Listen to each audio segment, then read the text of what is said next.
Corin always believed that in this world, everything was decided by your skills and connections. He thought that good skills and social circle would lead him to success, but apparently he had neither. As a result, he became useless to anyone, and after a mysterious announcement, his life changed. Finding himself on the battlefield, he was surprised. A burning boulder fell next to him, crushing the man and splashing his blood. She ended up on the guy's face, and he smelled blood. A man nearby asked the boy if he wanted to die. Parsons continued to look around in surprise. When someone approached him, he asked them to wait, but the man didn't pay attention to this and hit the guy. He demanded that he come to his senses if the guy did not intend to die here. Parsons apologized with equal surprise, but he didn't understand what kind of world this was. Returning home, the guy swore. He thought their apartment looked like a crime scene. Entering another room, Corin greeted his father. For some time, the father did not answer, and then he greeted his son dryly. Corin heard that they should clean up before eating. The guy simply agreed to this. Sitting down on the floor, he thought that it was better outside than here. Corin suggested that this happened because the father found out how much the neighbor's son earned. It even seemed to him that his father had not known such numbers before. The sister, sitting in the corner of the room, confirmed this, and then she asked Corin if he remembered something. Hearing her, Corin became frightened. He asked his sister why she was doing this.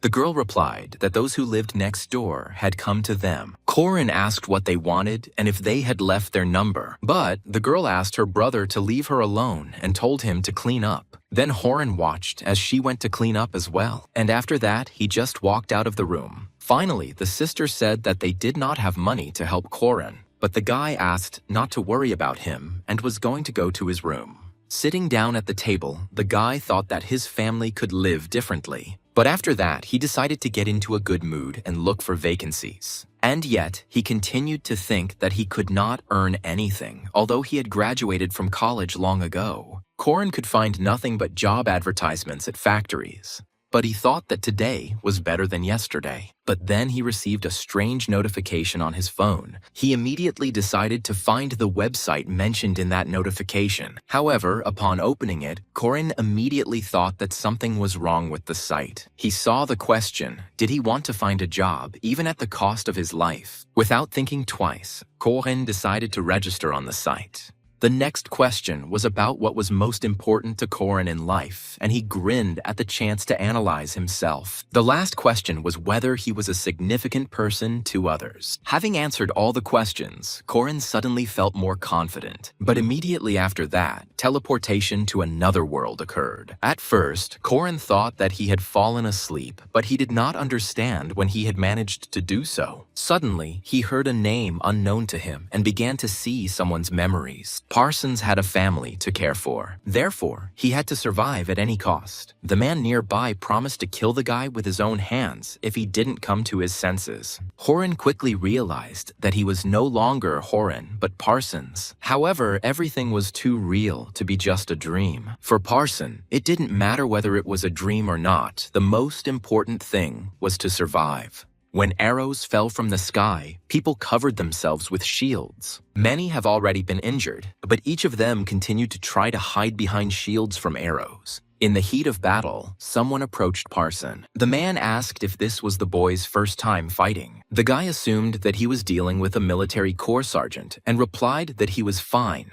The man finally said that Parsons must forget about fear if he wanted to survive. In the heat of battle, the boy thanked the sergeant for his instruction. Their task was to get behind the walls and open the gates from the inside, using a siege tower. When they do this, the knights will go on the attack, and their group had to try to survive until that moment. After this, the soldiers were ready to enter the battle again. The sergeant asked them if they wanted to survive. In one voice, everyone answered yes. Then the sergeant said that if they took a step back, the arrows would strike them in the back. Therefore, they had to besiege the walls and leave no one alive. Corin thought that it already looked like a war, or something like that. Suddenly, he noticed an arrow flying past him. Afterwards, his cheek was covered in blood, and the pain made it clear that he was not sleeping at all. And if he dies here, what will happen to him? At that moment, with the help of the siege tower, the soldiers were already able to get close to the wall. Immediately after this, they began to fight with the archers. As Corin ran up to them, many pointed their weapons at him. Having pierced the man with a spear, he thought that he could not die here. He couldn't afford to die in a place where he couldn't tell truth from fiction. Therefore, he continued to boldly break through to his enemies. When he tried to attack the man, his spear suddenly broke. This was because his opponent was wearing plate armor. Then Corin had to throw away his broken weapon. However, even without a weapon, he still had determination. Corin had the idea to push the man off the wall. The man's body broke through the wall fence and fell towards the ground. Having fallen on the stairs, the man rolled down them. At that moment, Corin heard voices telling him to get rid of him. However, he intended to get hold of weapons. He grabbed the first thing he came across and started waving it around. At that moment, the soldiers in front of him were at a loss. Swinging his weapon, Corin wished death upon them all. Then the whole wall was filled with shouts and cries. The battle continued, and more people fell from the wall and died. Suddenly, the sergeant noticed that the new recruit was not bad. And now, the time had come for the knights to finish off the rest. The boy watched the battle, breathing heavily. Afterwards, the guy looked around and looked down at his weapon. At that moment, Corin managed to survive. It was not a dream, because he felt pain and fatigue, and until he understood everything, he needed to remain Parsons. When the soldiers were able to break through the wall, they began to break into buildings. Some tried to stop the invaders. However, such people were immediately attacked. At that moment, those invaders were unstoppable. The sergeant was glad that they could now fully enjoy their victory. Later, the results of the victory were reported and the king was pleased. The soldiers were also delighted that they had been able to recapture the territory. Listening to the joyful cries of his people, the man smiled, and he promised his people that their feat would be remembered for a long time. Corin thought they had lost a lot of men, but it seemed like this victory was very important. It was not just a victory, but also a chance at life for many people. Turning to his soldiers, the sergeant asked them to introduce themselves. Obeying, Parsons stepped forward, but then he suddenly exhaled in surprise. It seemed that Corin was the only one who understood commands, and that was what made him stand out. In the Korean army, Corin would have to work for 2 years to achieve anything. However, he was noticed here on the very first day. But despite this, the guy wasn't particularly eager to contact the stranger. The sergeant ordered the boy to take a step forward. Obeying, he stepped forward and introduced himself. The man noted that this was the boy's first battle, but he still managed to stand out among the fighters. Corin knew that this was the most pleasant thing he had ever heard. But in reality, people here were like disposable tools. The sergeant was surprised to hear that a place had become vacant in the king's entourage. That's why he offered the boy to become his knight. But it seemed to Corin that being a knight was the same as being a personal slave. The guy replied that this position was too high for him. The king heard that the boy was an ordinary farmer. Since many people were applying for the position, Parsons felt it was wrong to choose him, but the king was only surprised by the boy's good manners. Then Corin thought that he shouldn't have shown manners. Then he smiled and asked the man for silver. The man looked at the sergeant, surprised, but then he frowned and asked the guy if he only needed money. Looking at the guy, he decided to drive him away. As he left, Corin realized that he had most likely made the man very angry. At that moment, everyone in the area was telling him that there might not be a second chance. But Corin knew that a squire earned more than a sergeant, and no one cared about ordinary soldiers. And at the same time, for such a position, anyone can stab you in the back. After this, the hype in the area did not subside. Corin heard everyone being asked to collect the reward before they left. When Parson was given the money, he was surprised. Suddenly, the faces of the people he had killed appeared before his eyes. In his hands was money that he earned by killing someone. Until now, Corin did not know what to do. He wasn't sure if he should live here like Parsons. But suddenly, the guy's body began to fall, and when he opened his eyes, Corin found himself in his room. Looking around, he couldn't understand whether it was a dream, or maybe he ended up in another dimension, where he was a boy.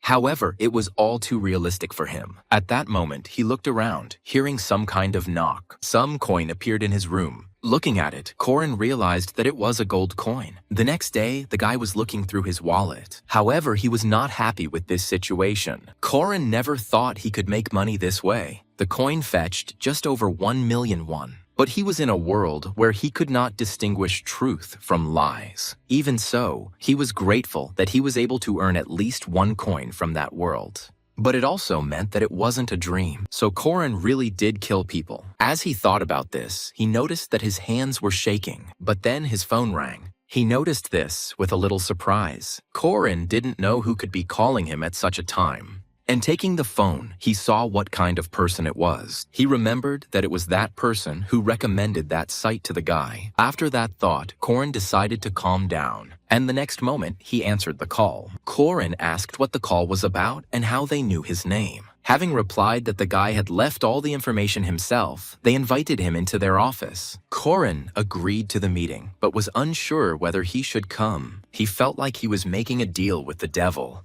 but despite this, he wanted to know more about yesterday. When the elevator arrived at the desired floor, Corin was met by a girl. Smiling, she greeted the guy. Confused, Corin asked if he had come to the right office. The girl confirmed this and asked to follow her. Corin thought that this girl's voice was similar to the one he heard on the phone. When the guy called the secretary cute, she asked who he thought he was meeting. But Corin himself did not know whom he hoped to meet. Suddenly, he even thought about it. Perhaps he thought he would meet a demon or demoness. The girl suddenly asked who would wear something like that. Hearing this, Corin became even more embarrassed. He was scared because of the words the girl said. Looking at the guy, the girl just smiled. Pointing to the office door, the girl said that their boss would explain everything. But finally, she wanted to say one more thing. She said that the money Corin received for the coin seemed to be an insufficient amount. Corin was surprised that they even knew how much he got for selling the coin.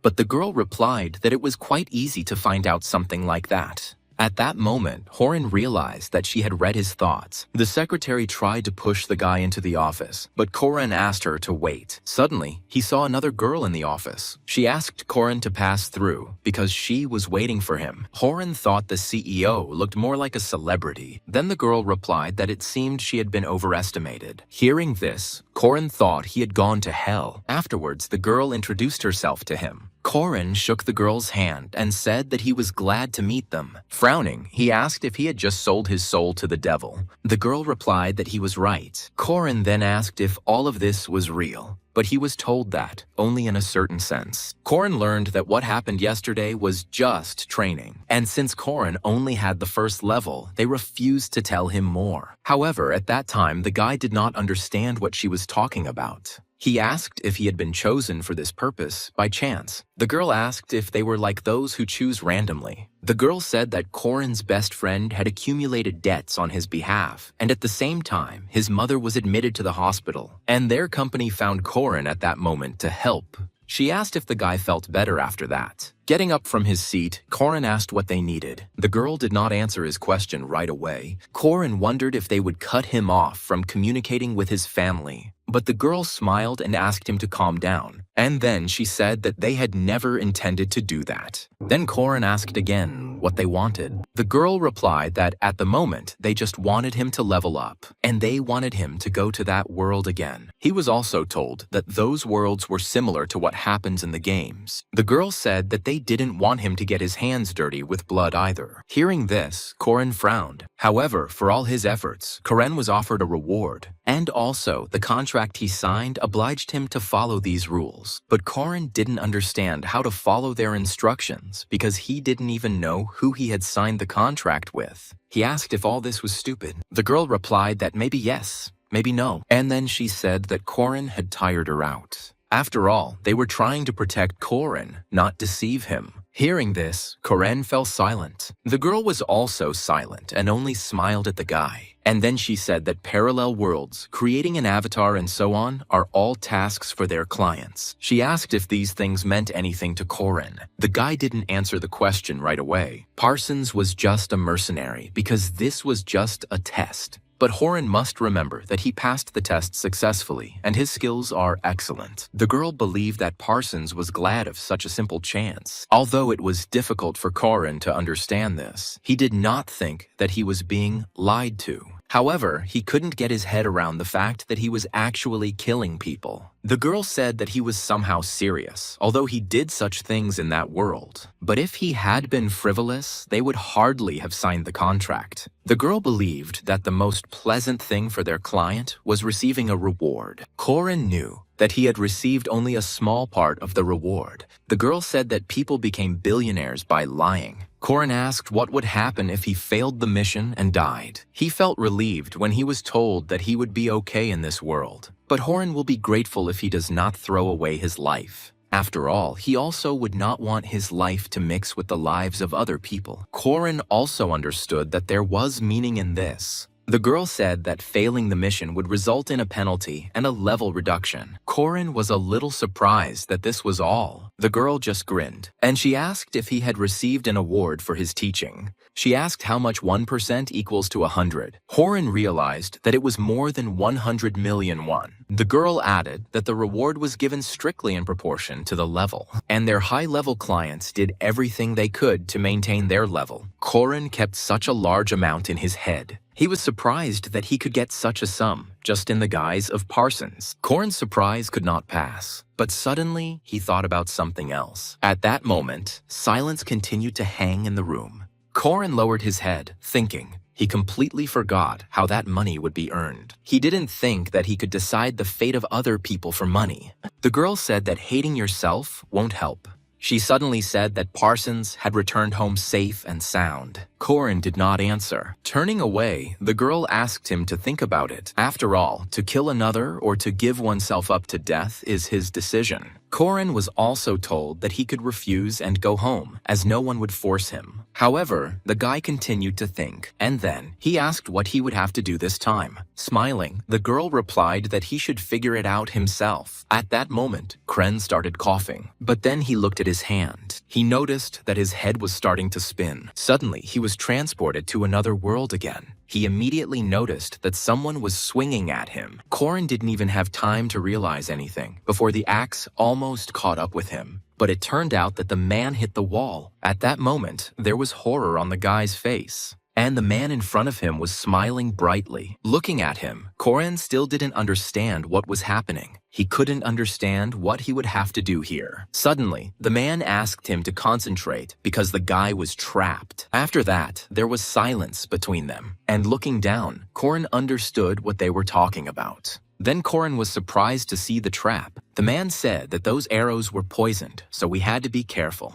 But Corin was surprised that they wanted to save him with the axe, not kill him. But it turned out that they were not the only ones there. The man turned to look at his comrades, but he was told too late that he too had fallen into a trap. When the man fell unconscious, everyone was surprised at how their boss could have fallen into the trap. At that moment, Corin gradually began to understand what was happening. He was here to find someone. Suddenly, he saw notifications in front of him. The person's name and age, as well as the task, were displayed on them. Seeing those windows, Corin still thought that it looked like a game. However, he frowned with displeasure. Then he pulled out his sword and looked at his reflection. He was told to play along with what was happening, but to remember his mission. Corin had to preserve his life and personal qualities. The boy continued to think about those words. He wondered if he would have to kill anyone to complete the mission. Perhaps he should have thought twice before agreeing to this. But then he remembered his whole family. Corin understood that he had already agreed for their sake. Suddenly, the boss asked if Yuraval wanted to sleep.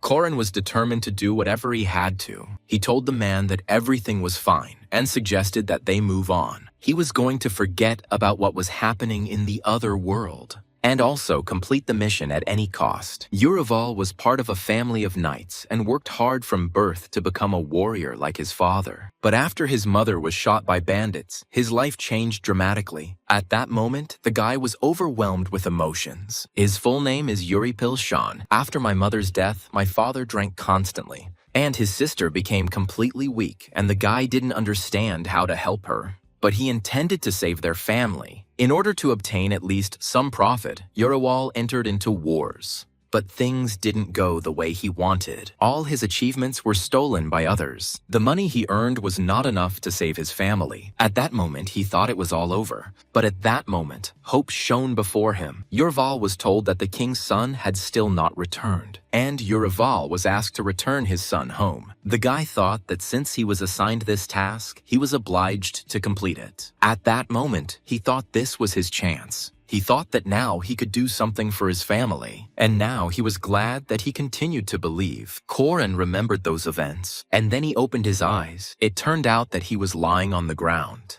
As he got up, he wondered why he couldn't sleep. Every time he tried to sleep, he saw other people's memories. But to complete the mission, he must be full of strength. Due to lack of sleep, Corin already felt unwell. He even started receiving messages about insomnia. But suddenly Corin thought about something. It began to seem to him that thoughts were one of the forms of torture. Because of their situation, he thought that Yurival and Parsons were similar, and Yurival was ready to do anything to save his family. Corin thought that this was because he, too, was ready to do anything for his family. He thought these characters were too similar to him. Corin remembered the words about how they chose worlds for each individual. Corin's thoughts were interrupted when he heard a crack, but those sounds only got louder. Corin thought he saw someone fighting nearby, so he grabbed his weapon, and then he turned back abruptly. Looking around at his sleeping comrades, he realized that one was missing. At that moment, Corin tried to wake everyone up. Meanwhile, the guy was attacked by a goblin. The monster let out a terrible roar. The guy's only weapon was a spear, which he held out in front of him. By hitting the monster, he was able to knock its weapon out of its hands. However, 2 more monsters attacked from the other side. Having managed to react, the guy defended himself from their attack, and then he started running away from them.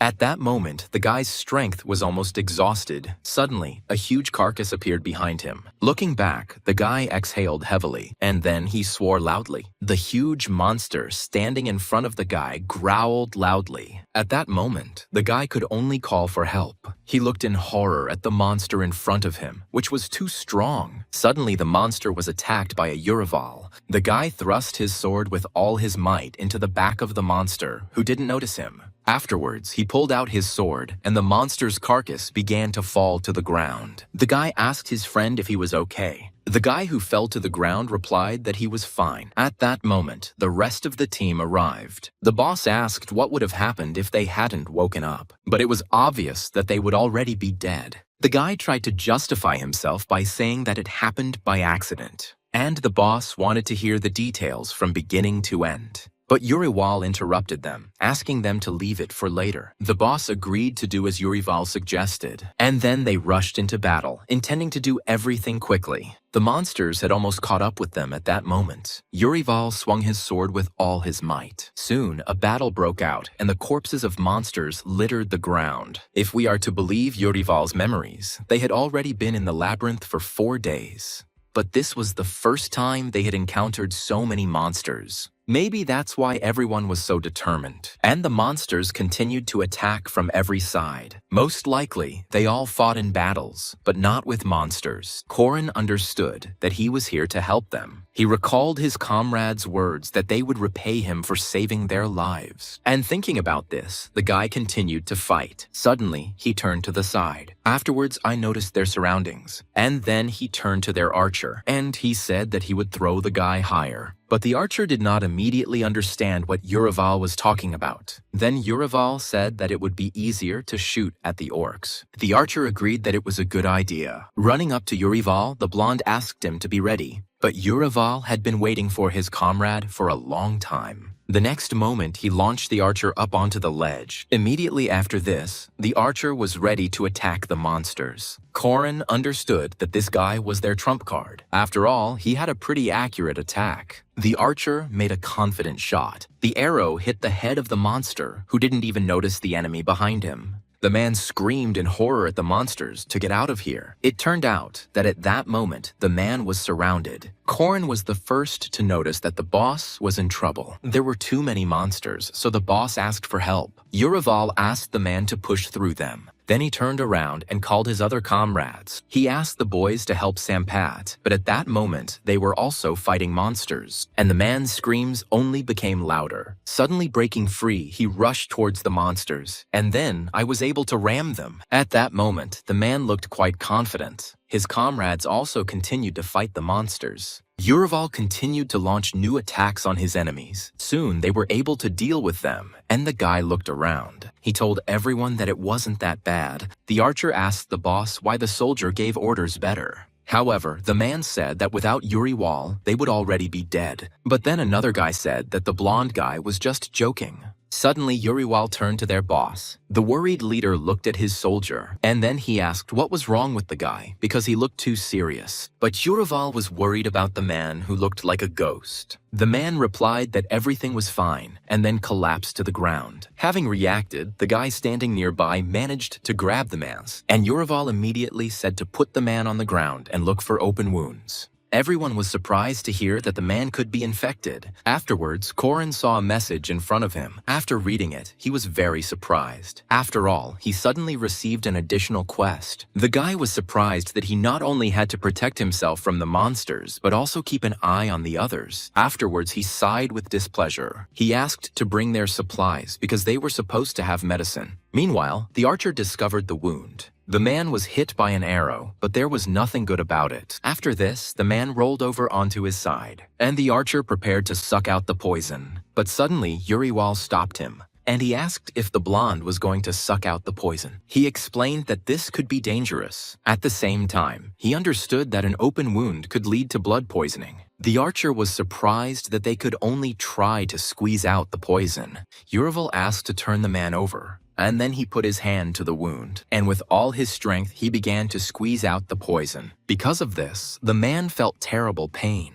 The next moment, the man screamed in pain. At that moment, another guy came up, buying medicines and alcohol that they could use for disinfection. Yurival asked for a bottle of alcohol to at least somehow clean the wound. He immediately poured its contents onto the wound. The archer suddenly said that when he tried to save someone like that, all those guys ended up dying. After this, Yurival was going to administer the antidote. But suddenly his hand stopped and he looked at the contents of the bottle. For some reason, the guy had a feeling that something was wrong. Korin wondered if it was an antidote. Suddenly, he remembered someone's words that he was in too much of a hurry, and that's why the man died. Remembering that moment, Korin froze. He understood that these were Yurival's memories. The archer asked worriedly why he had not administered the antidote. However, Korin knew that he was in control of the situation now. And then he asked everyone what kind of antidote it was. Upon hearing this question, no one answered. Only after a moment did the archer reply that they had bought the first thing they saw, and it was cheap too. Korin began rummaging through his bag, hoping that Yurival's memories would tell him something. Then he found medicinal ivy in his bag, and that was what was supposed to help them.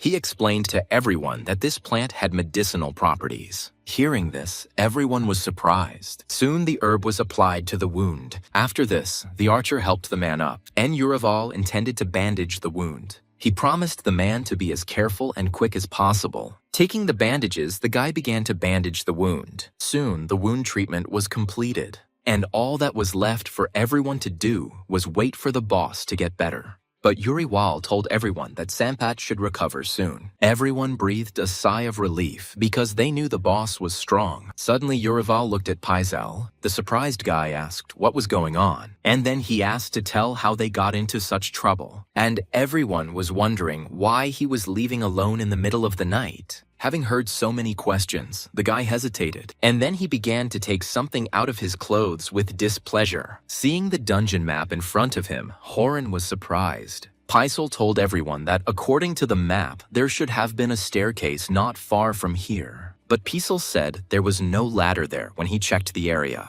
Then everyone understood why they had felt like they had been walking in circles all day. Paisel told everyone that he had tried everything. Besides, he had poor orientation. After some time, he was very tired, and he didn't notice that monsters began to watch him. When he noticed them, there were already too many of them, and they were all approaching the guy. At that moment, he finished telling his comrades how it all happened. There was silence for a moment after that. But immediately, everyone started beating Paisel, demanding that he warn them about his adventures next time. Afterwards, Corin took the map in his hands with displeasure, and he suggested to everyone that he and Paisel would go there to explore the area. He decided to leave the camp to the other two guys. Soon, he and Paisel were walking deeper into the caves. At some point, Corin noticed that they would soon come across a staircase. Paisel suggested that the map was lying to them, since the cartographer could have made a mistake when drawing it up. Then the guy asked Paisel where he got it. Paisel replied that it was in the backpacks, along with the supplies. Hearing that Count Rowley gave it to them, the boy thought about something. At that moment, they came to a place where there should have been a staircase that would lead down. Paisel decided to remind again that this is what he was talking about, because he checked this place.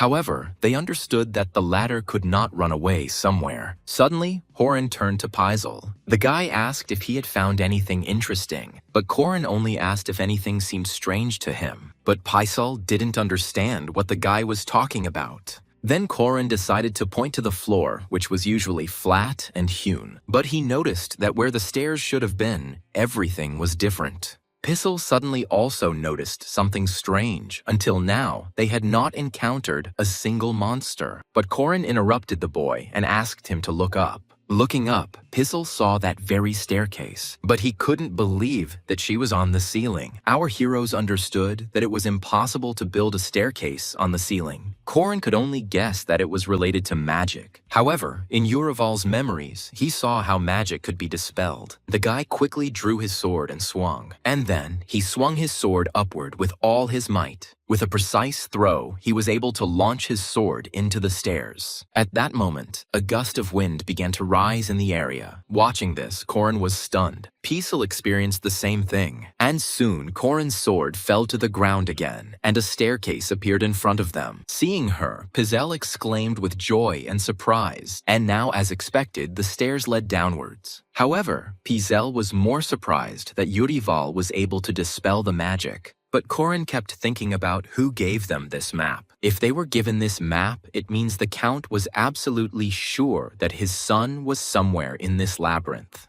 Corin wondered if his son had pointed out this place before leaving. Suddenly, the guy again plunged into Urival's memories. The Count asked to bring his son's ring in case he were to die. Thinking about this, the guy frowned a little. It was obvious that if the son was dead, the Count wanted proof. Paisel interrupted his train of thought and asked if everything was okay. Corin didn't answer and continued to think about his own things because it seemed to him that something was not right in the story. Later, Corin decided to ask everyone how much they knew about that Count. He asked them to tell him everything they knew, but the archer did not understand why they were not happy that they had been able to find the stairs. Urival told them that something seemed suspicious and repeated his question. Then everyone thought about it and shook their heads. The archer replied that Sampat had told them to find out more about them, but they didn't want to tell Urival about this because these were the people he served. Besides, the blonde man said that the information obtained was rumors and gossip. One day, Urival told them that he was not going to listen to pathetic gossip.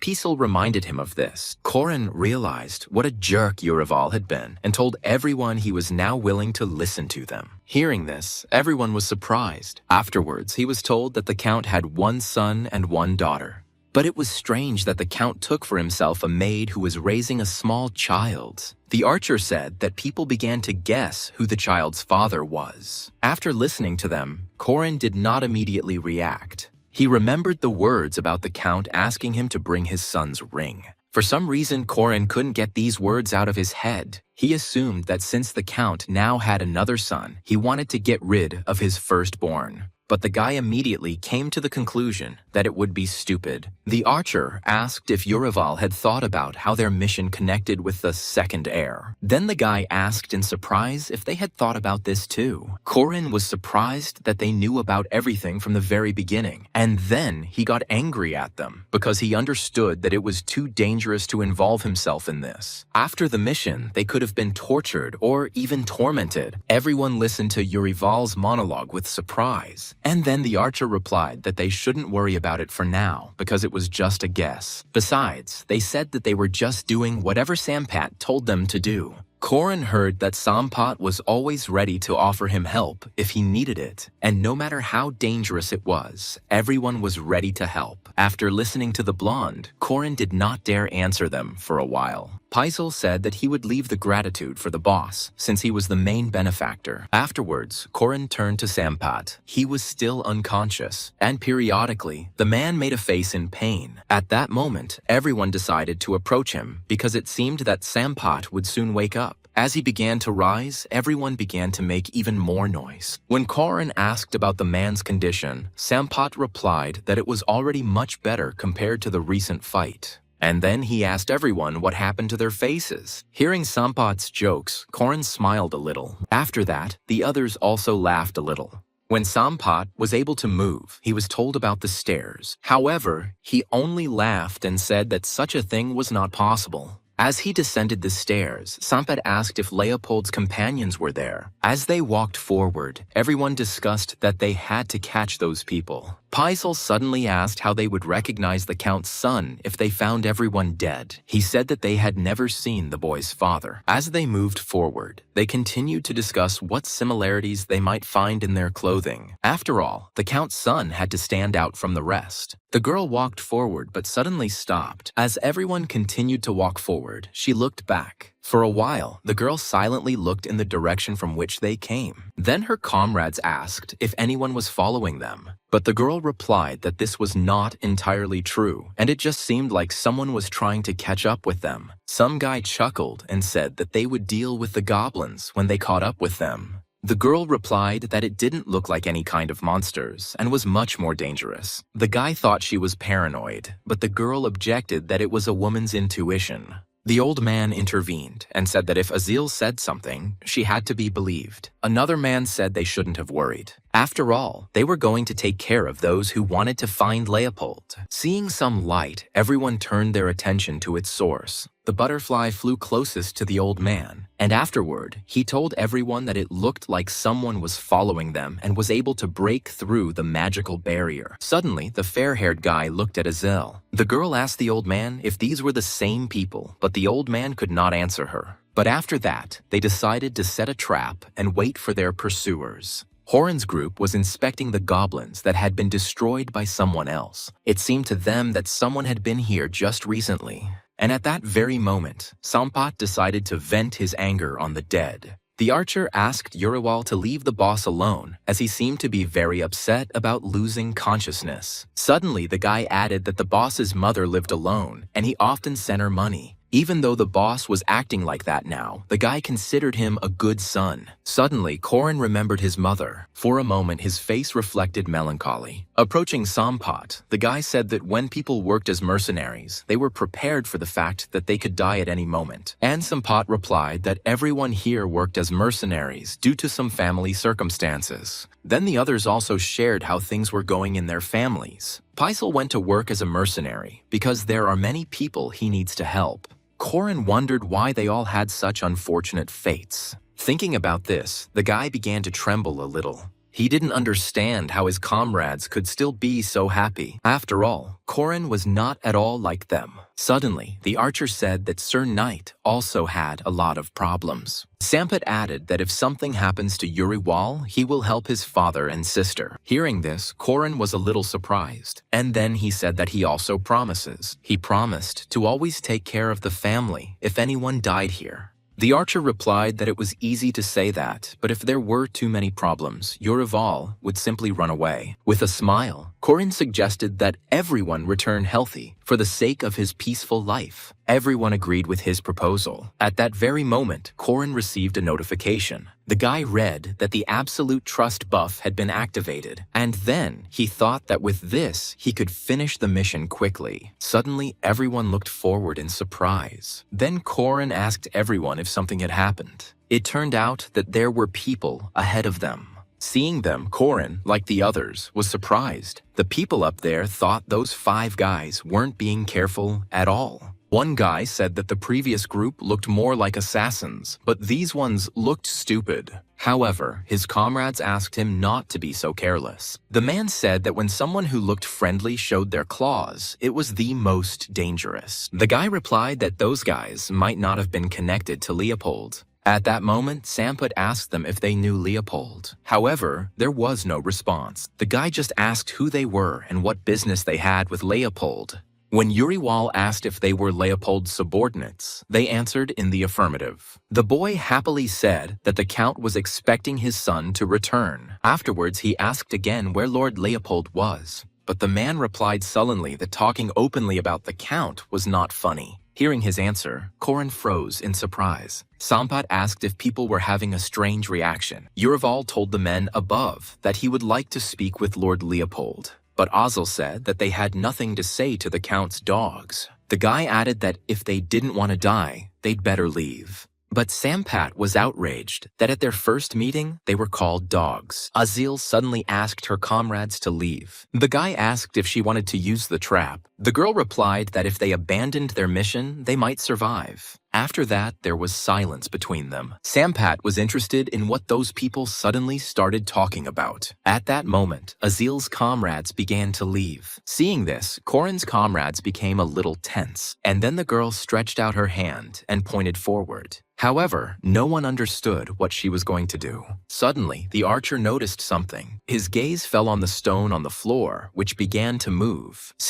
Korin pushed Sampat aside as a rock rolled towards them. At that moment, they noticed that the earth was shaking, and then everyone noticed that the stones began to form something, and soon everyone realized that a golem was appearing before them. Then Urival shouted out that the girl was a summoner. Meanwhile, the first golem was already approaching them. Soon, others joined him. Reacting, Sampat took up his weapon and attacked. Afterwards, he told everyone to aim for the center, otherwise the golem would be able to recover. Then everyone prepared for battle. However, Uriwal noted that this was easier said than done. He also said that the attack did not cause any damage. The archer decided to take aim, but his hand was shaking. He then released an arrow, which aimed at the golem's eye. However, having hit his head, it immediately flew off to the side. At that moment, Sampat also received a blow to the chest. Seeing their boss fall to the ground, the archer lost his fighting spirit. Hearing alarmed cries behind him, Urival turned around. Suddenly, Urival decided to approach the girl. He said that she attacked them without reason. However, Azul did not answer him. Urival asked again why she did it. But the girl said they just had to disappear. Her answer made Korin a little tense. The golems parted, and the girl said that the guys needed to hurry and leave. Putting the sword on the ground, Urival said that there was some misunderstanding here. He didn't want to fight her because everyone was on Leopold's side. But the girl smiled and asked if they should go to the Count, who was diligently trying to kill his son. Hearing this, everyone was surprised, and then Urival thrust his sword into the ground and asked the girl to stop. He asked if she was telling the truth about the Count. And Azil asked if they were pretending to be idiots or if they really didn't know. Ignoring these words, Urival asked if Lord Leopold was safe. The girl replied that he was fine, but because of killers like Urival, she didn't know what would happen to Leopold next. Then everyone exclaimed that they were not murderers. The girl replied that the previous group said the same thing, but when they relaxed, they attacked. Hearing this, Korin wondered how many times they had tried to kill Leopold already. He couldn't believe that the Count wanted to kill his son, and these people wanted to protect him. Azil asked to leave and tell the Count that Leopold was on their side. However, Sampat refused to do so. Then Uriwal intervened and stopped him. And immediately after that, he began to take off all his armor. The girl was surprised when she saw this. Everyone else also watched the guy in surprise. But immediately, everyone began to raise their armor behind Urival. The guy asked them what they should do to make them believe them. Azil did not answer him right away, and Sampat asked the guy what he was doing. Urival asked sharply if they trusted him, and Sampat asked the others if they would have come here if they didn't trust the guy. Hearing this, Urival raised his hands high up. He again asked whether Leopold's life was in danger, and then he said that the least he could do was put his life on the line. But at that moment, the girl disappeared from her place. Korin couldn't even notice the moment when she disappeared from sight. At that moment, something pushed him back strongly. It was Azil who suddenly approached him, but Uriel again said that they had no evil intentions, and he only asked to be allowed to talk to Leopold. But Azil asked if he really thought he could win their trust with such nonsense. Having said that she didn't like them, the girl prepared to fight them personally. She promised to kill them all, but suddenly all their weapons fell to the ground. Noticing this, Azil was taken aback. Then everyone said that Urival explained to them what loyalty is. At that moment, Sampat asked the girl to trust Uriwals. Hearing this, the guy smiled. Then he received another notification that full trust had been activated. Having closed it, Urival turned his attention to Azil. The girl stood still and looked at them all in surprise. Sampat asked what Urival would do now, but at that same moment, the guy turned around at a sharp sound coming from behind them. For some reason, all the golems suddenly started moving. Azil's comrades also heard the roar. Surprised, they all turned to where Azil should have been. Grabbing their things, everyone immediately started running away, and the bodies of the golems continued to move in the sky. Sampat told Uriwal to run faster because if the golems crushed them, they would die instantly. Only Azil continued to stand still. It turned out that there was a huge monster right in front of her. Bending down, he looked closely at the girl, and then he opened his mouth and growled at her. But at that very moment, someone attacked the monster in the eye. Then Azil saw in front of her Urival, who had returned. Having hit the monster, the guy fell to the floor and rolled to the side. Looking back, Sampat was horrified to see Urival running straight towards the monster. Then, Urival asked them to help because they could not leave the girl in trouble. Reacting quickly, Sampat ordered everyone to change space. He divided the roles between everyone who would distract and who would attack. Meanwhile, the monster continued to stand in front of the girl. Running up to her, Urival asked her to pull herself together, otherwise they would all die. The rest began throwing stones at the monster and attracting its attention. But when he turned towards them, fear made the bodies stop. When the monster tried to attack them, they had to dodge. While he was distracted, others tried to attack him.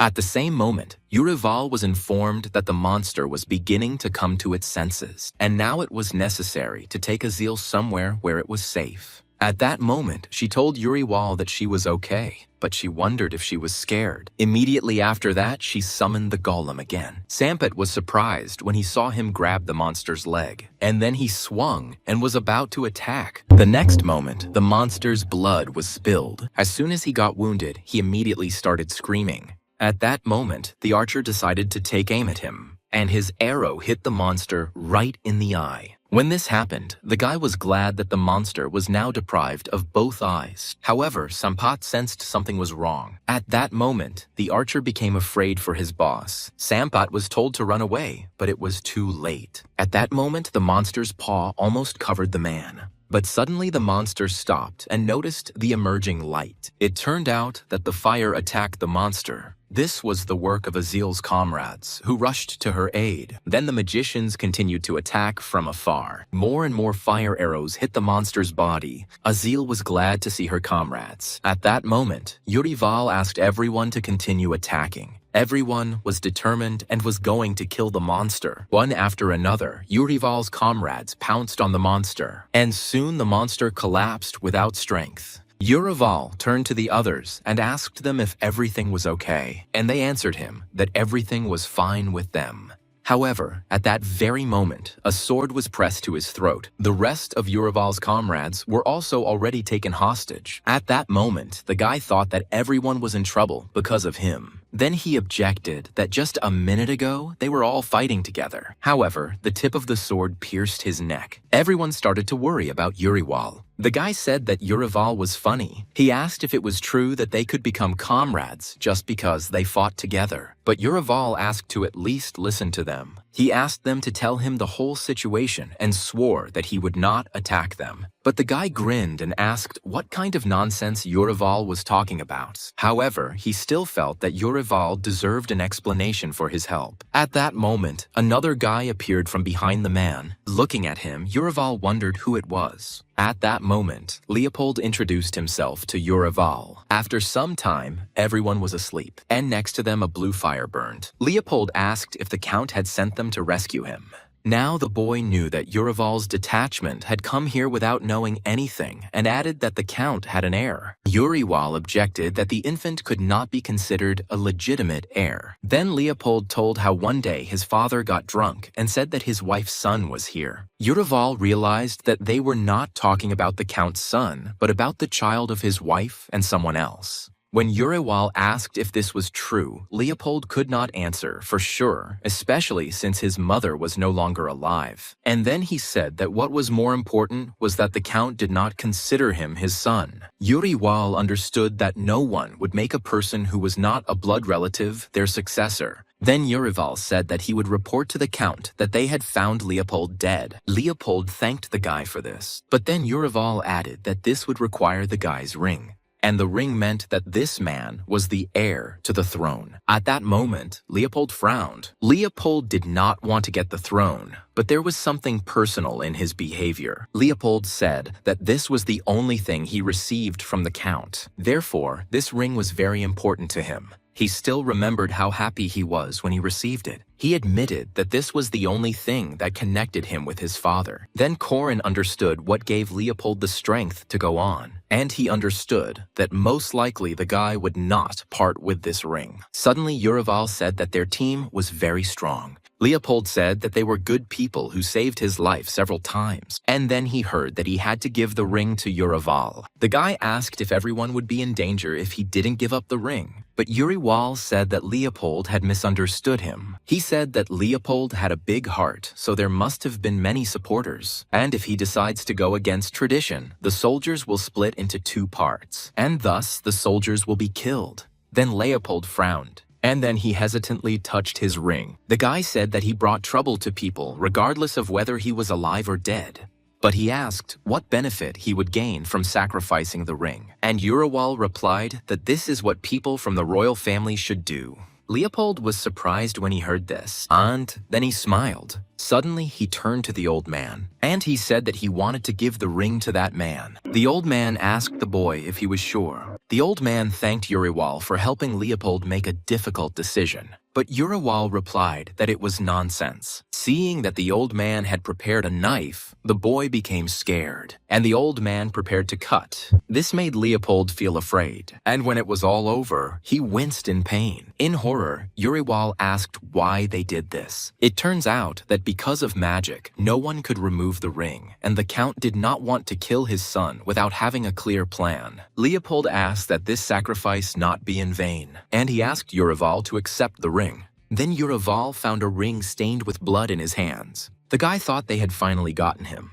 But Horan wondered what would happen to Leopold's hand now, because now he will have to live his life this way. Suddenly, the guy saw some kind of light in front of him. It came from Leopold's hands. Then Corin saw how the old man began to use magic. It turned out that a severed body part could be reattached using magic. Leopold asked what Yurival would do. Leopold was glad that his hand was okay. The old man told Yurival that it would be difficult for them to return the way they came, and he said he would ease their burden. He offered to teleport Yurival's group. Soon everyone was ready to leave. Sampat said they were very lucky. The old man was about to start casting a spell because everyone had gathered. Yurival asked to take care of them. When the old man asked if everyone was ready, Yurival answered in the affirmative. The next moment, he began to cast a spell. A stream of air and mana immediately appeared. Seeing this, Corin was surprised. But from surprise, their faces took on a frightened expression. Soon, their bodies began to rise. Finally, Leopold decided to say something to Yurival. He said that they would meet again soon. He thanked the guy and said that now he was in his debt. At first, Corin did not answer, but then he smiled and said that there was no need to thank him for that. Immediately after that, they disappeared behind a stream of mana. But at that moment, Corin sensed something was wrong. Covering his face with his hand, he screamed. He experienced the same thing as when he first went on Yurival's mission, and then he received a notification that the mission was completed, but he didn't understand how it could be completed if he hadn't yet brought the ring. Later, reports came out that having received the Count's ring, he had successfully completed the mission. The additional mission was also completed because he saved all his comrades. The guy thought with relief that it was good that he was able to complete the mission early, but it seemed to him more as if he was in some kind of dream. Uriwal did not have a distinguished background. However, he was surrounded by good friends. In fact, Horan would like to have friends like him. Opening his eyes, Korin wondered if he had returned to his world. However, there was nothing in front of him. Korin didn't understand what kind of place this was. At that moment, he received an error message. At that time, Korin did not understand what this meant. And then the movement into the spiritual world began to occur. Then Korin hung in the air. Opening his eyes, the guy was very surprised. It turns out that Korin was floating in the sky. At first, he thought it was due to a system glitch, and then he saw that other people were standing on the ground. Hearing laughter behind him, Korin turned around abruptly. Then he saw Sampet and his other comrades. Sampet asked Uriwal to say something inspiring in honor of the good reward they would receive. Seeing Uriwal in front of him, Korin was surprised. After all, this was the real Uriwal. Suddenly, someone appeared behind Korin. Then Korin was told that he was right. In front of Korin stood a man, exactly like Uriwal. The guy couldn't believe his words. This made him wonder what was going on. Uriwal told Korin that it was he who called him here, and then he said that obviously Korin was confused. Korin agreed, because it seemed to him that the mission was completed. But earlier, he could not even imagine that he would be able to talk to Uriwal. Afterwards, Uriwal said that what was happening below was an illusion that he simply wanted to show to Horan. At that moment, the people below froze. Uriwal said that Korin had a desire. That's why he came. And then he asked Korin to turn his attention downwards. Then, down below, Uriwal appeared before the Count. This was Count Raleigh's room, and Uriwal, who was saying something to the Count. There was also Pizel, who answered Uriwal while the Count remained silent. Frowning, Pizel was about to take something out of his pocket, and then he rushed at the guy with a knife and apologized. Before he could react, Uriwal was stabbed. Pizel said that his family was captured. That's why it's like that. And if he doesn't carry out the order, his entire family will die. Thus, Korin learned what had happened. Uriwal said that this is how the return from the mission ended. Korin was surprised that Pizel behaved this way. Pizel did not give the impression of being a traitor at all. Uriwal said that Korin completed the mission shortly before his death. It turned out that Uriwal also had his own mission. Caden and Rob died in the labyrinth, but they still managed to capture Leopold. Uriwal admitted that, unlike Korin, they were not looking for a peaceful solution. Korin was surprised that it seemed like Uriwal could read his thoughts. And Uriwal said again that after he became a soul, he was able to do a lot. Korin said that in order to take the ring, it was necessary to at least cut off a finger. Uriwal suddenly said that he never met them. It turns out that when Uriwal arrived, Leopold's comrades were dead. This happened before they encountered the orc. Korin began to understand what Uriwal was talking about. All the people he knew were dead. Uriwal was surprised that in Korin's case, no one died. And Korin asked what Uriwal wanted after his death. The guy replied that Korin had obtained the ring through negotiations. But could he convince the Count and Pizel? Hearing this question, Korin thought about it. Uriwal admitted that he wished that Korin could have left him alive. Pizel was forced to act on the Count's orders. Horan asked if he could consider this his final mission, and the answer was yes. Korin understood that there was at least a small chance of victory. Uriwal asked to show him success and said that he would wait for it. At that moment, Korin again moved into Uriwal's body.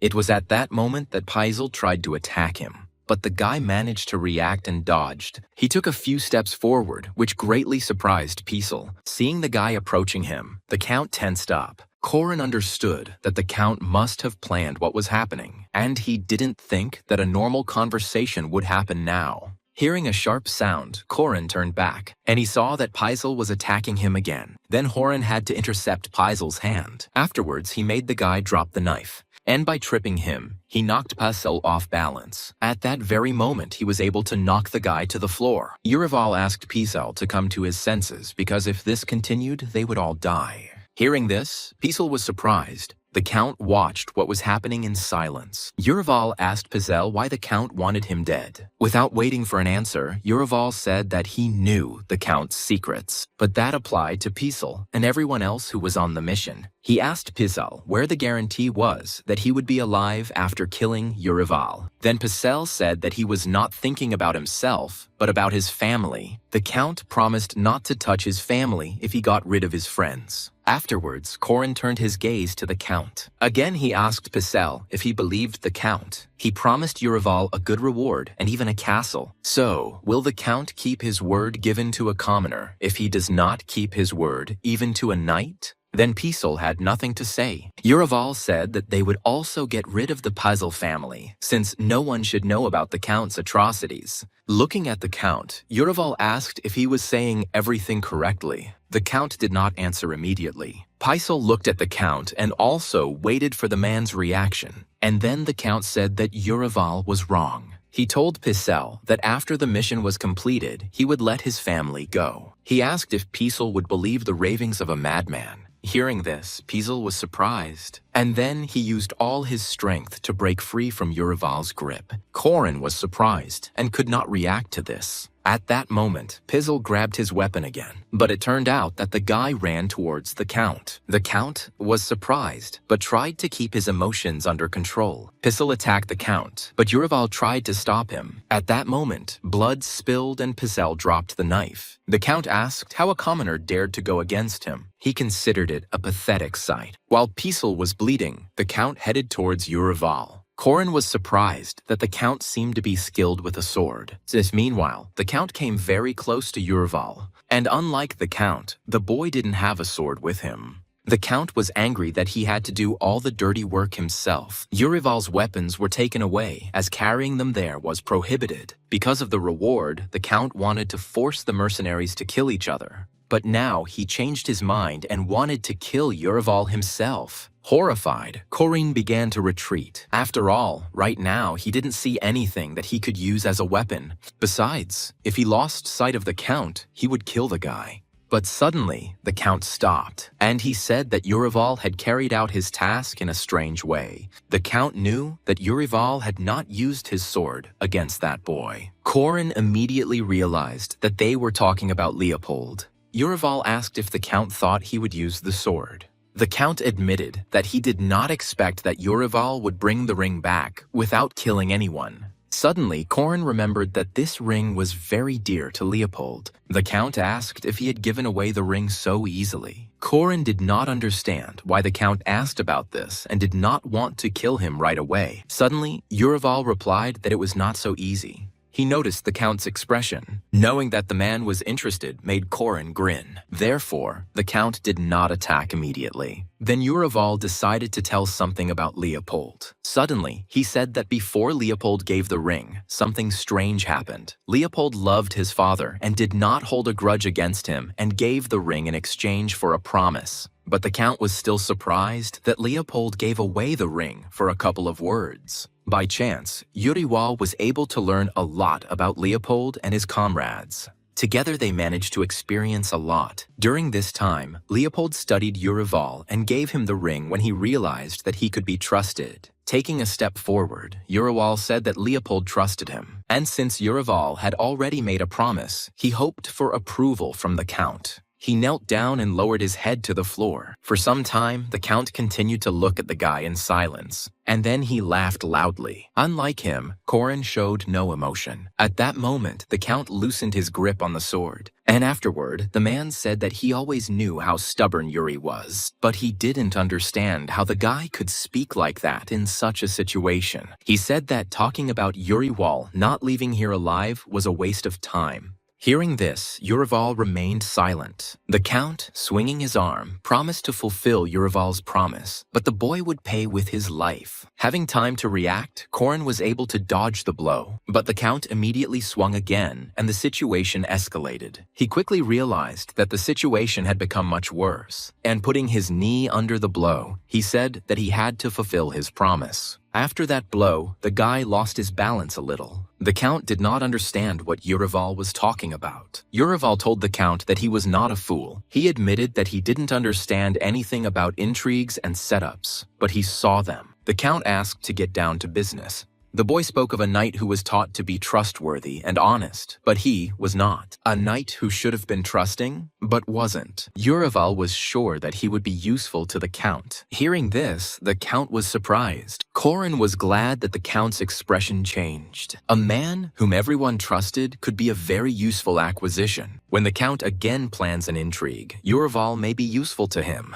And Urival's voice could serve well in the reprisal against Leopold. The Count asked if the boy wanted to make a deal, but Urival said it was not a deal. He considered it a mutually beneficial cooperation between them. The Count will give him what he originally promised. Urival said it was obvious how much the award meant to him, given his family's status. And Urival said that he would never betray the one to whom he entrusted his life. The Count noticed that the guy was much more dangerous than he initially seemed, but then he fell silent for a moment. Urival said about the saying that you should keep your friends close and your enemies even closer. The Count thought it was interesting, but Urival couldn't even imagine that this would happen. But the Count asked how to shut the mouths of the mercenaries with whom Urival was fighting. In fact, Urival had an idea for which he asked the Count's permission, but the man asked if he needed this permission. Urival said that he would help turn what happened into a lie that everyone would believe. He suggested saying that the Count's wife had cheated on him and had a child. At that moment, the Count hit the table. Those words made him very angry at Urival. Corin knew it was the Count's secret, but he had to say it. But after that, the Count said to continue. But he promised Urival that he would regret it if he was making this up for the sake of a catchphrase. Looking at the guy, the Count waited for him to continue. But Corin understood that if he made a mistake, his head would fly off with a whistle. Afterwards, he decided to offer his own version of the legend. Seeing the child, the Count remembered his wife's infidelity and therefore made the boy's life miserable. But the son, with childish naivety, believed his father. This only increased the Count's heartache. Then he decided to make a tough decision. And if he can find the family ring, he will get rid of all his problems. Urival knew about what happened only from the testimony of the Count and Leopold. The Count was angry that with such a legend as Urival believed, the mercenaries would keep their mouths shut. However, he asked where there were guarantees that the mercenaries would remain silent. Corin realized that judging by the reaction, it was all true. Afterwards, he told the Count that the mercenaries left home for a whole year to earn money. These people did not know the fear of death, but they were still afraid. They always had the fear that their wives would cheat on them. It will be difficult to shut people's mouths with threats, but in the case of a man's tragedy, everything is different. After all, they will be able to put themselves in the Count's place and will empathize with him, so they will remain silent about what they know. The Count was surprised that simple mercenaries could sympathize with him. At that moment, his hand began to shake. He continued to mutter the question of whether the common mercenaries would sympathize with him. Watching the Count, Corin thought the man was showing an interesting reaction. Then he thought with hope that this was a good sign. The Count said that Leopold would be killed if he returned here and asked how Urival would decide this. But Urival said there was nothing to worry about because he would not return here. The Count noted that Urival was sure of this. In fact, Leopold tried to care for other people and was very kind-hearted. Urival was sure that he would not return because he would take into account the possible consequences. Hearing this, the Count was surprised, and then he agreed with Urival's words about Leopold. The man looked down and said that it should make a good legend. But after that, he wanted to ask Urival about something. He asked what was most important for a knight on the battlefield. Corin didn't understand why they were asking him about this, but he answered that the most important thing was probably the spirit. The Count agreed that this was also important. The man said that the sword and shield were also important. However, the most important thing in his opinion was the horse. They were large and docile, but with proper training, they could become killing machines. Suddenly, the Count said that he considered Urival to be the ideal war steed. Urival merely replied that he simply always followed the Count's orders. However, the man suddenly swung his sword and aimed it at Urival's neck. Feeling the cold steel, Urival became afraid. But afterwards, the Count said that he would name him Juriwal Halls. Korin was surprised that a knighting ceremony was taking place now. The man said that Yurival had seen his true face, so the man hoped that Yurival would not disappoint him. Yurival confidently replied that this would not happen. When he asked if he could take Pisel to a doctor before it was too late, the count said that Yurival could do as he pleased. After this, the guy thanked the count, but it was at that moment that Yurival noticed that time had stopped. Then he thought the mission was complete. Since he was able to convince Pisel and the count, it turns out that Yurival's request was fulfilled. Then the Horan joyfully exclaimed that he had done everything as the Yurival had wanted. He asked the guy if he liked the ending. However, there were many mixed feelings on Yurival's face, so Korin realized that something was wrong. At that moment, Yurival bowed his head and pursed his lips, and then he screamed loudly. Korin watched from the side and did not understand what had happened to the guy. For some time, Yurival continued to release emotions. Korin asked him to calm down and asked what had happened. Then Yurival finally asked himself why he hadn't done it. The guy began to blame himself for the fact that he had a chance to save everyone. Korin watched as he said that it was entirely possible to save everyone. And then the guy's screams filled the void again. Yurival admitted that he thought that if he did everything possible, he would be rewarded for it. However, he later realized that the world was not so simple. At that moment, he thanked Korin. Yurival hoped that Korin would be able to learn from his mistakes, but Korin asked him not to slander himself because in Yurival's place, he wouldn't even be able to gather everyone. He was able to win hearts and trust, and only thanks to Yurival was Korin able to achieve success. Korin believed that Yurival had not lived in vain. Korin thought it would be cool if Yurival was more gentle and listened to the advice of others. Yurival chuckled and said that Sampat had always told him this. He thought that it was precisely in his heart that he differed from Korin. When Yurival wanted to get something from his pocket, Korin noticed his movements. Showing Horan an unknown item, the boy said that he would like to give it to him as a gift. The boy said that it was a piece of his soul that Korin was worthy of possessing. Korin didn't know where he could use it, but he thanked the guy. But when he accepted the gift, he felt strange. Suddenly, he was transported to a new place and wondered where he was now. Ordinary people took a break from their work and were happy to greet the Lord. They called Yurival, who also greeted everyone, Lord. He looked carefully at all the people who greeted him. People of all ages were always glad to see him. They also greeted the girl who was riding in the carriage and who also greeted ordinary people. After some time, she got out of the carriage and began distributing food to people. Korin realized that it was Yurival and his family. Yurival explained that in exchange for his soul and life, this was the reward he was promised. Yurival had to wait a long time for that mission to be completed. However, in the end, Korin managed to complete it. However, Korin understood that what was happening was not reality, but just a lie and a dream in which the guy would be fine.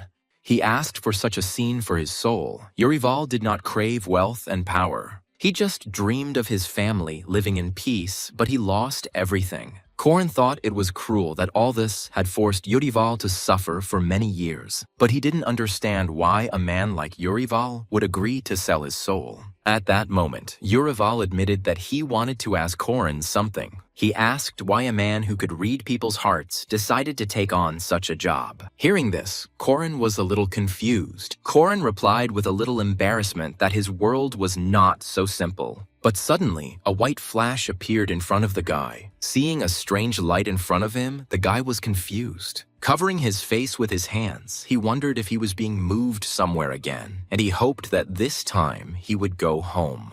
Those watching what was happening on the screen could not believe their eyes. The girls were surprised that Korin was able to win without scoring, and they also knew that Korin was bound to lose in the end. Afterwards, the girl ordered her assistant to find out everything about Korin, and she herself continued to look at the screen and wonder what was actually happening now. Afterwards, the girl congratulated the guy on his successful completion and said that he was like a wizard. She also said that Yurival's soul was grateful to him from the bottom of its heart. Listening to their conversation, the secretary decided to look back at them. However, something still continued to bother Korin. He recalled Yurival's words that he was the first person who had managed to complete this mission. He asked if they sent him there expecting him to fail, but the girl asked how they could do that and said that they were just trying to do what would be convenient for the guy. When Horan got angry, the girl asked if it wasn't better to kill monsters rather than people.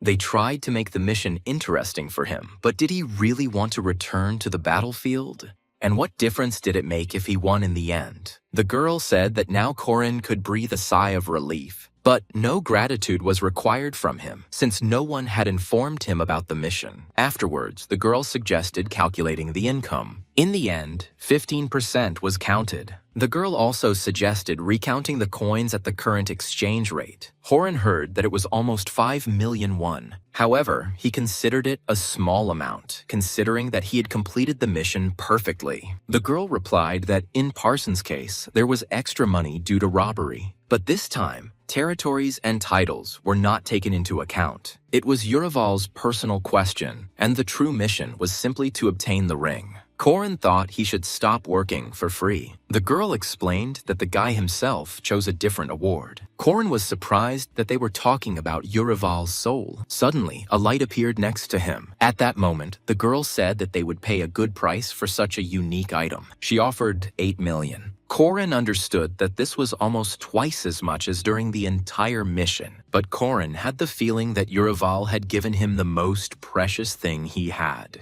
Then he asked if he was obliged to sell the item right away, and they told him that he could do it whenever he wanted, and he could also use it at his own discretion. The girl explained that it was possible to use the item's properties, such as strength and courage, which would be useful on missions. Hearing this, Corin became thoughtful. Suddenly he asked if Urival would stay in that world, and the girl replied that until the next contractor appeared. But thanks to Horan, he will have a very pleasant sleep.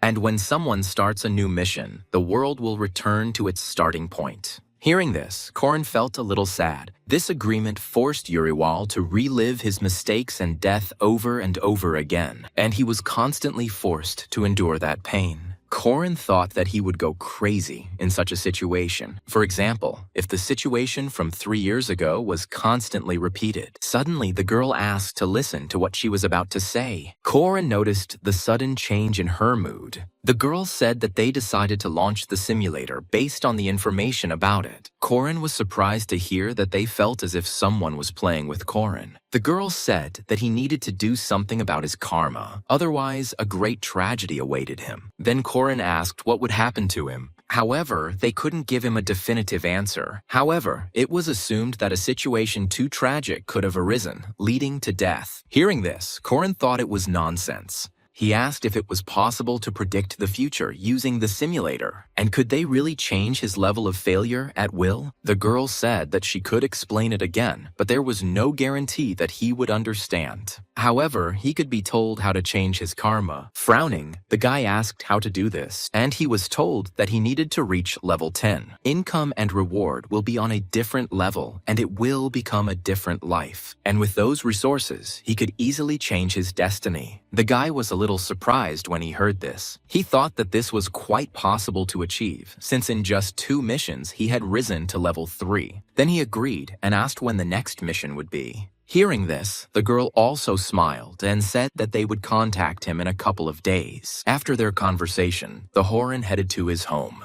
He thought that the simulator had affected him after all, because he was very tired. He kept thinking about the gold coins that were converted into money. Corin was surprised when he saw the messages about the funds being credited. In just a few days, he was able to earn almost 6 million, and then more. Corin thought that even if problems arose in the future, he could try to solve them with money. Because of this, Horan kept thinking about the 10th level. The girl asked if this was not the ideal bearer of misfortune. She was told that if the failure rate was so high, the person could even commit suicide. She continued to reflect that they had run the simulator with human capabilities in mind, and the girl could not afford to abandon such a valuable asset. Parsons and Urival were passed perfectly. Afterwards, she asked to calculate how much experience the guy would earn in 12 missions and what level he would reach if he completed them perfectly. The secretary asked in surprise whether Corin would be able to pass them at all, but the girl again asked to count for her. According to the calculation results, he will receive 30 million experience and will be almost at level 17. Hearing this, the girl thought that the 17th level was too high. Then she wondered what they should do. Finally, an idea came to her. She asked to add karma, raising it to 3 million. The secretary was surprised that instead of lowering her, the girl was going to raise her. She was afraid that the guy might not be able to cope and commit suicide, and as a result, the company would have consequences. But the director immediately calmed the girl down. She asked the girl to calculate what would happen if karma increased to such a level. She also asked to add family and friends to Corin. The secretary said that the guy's luck had suddenly run out. The girl answered her that this should be enough. However, the secretary could not believe that the director was really going to do this. But the girl said that even if he earned a lot of experience, they would be able to buy him out. The girl was also asked to monitor the top-ups on the guy's card. The director replied that on Earth, everything could be solved with money. Also, she couldn't just leave such talent behind.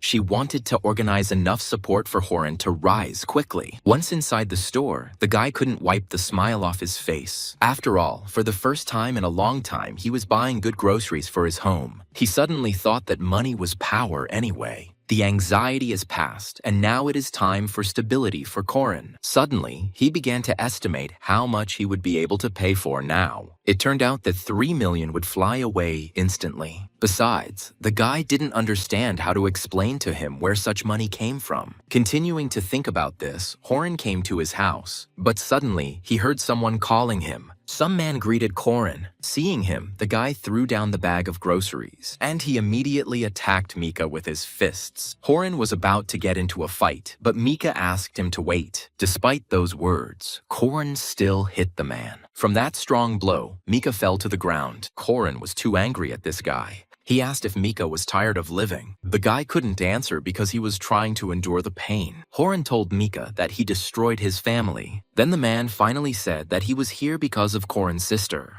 Hearing this, Corin stopped. Mika asked Corin to calm down for at least a minute. Afterwards, Corin demanded an explanation. The man was surprised that Corin attacked him without even saying hello. However, Corin did not understand the reaction of the man who had caused such problems for his family. Corin thought he wanted to kill this guy. At that moment, he grabbed a bottle of alcohol, and then he broke it. Corin asked me to quickly tell him what was going on and get lost. Mika said that the news is not very good, so it is better to throw the bottle first. But Corin demanded to know what the matter was. Then the man said that he went to the club for work and met Corin's sister there. Then Corin became even more angry. The man said he didn't know that he worked there and didn't even touch her, simply asking her to go home. Mika believed that this could backfire on their family, so he came to warn them. Corin asked when it was. Mika replied that yesterday, as far as he knew, was the girl's second working day. Corin was surprised that it had happened so recently. He asked if Mika had come just to say that. Mika said that place had a bad reputation,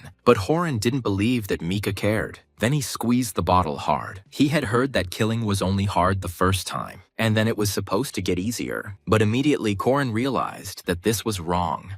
He threw away the bottle, thinking that the only thing the family needed was a murderer. And then he demanded to know where that place was. Taking a taxi, Corin got there in no time. And soon, that bar appeared before him. He didn't want to leave his sister in such a place.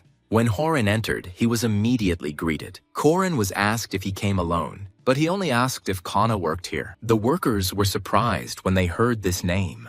The man asked Corin what he had come for. But Horan said that he knew that she was working here because of Mika. The guy said that Mika asked him to give the girl a message. He thought it was better to lie than to say that he was her brother. After this, they agreed to bring him to Kana. The girl replied that Kana had just gone to serve customers. However, the man replied that they could not pick her up in the middle of service. Then Corin was offered to wait or give them a message. However, Corin ignored them and moved forward. Pushing the man, Corin walked forward. The man tried to stop him and said that he shouldn't be so persistent. He was told that such behavior was unacceptable. But Corin ignored them again and broke free. Because of this, he pushed the man hard, and after that, he ran to the room the girl had mentioned. Having found the room, he burst into it. It turned out that maintenance was already underway there. The man asked why Corin had come if he had not been invited, but Horan asked Kana what she was doing. The girl was surprised when she saw her brother. Another man stood up and asked Corin who he was. However, Corin was angered by the man's tone. Seeing the guy's face, the man even got scared, and then Corin took Kana by the hand. Ignoring everyone, he tried to take his sister away. Kana asked if Mika had told him about it. Corin ignored her too, and then he asked her to keep quiet until they got home.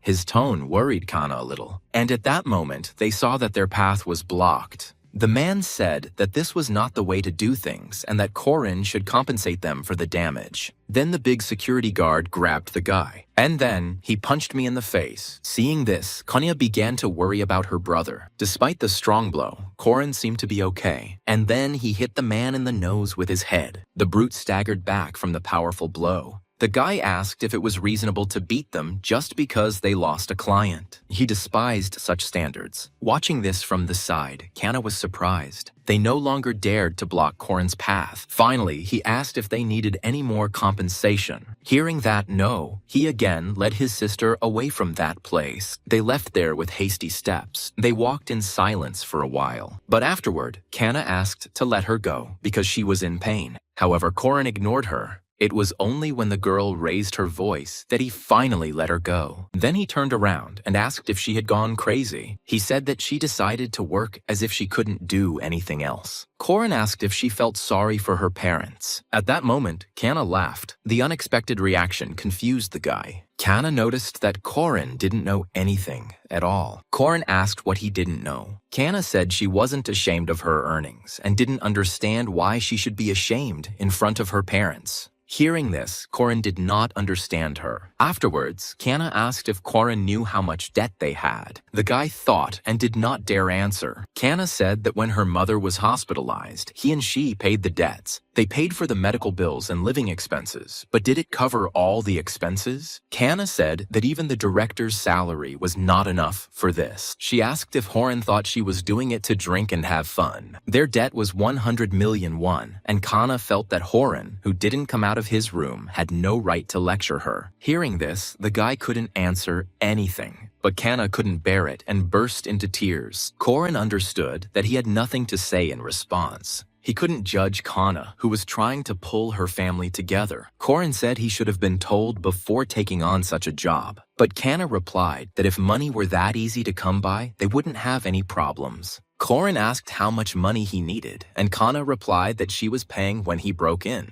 At that moment, the guy didn't understand her, and then he asked if she had borrowed money from them. Afterwards, he asked how much exactly she had borrowed, and Kana replied that it was 40 million won. At that moment, various emotions overcame Corin. Kana only said that she understood what she was getting into. Hearing this, Corin was stunned. He wondered if his sister had always been like this. Then he remembered the words that his failure rate was too high. Slowly, Corin began to realize what the problem was. It angered him to think that Kana had gone so far because of him. Corin said that she would find another job or just sit at home. But Kana asked if he had listened to her at all. Corin said that yesterday she met with Mika and who will be next. He asked if she wanted her father to die completely. Kana countered that she had no other choice. After this, the girl burst into tears again. At that moment, Corin took his sister's hand, and he asked me not to worry about money because he would solve everything. The girl asked how he was going to do it, but Corin only promised to do whatever was required of him. Kana grabbed his hand sharply, and she asked what he was going to do. She asked if he was going to do anything illegal, but Corin asked her not to worry. But then Kana asked how else he would get money. At that moment, Horan decided to take out his phone. He decided to show his sister his income. Then Kana asked where he worked. Corin only said that he was lucky to find a good job. And now that Kana knew about it, he asked her to resign. With a smile, Corin asked them to believe in him. Kana burst into tears even more, but agreed with her brother. After that, they stood on the street for some time. The next day, Corin was full of enthusiasm. He came to their company's office again, but for some reason, the director was not at all surprised by this. Corin asked to be given the most precious mission. The guy said excitedly that he agreed. The girl noticed that Corin was stubborn. Corin said that no matter how difficult the mission was, he always risked himself to complete it. And he believed that he shouldn't have any further difficulties either. The girl guessed that he came here because of his sister. Corin immediately realized that she was using telepathy. The girl apologized for interfering in his personal life. Then Corin decided to tell her directly. He wanted to get a mission for 40 million won, if they had one. The girl said that of course there was one. Corin immediately said that he would take it for her. However, the girl showed him a strange reaction. Because of this, Corin asked what was the matter. She said that if Corin went there at his current level, he would die. And then Corin heard that this was 100% probability. But afterward, he asked if it was possible that he would be lucky and survive. The girl noticed that she had not spoken to him about the risks of the mission. Corin asked what it was. It was then explained to him that this was also called the synchronization level. The higher this level, the more damage Corin took during the mission. And if Corin was at the third level, then the body's level of protection was about 1%. And the higher the reward, the more the risk approaches 100%. Things could end badly if Corin wasn't careful. The girl said it was like suicide. Corin was surprised that he had no chance at all of surviving that mission. He was a little upset that he wouldn't be able to solve the problem in one mission. The girl said that his death would not help the family in any way. Corin knew that this company was an opportunity he couldn't pass up. He had to be patient and had no right to die. Then he asked what was the most precious mission he could carry out. And the girl said that they had no missions for him at the moment. The guy asked when he could continue, and the girl said she wasn't sure about that. But Corin wasn't sure that there really were no missions. Afterwards, the girl said that they would contact him if anything was found. After this, Corin walked down the street. He tried to persuade his sister because he thought he could earn money, but he was refused. He didn't understand where he could get such a large sum. Corin thought he could borrow, but I realized that this was too much money. However, he still thought it was worth a try. Corin believed that there was always a chance. But at that very moment, he refused this because then all his friends would turn away from him.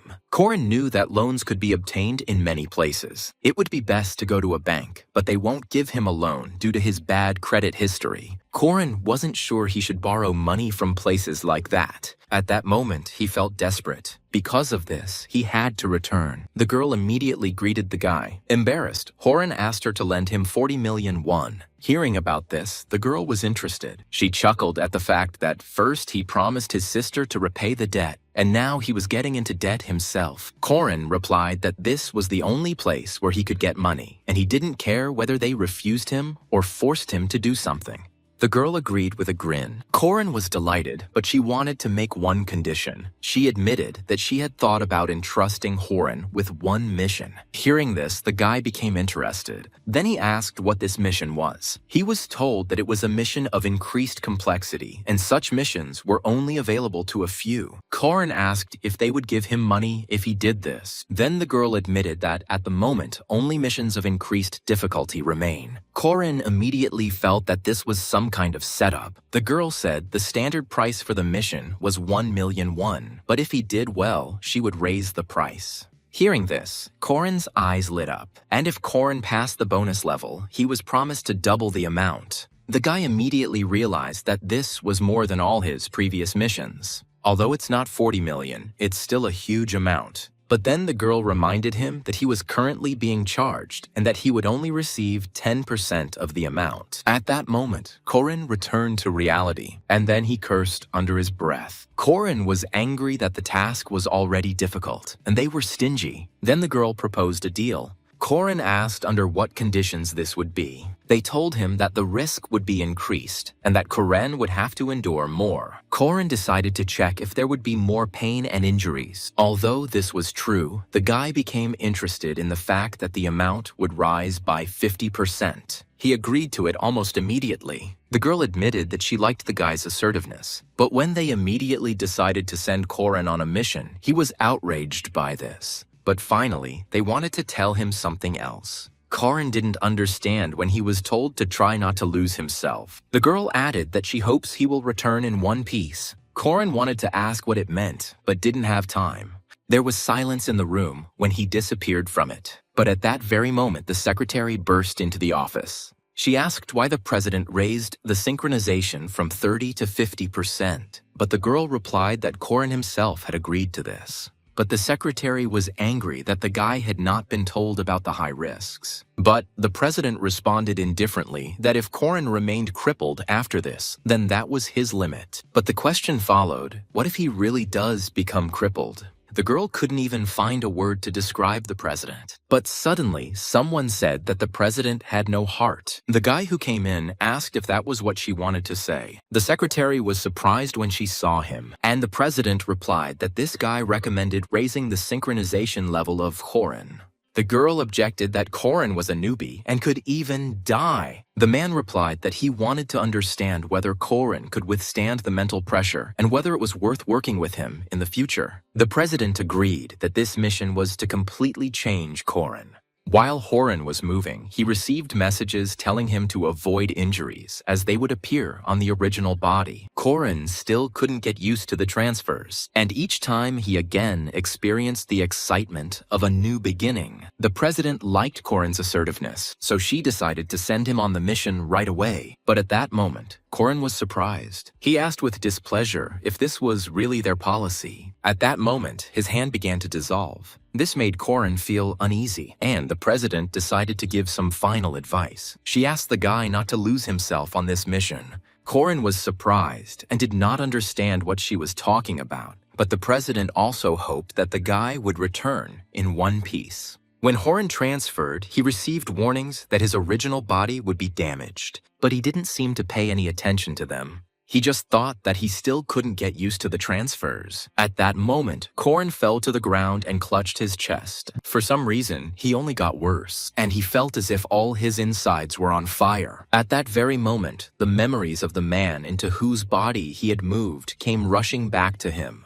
And Corin also saw the most terrible moment in the life of this man, because of which he entered into a contract. Suddenly, Corin began to see his memories clearly. The girl asked Strovan where he disappeared to at night, and the guy replied that he worked in security. He later added that his service was secret. That's why he couldn't tell her anything. A man with a tattoo on his face greeted Strovan. He told the boy that this time, the task would be more difficult, and he wanted to say something to the guy. The man asked if he was not the best assassin. That's why I decided to entrust my fate to Strovan. After that, the guy completed the task. The guy was praised for getting rid of the corpses and given a reward. But later, his parents died. At some point after that, his sister stood on the edge of the building's roof. Stravan asked Elsie to stop screaming and come to him. However, the girl only apologized to him. In fact, she blamed herself for her parents' death. Smiling, she apologized to Strovan for being such a stupid sister. Then she jumped off the roof, and Strovan just watched her helplessly. What he saw showed horror on his face. However, the guy soon became quiet and lowered his head. He continued to look at the ground, and tears appeared in his eyes. At that very moment, he, as if mad, shouted that he would definitely take revenge on them. However, the revenge failed, and he had to sell his soul for the sake of bloody revenge. Seeing all this, Corin cursed. The whole body was shaking from overwhelming emotions and rage. There were so many emotions that it was difficult to control them. The thirst for blood only grew stronger. It did not go away. At that moment, the guy pulled out his sword. Corin thought that no matter who it was, he would fall by his hand. He rushed to tear to pieces those who were guilty. The guy rushed forward at high speed. But at some point, Corin tried to reassure himself that at first he hadn't succeeded.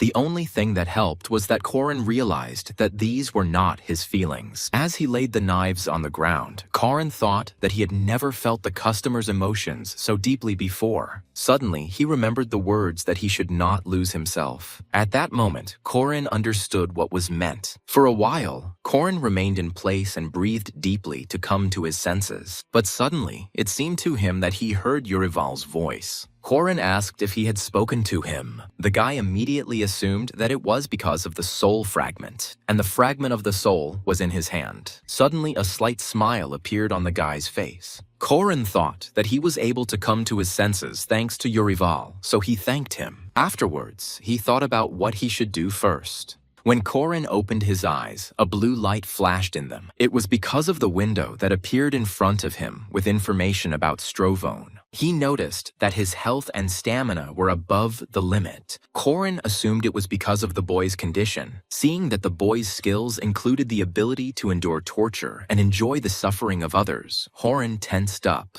Strovon was a man who chose the path of the assassin and darkness, and Urival was a knight who was able to win the trust of his comrades. Urival and Strovon were too different, which surprised Korin. Suddenly, Korin assumed that such skills were not without reason and he would have to torture someone. Korin didn't like this arrangement, but he immediately assumed that the enemies of Strovon's parents would have to be tortured. Korin realized that the entire mission was most likely built around killing people. Korin was warned that there were no missions for him. It was then that he found out what his sister was doing. After talking to her, Korin promised to find money and help, but he was angry that everything led to the murder of some people. However, he knew he had to do it to help his family. Korin understood that it was not time to give up because he knew about his family's situation. Because of this, the guy was even ready to commit murder. He wanted to focus only on his task, to avenge the Strovon family. Strovon killed many people and obviously made many enemies. But they didn't target him, but his family, who couldn't even resist. And the sister committed suicide, unable to bear what had happened. It was all too harsh. As the older brother, Korin understood Strovon's feelings. So he was willing to do it, especially considering the guilt he himself felt. At that moment, he was determined and ready to take action. First, he ran forward through the forest. He was going to get to the city, which was 4 kilometers away. However, he understood that Strovon had special skills. At some point, the muscles in his legs began to work harder, and the next moment, Korin rushed forward. With great leaps, he could move forward quickly. He also felt that his body was incredibly light. But while thinking about this, Korin did not notice that he was high in the air. Korin noticed that it was too high to land safely, but after landing, he was perfectly fine. Korin even thought that he was starting to feel jealous. Thanks to the training of this body, its movements corrected themselves. Strovon was of noble birth, with a good body and face. That's why Korin didn't understand how the guy managed to become a killer. Strovon grew up in the slums. He had to steal to avoid starving to death, did not join gangs, but eventually ended up in the Assassin's Guild. Korin thought that life was throwing Strovon from side to side. He had an unfortunate fate, but killing people still came back to haunt him. But Korin considered himself no better than him, since he earned his living in a similar way. Suddenly, Korin stopped. He suddenly wondered what the company he worked for even did. They were like devils, since people sold their souls to them. The more devoted a person is, the higher the price of his soul is for the devil. Even the Bible mentioned that a sinner who came to God was more valuable than the righteous, which means that for the devil, it should be the opposite. Korin thought that he was taken because he was a good man. He didn't understand why they chose him, because he wasn't ideal, but he had never done anything too bad either. Korin recalled the words that a contract can be called a silent agreement on both sides. When Eve was tempted with the forbidden fruit, it was based on the free will of both parties. Because of this, Korin thought that in order to agree, a person must actually want it. Suddenly, he remembered that he had been asked questions before the contract. Korin wasn't sure, but it seemed like there was a flaw in the contract signing. He wondered if it was possible to put this contract into paper, but he also understood that it was not worth it for an ordinary person to speak out against them. At that moment, Korin thought it was time to stop thinking about it. He already knew that his thoughts could be read, so it was worth stopping. Besides, what he needed now was money, not knowledge of who owned his soul. Korin decided to focus on the task again. Soon, the guy came to some place. It turned out that the bodies of the Strovon family were supposed to be here. Wanting to find clues, Korin activated his keen eye skill. Then he looked down at the ground and examined it carefully. It turned out that some tracks led inside the building. He decided to take a closer look at them, since it was not clear whether they were left by a person or an animal. But suddenly, something made Korin tense. It seemed strange to him that the area was so quiet. As soon as the guy turned around, some object flew at him. Without hitting the guy's body, the dagger stuck into the stone wall. After the attacks continued, but Korin had already moved forward. The guy jumped, and then a knife was pointed at him. Because of this, Korin thought that he wouldn't be able to dodge. But unexpectedly for himself, Korin managed to avoid the knife. Afterwards, he landed on the ground. Korin was surprised that he could do a double jump. Drawing his sword, Korin rushed forward. Now he was ready to attack back. He swung his sword and was ready to strike. But then the guy shouted to Strovan that he didn't know Strovan was here. Hearing this, Korin stopped. He asked Kesha what he was doing here. Looking at the guy's sword, Kesha suggested putting it away first. As soon as Strovan did this, Kesha was able to exhale. Kesha was Strovan's partner, and now the guy admitted that he thought he was finished. But Strovan merely repeated his question. After all, neither Kesha nor the guild should have known about this place.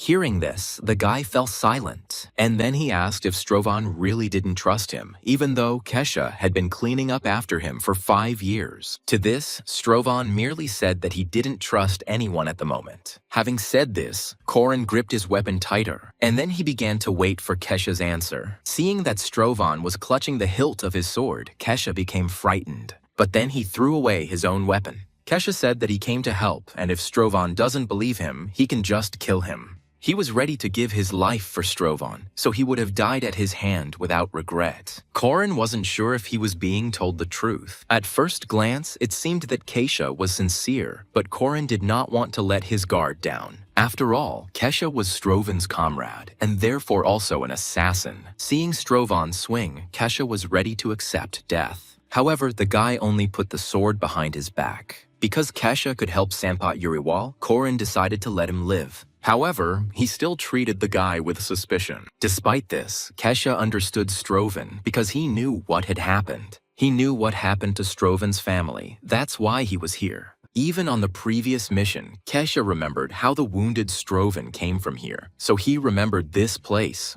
Strovan asked who else knew about this place. But Kesha replied that no one from the guild knew about him, and then showed Strovan his hands. After examining them, the guy realized that it was Kesha who had put his parents' bodies in order. Kesha replied that it was so. Kesha did this because he thought that Strovan would not be able to do it himself. Hearing this, Strovan grabbed the sword again. He was angry that the evidence on his parents' bodies was erased by Kesha. Kesha even trembled in front of Strovan out of fear. Strovan was angry that, given what had happened, Kesha was surprised that Strovan didn't believe him. Then Kesha fell silent, but the next moment he got angry and told Strovan to stop. He said it was too much even for Strovan. Lowering his head, Kesha repeated that it was too much. He said that even if Strovan's heart was encased in steel, he would not have been able to perform an autopsy on the people who raised him. So he decided to do it for him and drew every wound. Feeling his heart breaking, Horan realized that these were Strovan's emotions.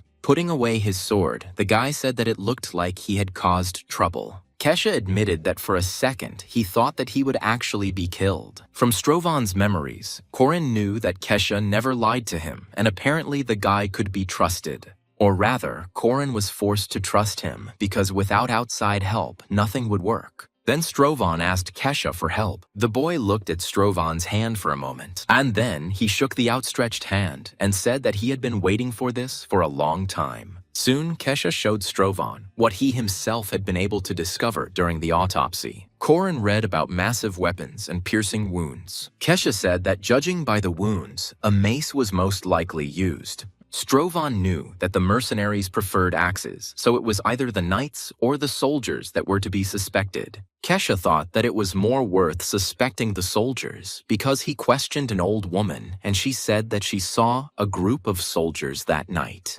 Hearing this, Strovan became angry and asked why the soldier would do this. Kesha asked the guy to calm down and said that he was shaking from the thirst for Strovan's blood. Korin thought that his partner was right and he shouldn't let Strovan's emotions control him. Afterwards, he decided to classify the mission as in a game. It is a riddle or a hunt. Games were more often focused on finding riddles or hunting monsters. He could get a reward for a successful decision or just run after monsters. The mission with Urival was more like a riddle, and Parsons' mission was a regular hunt where he had to kill everyone in sight. But Corin didn't understand where he should take Strovan. He asked Kesha to find out which unit the soldiers belonged to, but the guy had already found out how many of them there were then. Strovan was surprised that Kesha had already collected all the information. Kesha said there were about 15 soldiers, and at that moment, Strovan started shaking. Because at that moment, Corin realized that this was a hunt. 15 soldiers had to be killed. Soon they arrived in the city of Eldin.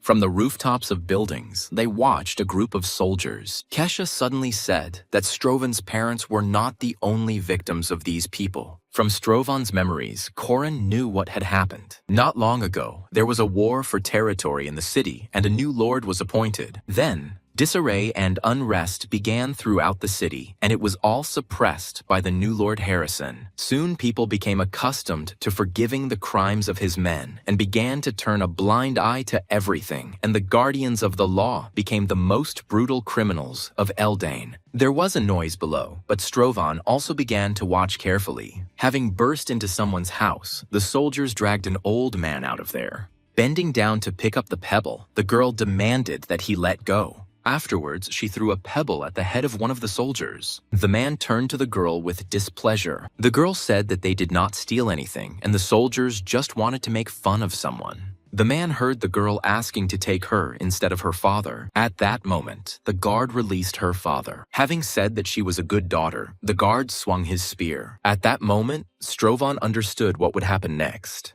His fears were justified because the girl was pierced by a spear. Strovan immediately decided to go down, and Kesha was unable to stop him. The man chuckled that her father would soon join her, so the loneliness would not last long. When Strovan landed, everyone turned their eyes to him. Instantly, everyone tensed up and looked sternly at the guy. The guards immediately asked who he was. Strovan didn't answer, but lowered his head and laughed. The guards only had more questions, but then one of them suggested stabbing the guy to shut him up. Approaching the guy, they told him not to move. Strovan continued to laugh and, to the guard's surprise, thanked them. He thanked them for being such scumbags. Hearing this, the guard gritted his teeth. The man pulled out his sword and told him he was crazy. At the same moment, he swung at Strovan, who continued to stand motionless. For some reason, he was unperturbed. With a grin, the guard called Strovan a presumptuous fool, but at that moment, he noticed that his sword was already broken. Sensing something was wrong, he turned sharply to look at the guy in front of him. He didn't even notice that Strovan kicked him.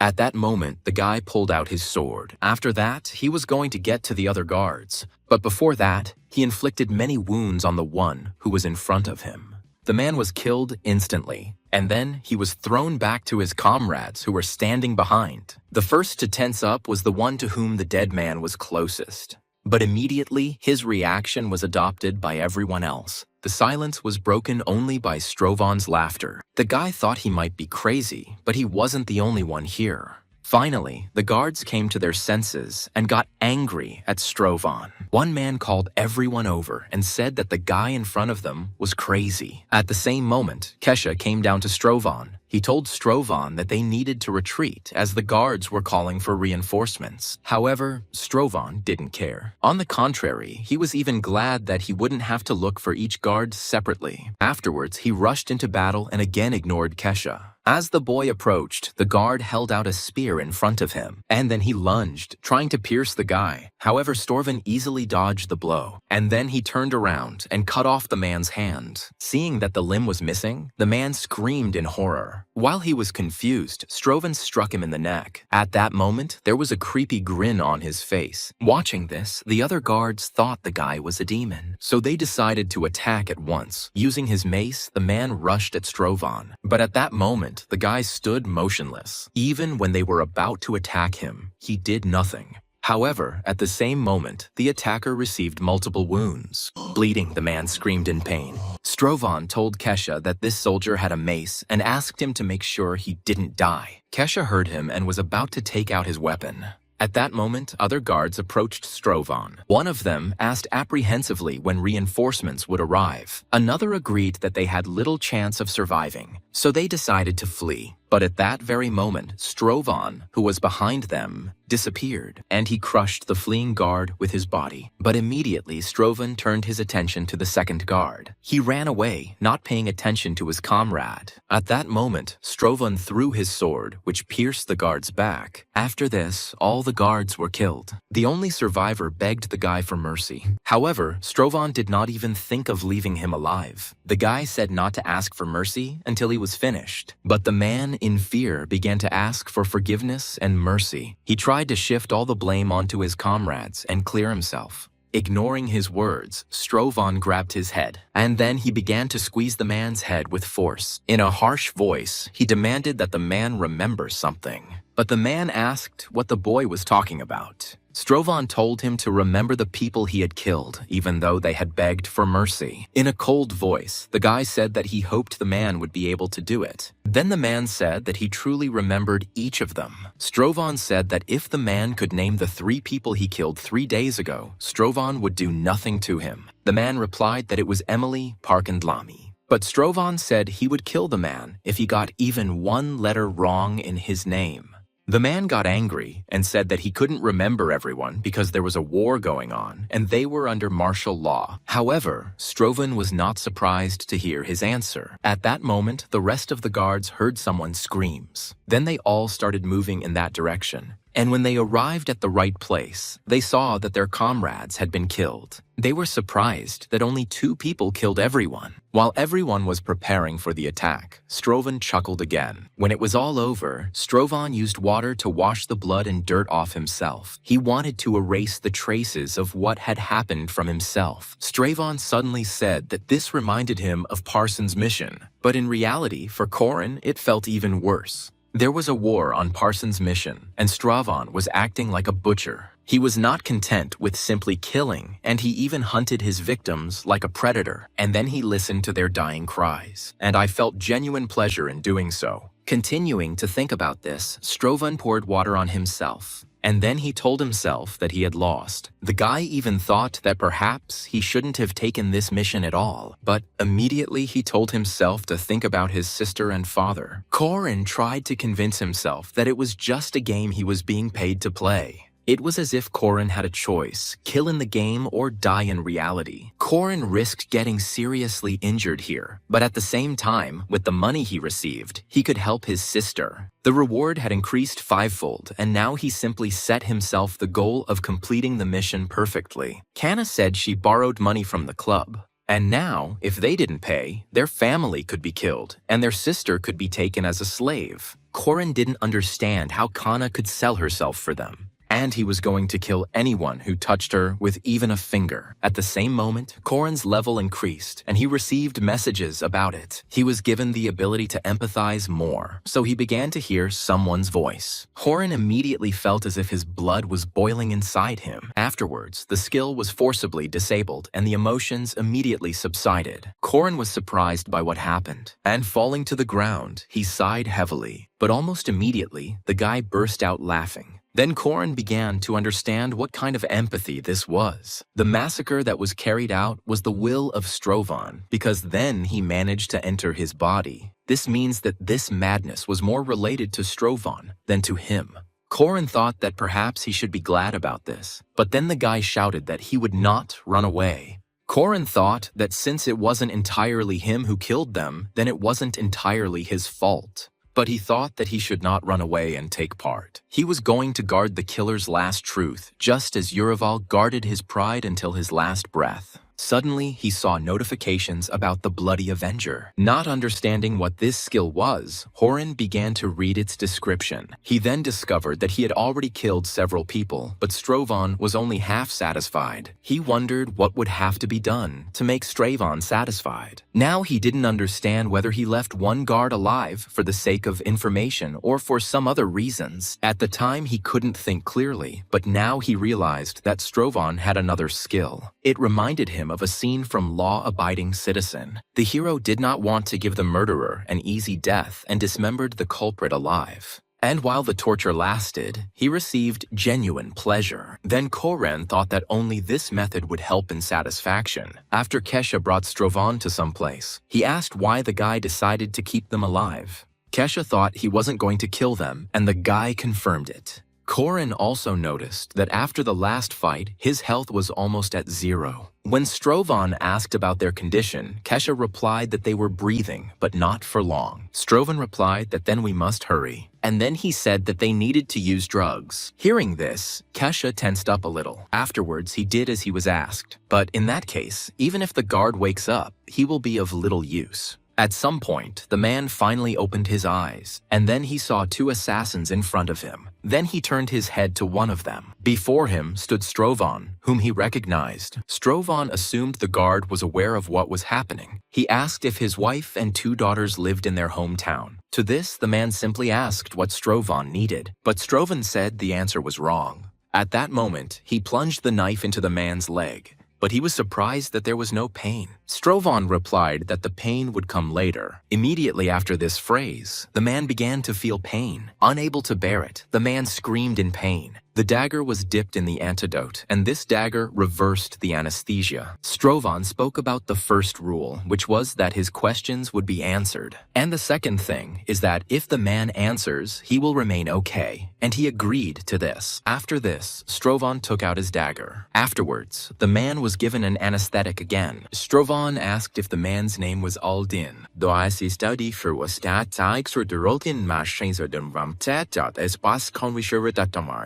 At first, Strovan asked easy questions because that was how it was done during torture. He continued asking about the man's family, already with doubt, but the man said that it was so. But then the man realized that he had revealed his family's situation. He immediately started trying to escape and said that his family had nothing to do with it. Hearing the wrong answer, Strovan stabbed him again. Strovan said he should have simply answered the questions, and if he couldn't do that, then Strovan was going to kill the man's family. Hearing this, horror was reflected on the man's face. Afterwards, Strovan started talking about how he would torture his family. With a grin, he asked the guard how he felt about this. In horror and despair, the man began to beg not to do it. Strovan said that they were only people, and if Aldin lived, then what difference did it make whether they died or not? The boy understood that the feeling of helplessness, fear, and guilt would break the guard. Strovan asked how many women the man had raped and killed, even though they also had families. Hearing this, the man began to apologize. Seeing this, Corin realized that he had achieved success. Torture was a form of domination. It was necessary to force a person to see in front of him not a person, but the devil. Strovan told the man that this was his last chance, and that he should tell everything. He understood that now the guard was completely in his power. Strovan asked for the names of Aldin's colleagues, as well as their addresses. The man promised to do it. Then he told where Theo's family lived,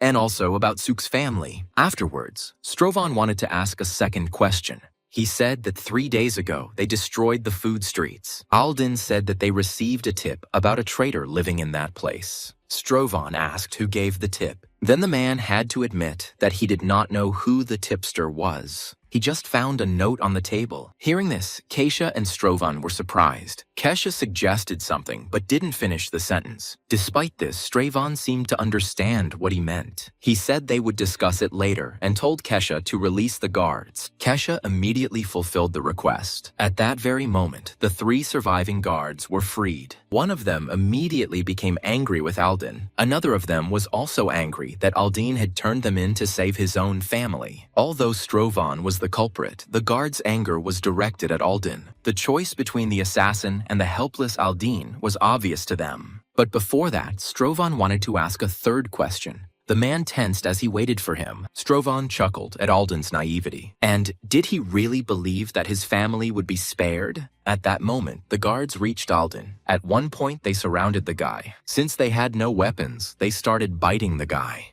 Strovan watched what was happening with indifference, and then he told Kesha to leave because there was nothing to do here. But Kesha asked him if he was really sure about this. Strovan said he had no intention of touching Aldin's family and simply wanted to make the man suffer. But Kesha said that he was asking about the guild, and Strovan said that even he wasn't sure about that. Strovan was a killing machine bred by the guild, and the guild master, the only one who had even a drop of humanity left in him, taught Strovan, and discreetly placing notes is his signature. Kesha said that the master's involvement was obvious. Strovan believed that this meant that the master didn't care whether it came to light or not. And Strovan said that it didn't concern Kesha. He asked the guy what he was going to do. Kesha had a round face and a trusting look, and he was on the lower rungs of the guild, having no desire to rise. Strovan believed that Kesha had retained his humanity and that he should leave the guild before he got his hands dirty with blood. Kesha said that the guild will not simply watch this, but Strovan said they would have to do it. Hearing this, Kesha tensed up, and Strovan said that if they hunt for Kesha, he will destroy their entire guild. Kesha was silent for a while. Suddenly, he said that it seemed like the master's words were coming true. Kesha told Strovan about the master's words about how his family was a hindrance to the boy. After all, if his family disappears, he will become the best assassin. After these words, Kesha became excited. Afterwards, he told Kesha to leave with his family under cover of night. In fact, Alden's torture didn't really impress Strovan, but the last scream raised the bar by 30 points. And now Corin thought that this was exactly what he had to do. Suddenly, Kesha stopped him. Kesha asked what Strovan would do after he left. Then there was silence. Strovan told Kesha to just live. He asked the guy to find something he liked to do. Otherwise, he will lose himself just as Strovan lost himself. Strovan said that instead of living like an animal, Kesha could live like a human. Afterwards, Strovan came to the abandoned land. The guy realized that those he was looking for were hiding. The guy said that he came to meet the master. He already knew that 2 people were hiding behind the ruins, and 3 on the other side of the alley. Suddenly, someone said they couldn't let the guy cross that line. Then Strovan saw a man standing on the roof of the building. Strovan recognized Zyrtek, who was Strovan's superior. The man said that there was a misunderstanding. Corin knew the man was of higher rank, but he respected Strovan. But Strovan told him that the man had misunderstood something. Zyrtek was surprised that Strovan was challenging the master. Smiling that it had finally come to this, Strovan demanded that they get out of the way. With a grin, he asked if Zyrtek wanted to join. Hearing the master's voice, Zyrtek turned to look at him. Strovan also turned to look at the master, whose presence he had not noticed. The master asked again if Strovan wanted to challenge him. Then the man realized that the guy had already decided everything for himself. At the same moment, Strovan initiated assimilation, and then his body was enveloped in a dark aura. The master said that it was not a sin to part with his life for the fact that the guy had finally crossed his barrier. Afterwards, the master also prepared for battle. But before starting, Strovan wanted to make sure of something. When he asked if the master had killed his family, the man replied that the guards had done it. Suddenly, Strovan said that the master had disappointed him and that he was really so afraid of Strovan. But in fact, he was deliberately teasing the master. Unexpectedly, the master said that the cause of death of Strovan's family was Strovan himself. The master was dissatisfied with Strovan's lack of understanding, but agreed to explain. Later, he admitted that it was he who left the note for the guards. Strovan briefly thanked him for the answer and prepared for battle. And now Corin was beginning to assimilate with Strovan during the mission. Suddenly, he remembered his sister. The guy's whole body tensed up, and rage no longer made his heart beat. It seemed to Corin that time had stood still around him, and his body was screaming in pain. But at the same time, he felt that he had become invincible. At that very moment, he suddenly disappeared from his place. Noticing his disappearance, the master became a little tense, since he didn't even see any traces of Strovan. It was at that moment that Strovan appeared right under his nose. Realizing that the guy needed to be stopped, the man used some skill. However, this did not faze Strovan at all, and he attacked the man. At that moment, he was truly unstoppable. It was then that he furiously chopped off one of the master's hands, and then he continued to hit the man multiple times. At some point, the man lost his second arm, and all his clothes were stained with blood. Having lost his strength, the man threw his head back, and after that, he fell to his knees. Looking down at the man, Corin thought that this was the end. However, Strovan's satisfaction level only rose by 2 points. At that moment, the man said that he had not been mistaken and that Strovan really did have talent. But Strovan did not understand how he could follow the king's path. The master said that Strovan could become the king of assassins and the lord of shadows. Hearing the man's ravings, Strovan asked the master if he was laughing. But the master admitted that he had been waiting for this dream to come true for a long time. Corin was surprised because he thought that such things only happened in novels, but the master really did raise his student in order to later destroy his personality. The master said that in his stupidity, Strovan had no ambition and was earning a little money for his family. Gritting his teeth, Strovan replied that it was so. It was obvious to the master that the boy wanted to preserve what was most obvious to him. But what the master wanted to do was also obvious in his opinion. Strovan said that the master was crazy, and the man agreed with the boy. As a result, he destroyed Strovan's life and happiness. But Strovan didn't agree that the murder of his family was becoming an excuse for him. Suddenly, the master said that Strovan was an assassin who made his living by killing other people. Because of his kindness and guilt, Strovan refused a greater reward. The master was convinced that he killed Strovan's family for his own good. With disdain, Strovan said that the master was pathetic and nauseating. Strovan said that he would not become what the master dreamed of him to be. But then the master said that he had already sent messages to all the assassins in the country. He told everyone that the king of assassins, whom they had been waiting for, had been born here. Corin understood that if the man had really done this, then it was obvious what would happen next. Everyone will come to this city, and if Strovan defeats everyone, he will become the king of the assassins, even if he does not want to be. The guy asked the man why he did this. And the man said again that this was his dream. He suddenly said that the power of the assassins had always been in demand, but they had always been treated with disdain. The man said that if the nobility had a king, then the assassins needed him too. The king of assassins, before whom even kings will tremble. However, Strovan did not crave recognition and only earned money for his family. The man believed that the family was holding back Strovan's growth, so he decided to get rid of it. The master was glad that he was not mistaken about the guy, but was a little upset that he saw this power only before his death. And then he told Strovan to end it and go his own way. Hearing about the dream, it seemed that Strovan understood the man's feelings. He was the one who would follow his dream even with fire and sword. Strovan felt disgusted to look at him, even though the master was one of those people. He understood that death would mean nothing to the man, since he had already achieved his dream, so Corin made a different decision. After the guy cut off his hand, he grinned. Seeing this, the man shouted in anger. With a grin, Strovan asked if an assassin without an arm could become the king of the assassins. This made the master feel helpless as his whole dream was crumbling. But this was not enough for Strovan, and he decided to cut off his legs as well. The master asked the boy why he did this and renounced the world at his feet. Strovan also gouged out his own eye and cut off his ears, and finally intended to kill himself in front of the master. He wanted to die as a man, not become the monster they wanted him to be. After these words, he cut his neck with his own sword.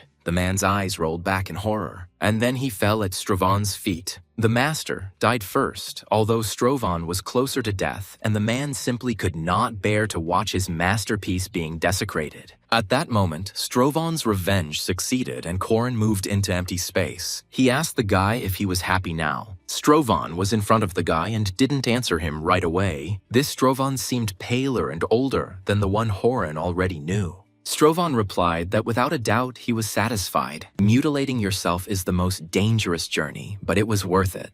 And even if Strovan kills himself, it will happen after the mission is completed. However, Corin still understood that it was dangerous. Strovan thanked the boy and said that he had also killed the guild master, but was unable to take revenge on him. The man admitted that, as the master had wished, Strovan had become the king of the assassins and ruled the entire shadowy part of the country, but he never smiled until his death. Strovan admired Corin's courage at the last moment and wondered if he had been afraid of death. But Corin told him that this was not so. Corin believed that Strovan had lost everything, and he did not have the strength to think about anything else. Although Strovan was able to kill the master, he lost the meaning of life. Strovan was surprised that Corin supported him, although Strovan lived like a beast. However, Horan simply understood the man's feelings, and he knew what it felt like to never see your family smile again. Corin admitted that he had been in a similar situation, and the result was the same. Strovan noted that Corin had never killed, but he understood the king of assassins. Finally, he said that Corin was a strange man, and then they moved to the cemetery. Strovan came out to 3 graves. Corin immediately guessed that these were the graves of the Strovan family. Corin asked if this was Strovan's reward, but Strovan asked if the boy thought the reward was too great. Excitedly, Corin asked why the reward was like this. After all, it was completely different from Urival's award, which exuded nobility and calm. And even though it was just a dream, Urival was happy. So why was Strovan's family still dead then?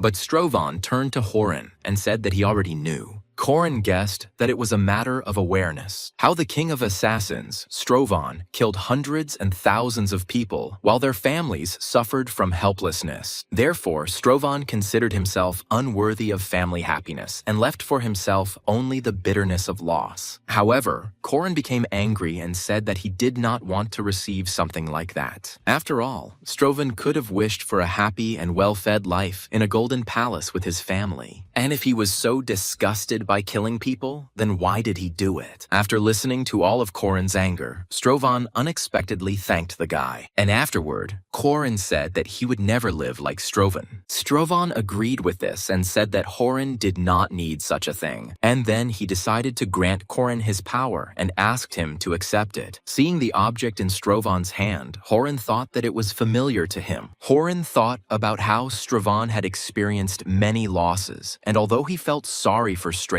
he did not want to get close to him. Strovan said he didn't want Horan to have to use it, but life could be unpredictable. After listening to Strovan, Corin agreed to accept his power. Finally, Strovan told the boy to protect his family and what is dear to him. After all, this is the only way he will become a man to the end, even if he sells his soul. The next moment, Corin was transported to his world. He immediately looked around in surprise. It turned out that he was immediately transported to his house. But it was a little strange because before the mission, he was in the office, and it was from there that he went to another dimension. Suddenly, through telepathy, he heard that the teleportation had been successful, and they had little time. The guy was told that they thought something important was about to happen at his house. At that moment, the front door swung open. When he left the room, Corin saw some men trying to take his sister away. Upon seeing Corin, Kana immediately became worried. At that moment, the guy rushed forward.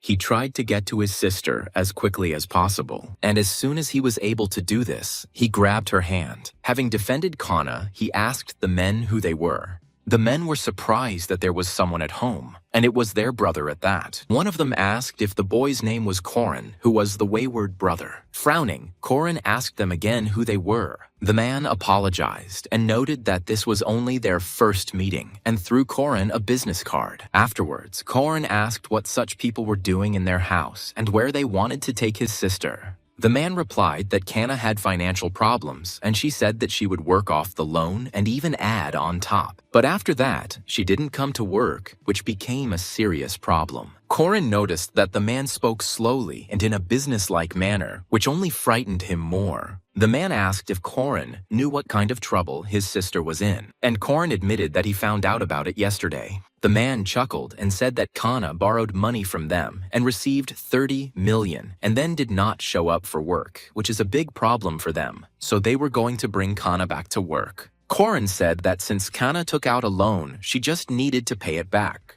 But the man just laughed and asked who would return them if Corin didn't even have a job.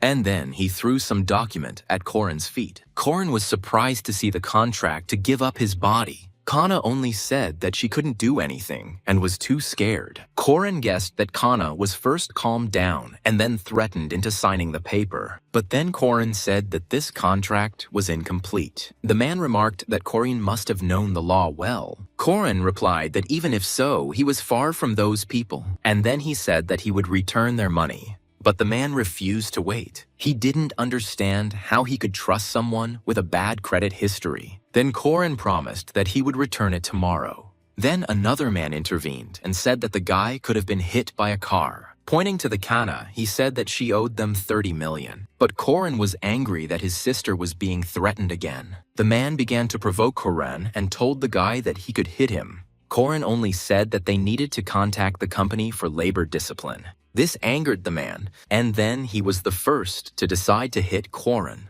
Koren did not dodge and took the blow. After the blow, the man grabbed the guy by the collar of his clothes. And then he said that Kana wasn't even fit for a hostess bar, and maybe she should have just sent him to a brothel. Angered, the Horan asked to repeat it. Seeing how the guy's gaze changed, the man fell silent. Koren understood that in his usual state, he would not be able to win. So, he should have remembered what Strovan was like. And at that moment, he hit the man's head against the wall. The blow landed right on the forehead, and after that, the man slowly rolled down. Afterwards, Koren turned to look at everyone else. The sister was surprised that he knew how to fight, and the man also did not expect this from Koren. While everyone was silent, Koren exhaled heavily. The men asked Koren if he wanted to get into a fight. Koren said that he was hit first, and he was only defending himself. Afterwards, he said that they could call the police and sort everything out. However, the men remained angry. Then Koren realized that everything was as Strovan had said. He didn't want to use that power, but he had no choice. Koren was going to kill anyone who could harm his family. Suddenly, the man turned to his subordinates. To the surprise of the others, he asked to take away the one who was lying unconscious. Afterwards, he said that this family was different from what he had heard. Koren continued to watch the men closely. They were muscular, and if he missed even one blow, he would be finished. Strovan gave him the power of an assassin, but will his body be able to withstand it? But even with half that strength, Koren was confident that he could kill those people. The man said that they really needed to talk like civilized people. Hearing this, Koren was surprised, and the man said that Koren knew how to kill. He said that people like them saw it in their eyes, and Koren killed more than once.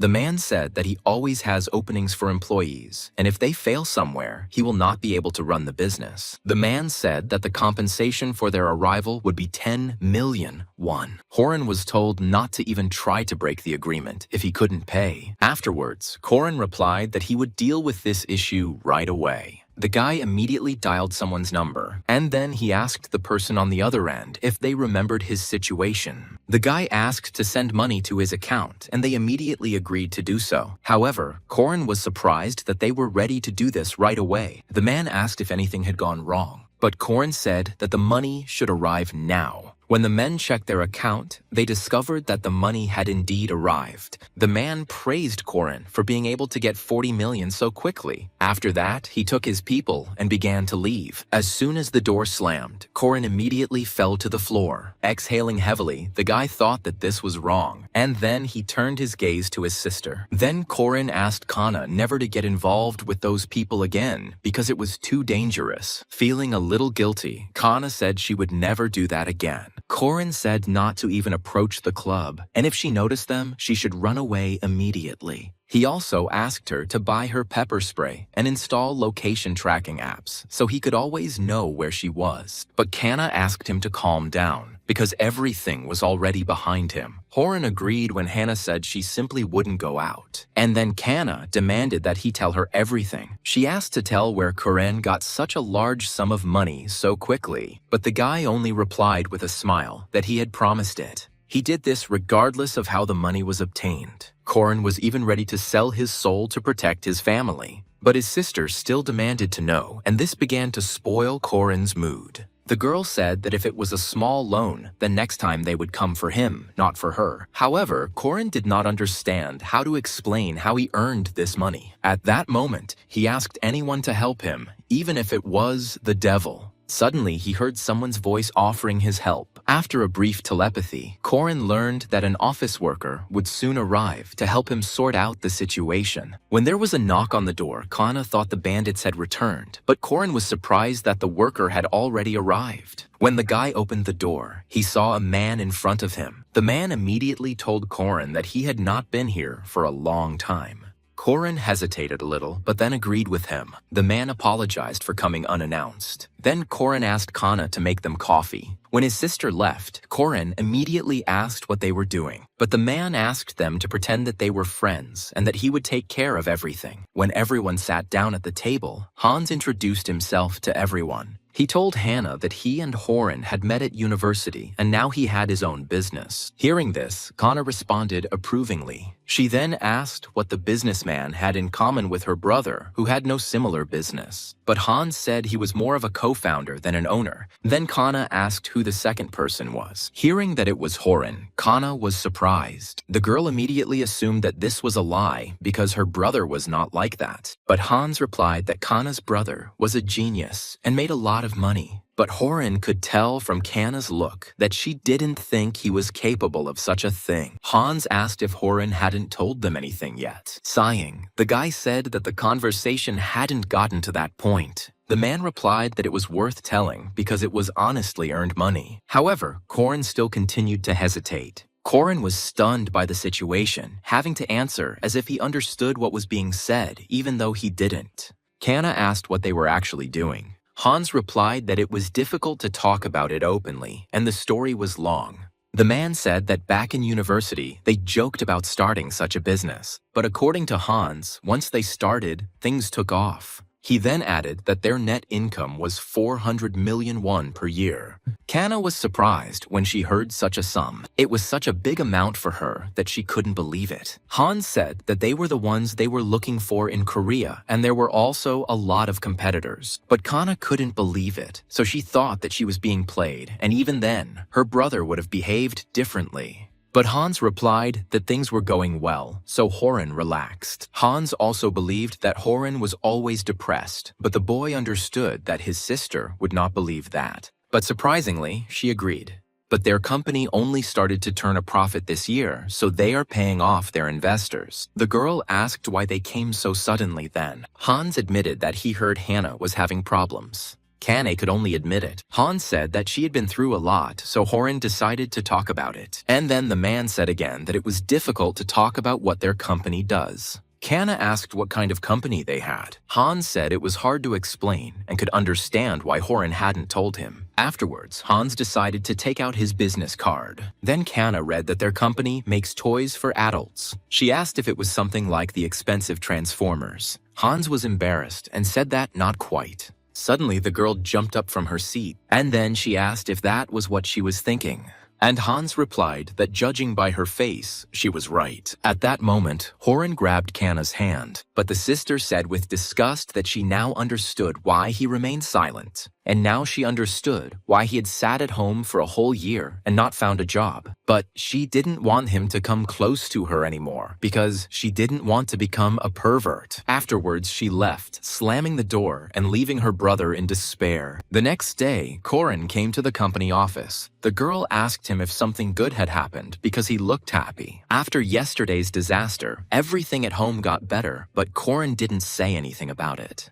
The family now looked to Horan as a co-founder of the business. At home, he said that their company was currently experiencing financial difficulties, so he would not be able to help his family for now. Horan knew that this might not sound convincing to them, but he promised it anyway. He was going to make their family better because she was in his heart. But Horan was surprised when the secretary reminded him about adult products. Horan awkwardly replied that he thought it worked. At that moment, the president appeared and said that Horan looked better than she expected. However, Horan admitted that the mission was a bit scary. The girl admitted that she was ready to get a slap from him when he came to work, but Horan said that hitting was too much for him. Then the girl said that she meant Strovan's mission. Then Horan understood what she meant. At that moment, the guy felt dizzy and grabbed the table. Horan suddenly thought that he was being too careless. After all, he killed so many people and forgot about it. The girl noticed that Horan seemed to be concentrating hard and was difficult to distract. Then Horan asked why this particular mission was chosen for him. The girl replied that it was shock therapy and she wanted to push him a little. Hearing this, Horan became angry. The president said that Horan was a moral man who could not kill, but that it would hinder the progress of his missions. Corin remained silent because he could not help but agree. All missions were given by people who were pushed to the limit. Not all missions were bloodless, as was the case with Urival. Corin knew that sending him on such a mission was a gamble, and he was very angry, but he admitted that he had decided to do all this. It was the killer's final atonement. It didn't matter to Corin that the money earned for his family was earned in blood, but it sounded like he was a mercenary. The president noticed that Horan had decided to become strong and was surrounded by a pleasant light. Then Corin was surprised that they not only read his thoughts, but also saw his aura. Entering another room, Corin was surprised by this distorted space. At that moment, the girl's eyes lit up, and she asked their shelter to open.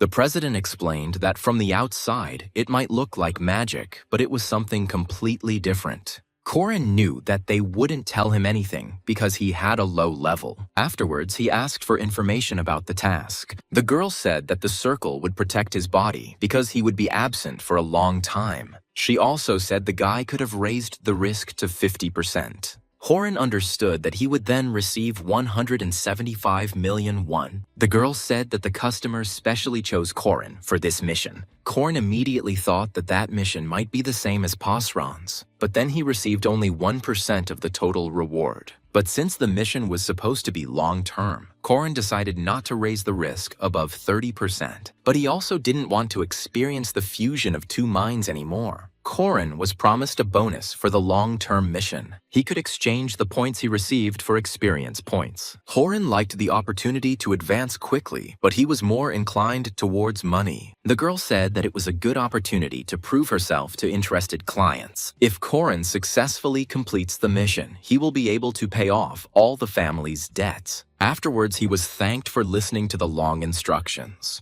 And at that very moment, Corin began to be teleported. Immediately after this, the merger with Kasain took place. Soon Corin arrived in the new world. He immediately noticed that it was too hot there, and it turned out that he was on the castle wall. At first, Corin decided to focus on Kasain's emotions. At that moment, he began to see some memories. Kasain reported that they had discovered a group of orcs, and if they do nothing, the city could be destroyed. Therefore, it was decided to gather troops. But suddenly, Kasain was informed that the king and the soldiers had disappeared. Kasain was angry that Gauss had escaped and left everyone to be eaten by the orcs. The man continued to say that Gauss took not only the soldiers, but also the money. Kasain was informed that the food warehouse was also empty, and now it was unclear whether the orcs would eat them or whether they would kill themselves. Corin knew that Kasain was fair and noble, and he was the leader of the city's guard. But his burden was much heavier. When the city was surrounded and soldiers stopped patrolling it, people began to attack their neighbors. The Kasains reported that they found out what those people were cooking.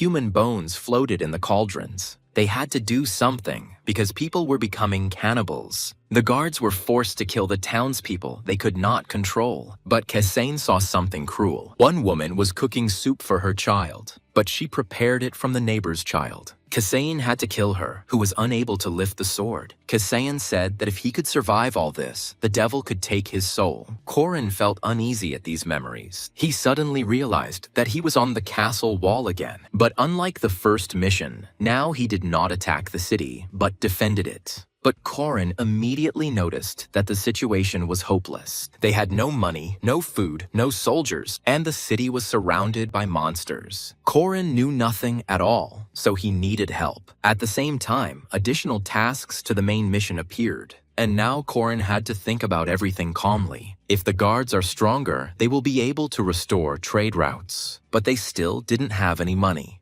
While Corin was thinking about everything, a guard approached him. He reported that there was unrest in the central village. Corin was angry that he was not given time to think, but decided to deal with the problem. He also thought that if he saw the real situation, he might get more answers. Soon, Corin saw that one of the houses was being robbed, and the guards were simply watching. At that moment, Kasain ordered it to be stopped. Upon seeing the leader of the guard, everyone immediately froze. The guy said that if anyone resists, he can be killed. Afterwards, everyone pointed their guns at the robbers. Corin wondered if their problem was now solved. When a man approached him, Kasain immediately recognized Boroval. For Kasain, he was like a brother, but unlike the knight Kasain, he became a mercenary. As they started talking, Horan thought that if he talked to more people, he could get more information. From his memories, Corin knew that Buraval was an intelligent man, and his patron was the brother of Lord Gauss. Kaysayan asked him to explain this disorder in the city, but Buraval simply said that they had not been repaid the money they owed. The girl replied that they had already paid Lord Gauss. Then Buraval asked where the receipt confirming this was. The girl could not answer this. Buraval continued that they had a promissory note with them. Buraval said that he only wanted to take what she owed. Corin understood that Buraval was simply robbing that girl. He understood how unfair it was to the girl because the lord simply ran away with the money. The girls said that they had already repaid their debts, and if they were robbed now, they would not survive. Suddenly, Kaysayan said that he would confiscate everything. Hearing this, everyone was surprised. Since they couldn't determine the truth, the guards would simply take away the source of the problem. But the girl wasn't happy with this, and Buraval showed a paper confirming that all this belonged to the lord. Kaysayan replied that Gauss' name was there, and Chios had no right to collect money. And although he was Gauss's brother, according to Kaysayan, he was an outsider. And if Chios tried to take over Gauss's property, then it was treason. Kaysayan said that Gauss was still the lord of the city until his death was confirmed. Then Buraval fell silent, and Kaysayan told the guards to confiscate the things. The girl began to cry because she considered them all thieves. Buraval said that Kaysayan shouldn't do that. But Kaysayan said that while the lord was not in the city, he, as the head of the guard, was his representative. Buraval could not deny this, and then he just had to leave. The girl's family was in trade, so now Kaysayan had food. He thought something good could come out of this. Although he felt sorry for that girl, he could now feed his guards. There was only enough food for the guards, and the residents only saw how the guards robbed the house. And then the mood of the townspeople began to deteriorate. Corin noticed that there were significantly fewer positive citizens. The guards were the only ones who could do their job, so they were Corin's priority, and he couldn't allow the mission to fail. Afterwards, Kaysayan decided to come to someone. Kaysayan came to the vice lord of the city. Kaysayan thought he knew how to solve the food shortage problem. Zepiro asked how to do this, and the guy said that under the guise of war, they should take food from the residents. Zepiro was surprised. He was angry that the guards would steal from the townspeople.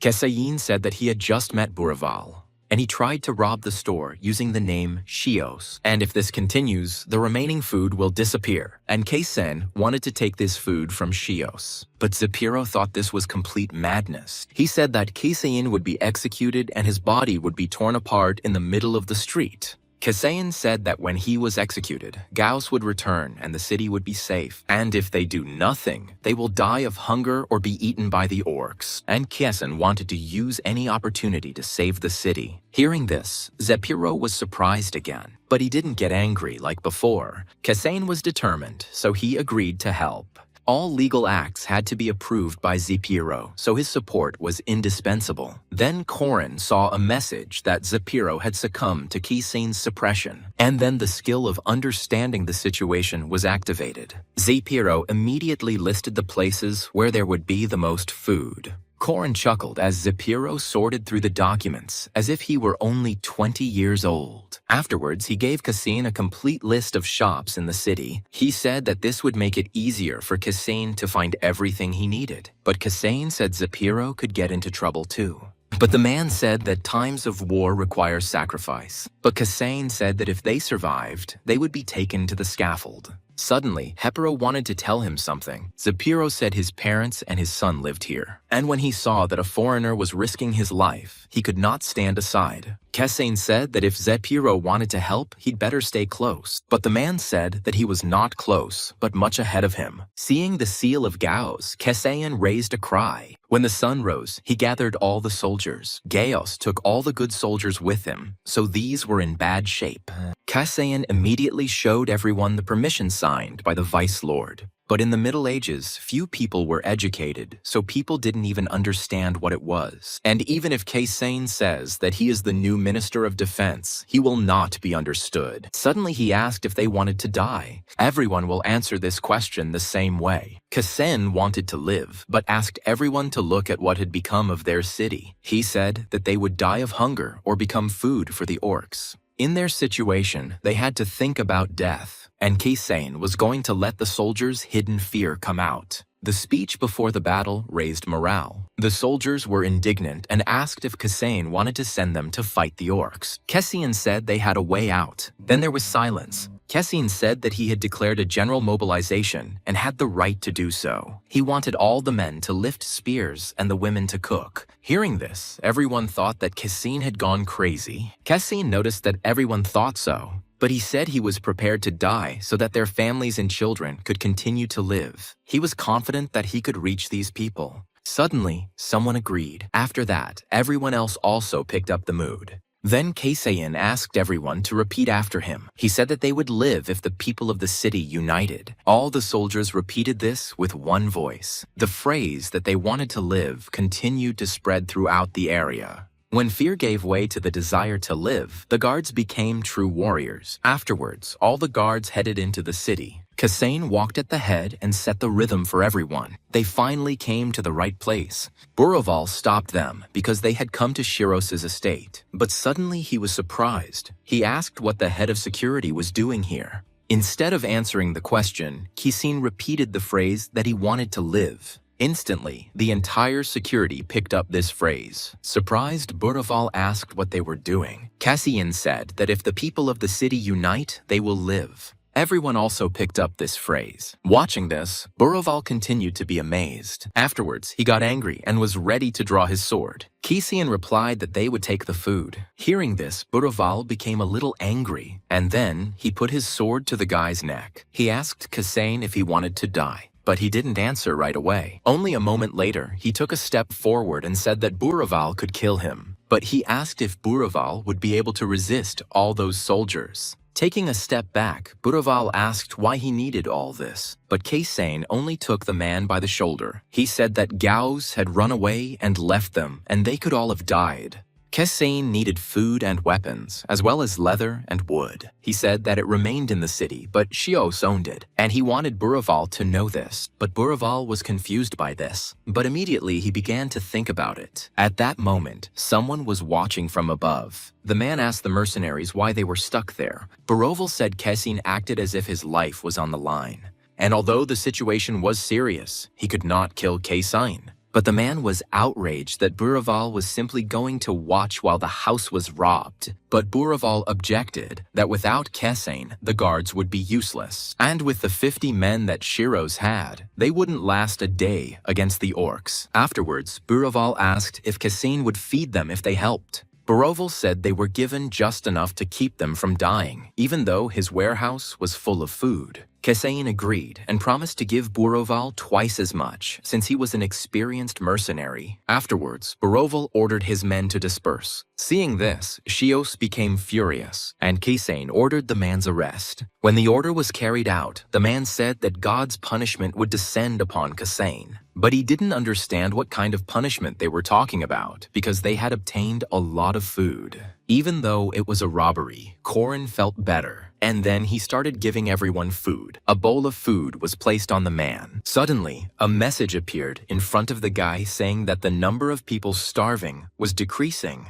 Corin solved the problem of hunger, but he still could not give new hope to people. It was understandable that people were upset, as the city was still isolated. While everyone was having dinner, Kasain stood to the side. Suddenly, someone called out to him. Buraval asked where they should patrol, but Kasain said he wanted to ask for something else. He said they needed coaches. Then Buraval said that he would choose 5 people for this. When Kasain asked what Buraval was going to do, the man said that the Lord had a white horse. Kasain understood that having a scout on horseback would be an advantage. Corin was glad that Buraval was on the same side as him. Buraval asked if Kasain was worried that Buraval might escape on this horse, but Kasain only grinned. And then he turned around and said that Buraval wouldn't have to run away. Buraval asked why this was so, and Kasain replied that he could save this city. Suddenly, Kessin crossed paths with one of his men. He asked the man if something had happened. The man reported that they had collected the metal and the blacksmiths were already working. Kessin was glad that the weapon would be ready, and the guards obtained the tree by destroying rich areas. Even though the rich people complained, it was worth it. The rich were fools because they did not understand that if the city fell, everyone would die.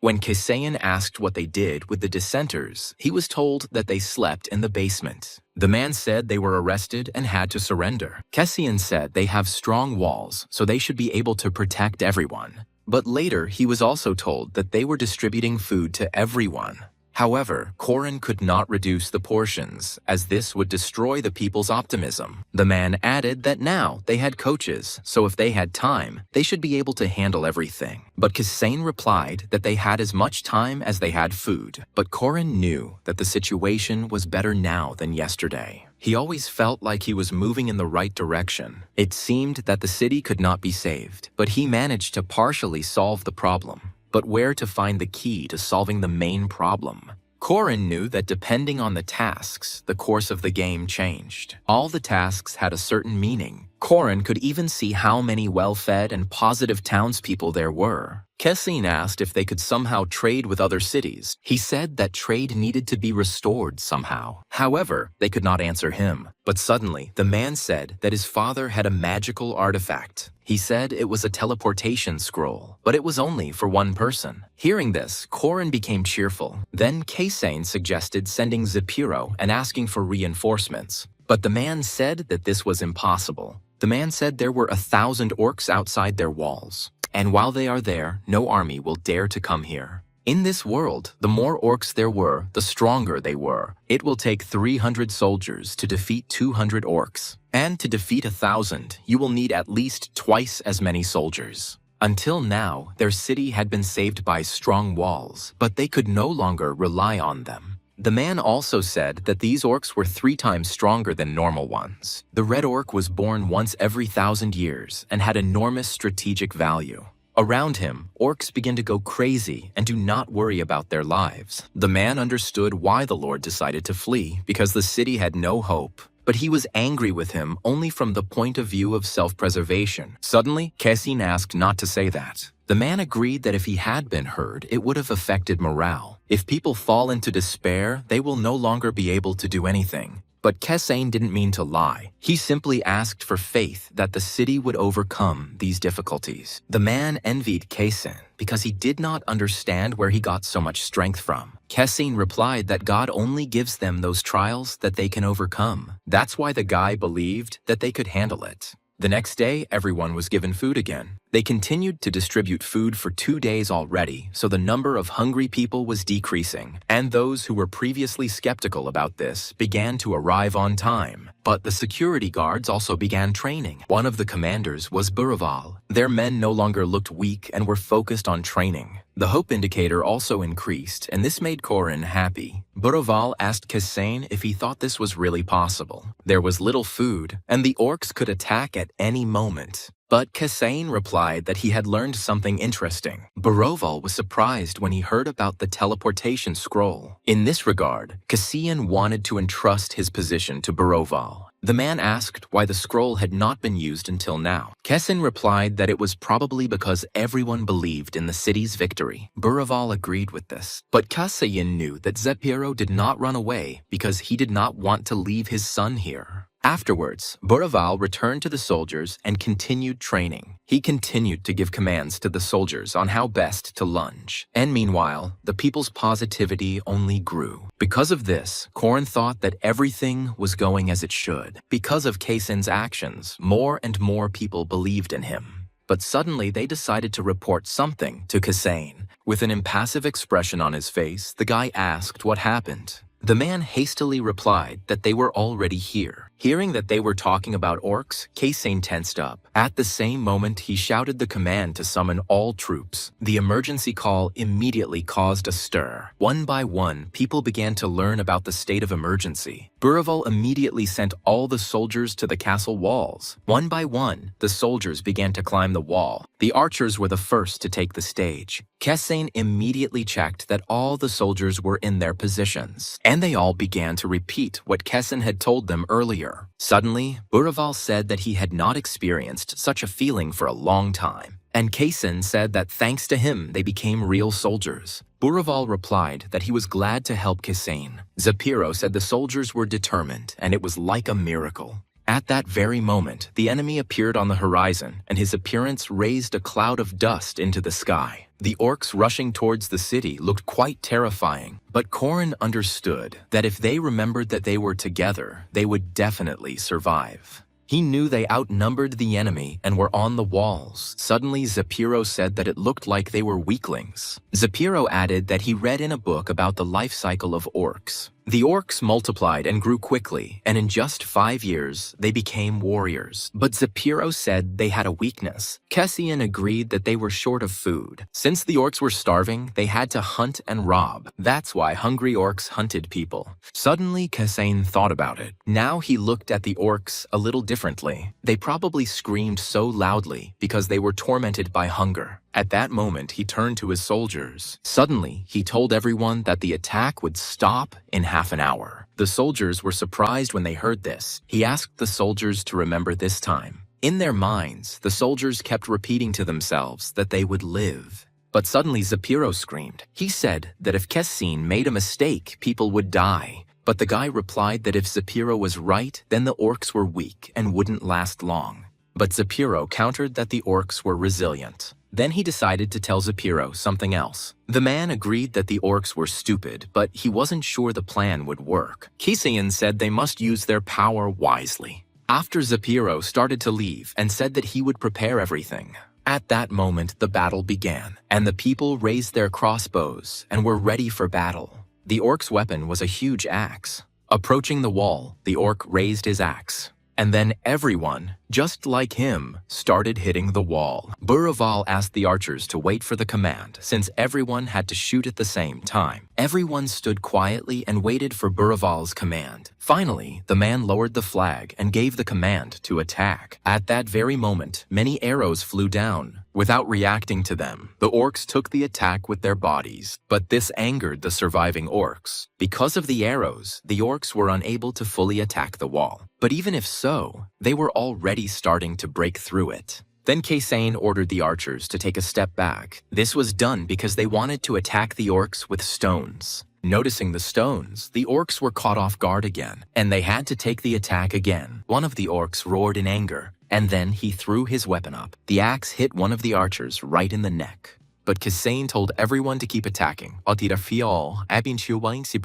But it turned out that at that moment, someone threw an axe at Kessin. Having reacted, the boy was able to defend himself from it with his own sword. And because of the reflected blow, the hammer hit the head of one of the orcs. But Kassin understood that they needed one strong blow to win. Then he was informed that the orcs were breaking through the gates. Kasane immediately moved towards the gate and reminded everyone that there were still 20 minutes left. However, the axes were already beginning to destroy the wall. Holes began to form through which orcs could be seen. Spearmen stood in front of the wall, waiting for it to be breached. Kessin understood that the gates would be breached at any moment. And he understood that if this happened, all the soldiers and residents would die. Suddenly, he realized that he didn't need the 8 million won. He understood Kasane's feelings when he wanted to protect people at any cost. Having retrieved the fragment of Yurval's soul, Corin asked for his help. Then the fragment began to disintegrate. This shard allowed one to acquire Yurval's physical strength and courage only once. Immediately, Kasane's body was enveloped in a blue aura. His eyes also changed color to blue, and at that very moment, he rushed forward, pulling a spear from one of the soldiers. It all happened so quickly that the soldier didn't even realize what had happened, and Kasane confidently held his spear out in front of him. He aimed at the hole from which the orc was visible. His blow was so powerful that it killed 2 orcs at once. At that moment, the guy exhaled heavily, and then he forcefully pulled out the spear, stained with green blood. Immediately after this, he was about to attack with his spear again. The blows were fast, so the orcs did not have time to react. Soon, the entire wall was stained with blood. Quite quickly, Kessen ran out of steam. Suddenly, Urival said that although Kessen was a knight, he was too weak. And then he asked if he had defended the castle gates. But it turns out that the orcs still continued to break through. Then Urival gave a hint to find hidden mechanisms in the walls. Without a doubt, Corin decided to trust him. After all, Urival had been through many medieval battles, and memories flooded into Kessen's head. Suddenly he called some soldiers to him. He ordered them to roll the hedgehog here. A hedgehog is a barricade created to strengthen a gate, but the soldiers said they didn't know how to use it. But Kessen still said to roll it in. Soon, the soldiers rolled the barricade back into place with difficulty. They continued to roll it at the same pace, but suddenly the barricade ran into a small rock. This was immediately reported to Kessen, but Kessen forbade them to change direction and told them to push on his command.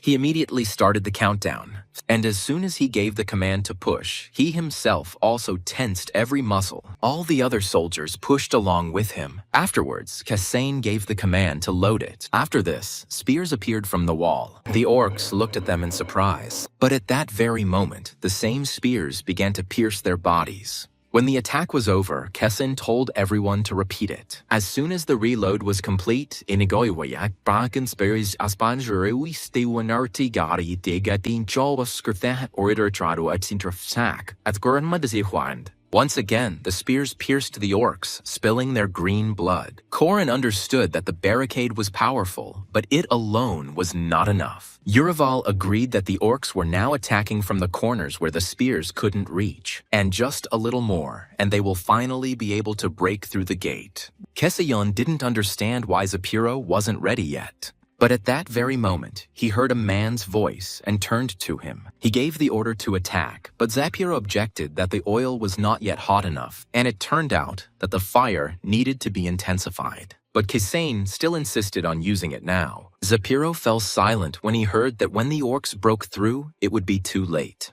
Their axes actually continued to break down the gates. At that moment, Zapiro ordered the oil to be poured out. A loophole is a mechanism built into the castle's defensive structure and is a through hole above the gate. And this was the most effective way to kill those who were breaking down the gates. Zapiro told everyone to handle the oil with care, but the oil was heavy and difficult to carry. Everyone tried to lower him down carefully, but at some point, one of the soldiers' feet slipped. The man screamed in horror and surprise. Seeing that the cauldron of oil was about to tip over, Zapiro was also surprised, and the other soldiers who were nearby were also scared. But at that moment, someone picked up the cauldron. It turned out it was Kessen. It was too hard for him to keep it alone, and he immediately asked someone to help him. At that moment, another soldier approached him. However, it was also difficult for him to hold the cauldron with his bare hands. Very quickly, his hands began to get burns, but Buraval and Kessen were full of fighting spirit.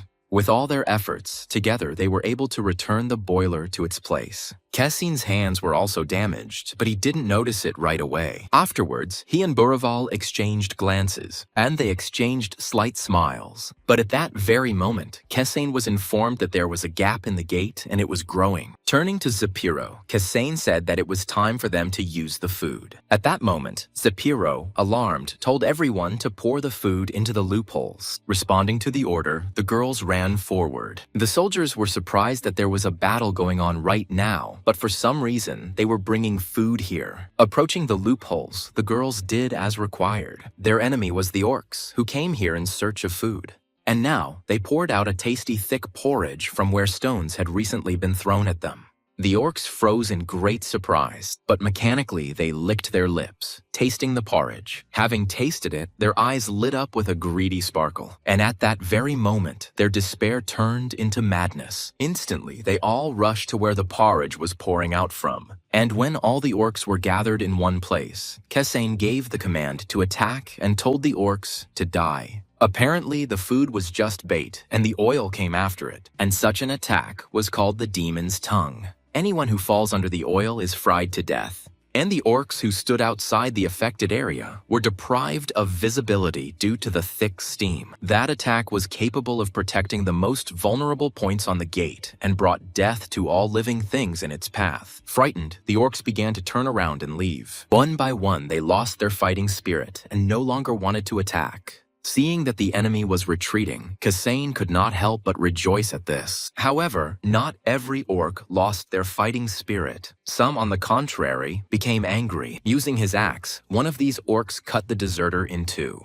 Seeing how brutally he was killed, the remaining orcs stopped their retreat. The angry orc screamed loudly, and a powerful aura emanated from his body. At that moment, one by one, the orcs began to turn towards the city. And then, they changed their direction and rushed into battle again. Seeing this, Kasain froze in surprise and did not understand why they were returning. The orc who was able to redirect his horde turned out to be their leader. Hearing this, Kasain was surprised, and Yurival told him to take the crossbow. After listening to him, Kasain immediately grabbed a crossbow from one of his soldiers and, holding the weapon in front of him, began to aim. At the same time, he asked Yurival if he knew how to shoot a crossbow, and Yurival replied that he knew a little, but at that moment, Corin noticed that the crossbow didn't even have a sight. Meanwhile, the irritated orc leader was also approaching the wall. Corin was reassured by the fact that Yurival had skills, and Corin himself had fired a gun during his service in Korea. But suddenly, all his thoughts were interrupted, and Corin became afraid of something. It was only when the arrow was released that he realized he had lost his aim. But even if that were the case, the arrow still hit the orc's head.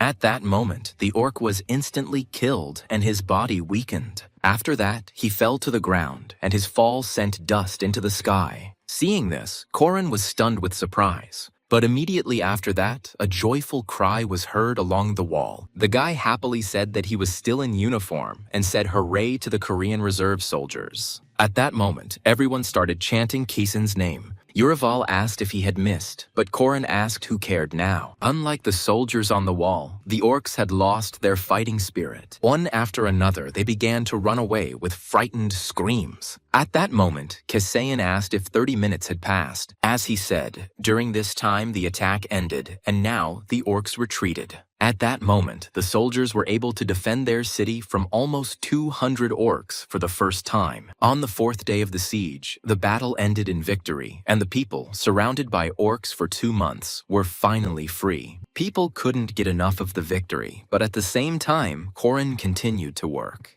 He was filling out some lists, but suddenly his pen fell from his hand. Leaning back, the guy said he wanted to have some fun too. They had won, but Corin knew how much work still lay ahead. He had to report on the number of victims and the materials used, report any problems, and strengthen the castle's defenses for future battles. Yurival agreed that the problems that arose after the battle were no easier than the battle itself and said he disliked paperwork. Suddenly, Corin asked if he had been appointed to that position because he was not good at that kind of work. And then Horan thought about the fact that when he played similar games, he was not required to complete such tasks. When Zepiro came and said that this was not an easy task, Kasain agreed that for a warrior, such work was hell. Then Zepiro said that since it was so hard for Kasain, he could give him another job. Hearing this, Kasain jumped up from his seat in excitement. Zepiro said he would do Kasain's work if he did Zepiro's work. The guy immediately asked what was required of him. But then he cautiously lowered his gaze in front of him. He noticed that Zepiro was holding some bright red object in his hand, and then he asked if Zepiro was going to give it to them personally. The man calmly replied that doing so would be a sign of respect. When Kasain asked if Zepiro had slept, the man replied that he had slept as much as he needed. However, Corin believed this was not true and suspected that the man had been working all night. Kasain said that it was not a sin for Zepiro not to raise a sword in battle, just as it was not a sin for him to be a bureaucrat. And he asked her not to work so much, otherwise it would end badly. But the man replied that he found consolation in this. He admitted that when he tries to sleep, he feels like he is dying, but while working, he can afford to take a nap. Hearing this, Kasain calmed down, and then he accepted Zepiro's item and said that he would hand it over. In fact, the boy knew that the old man felt that way. Because of the man's anxiety, he began to have insomnia and work calmed him down. In Kesane's hands was a scroll of red parchment and letters to the families of the fallen. One by one, he began to visit the families he needed, and he passed on letters of condolence to them.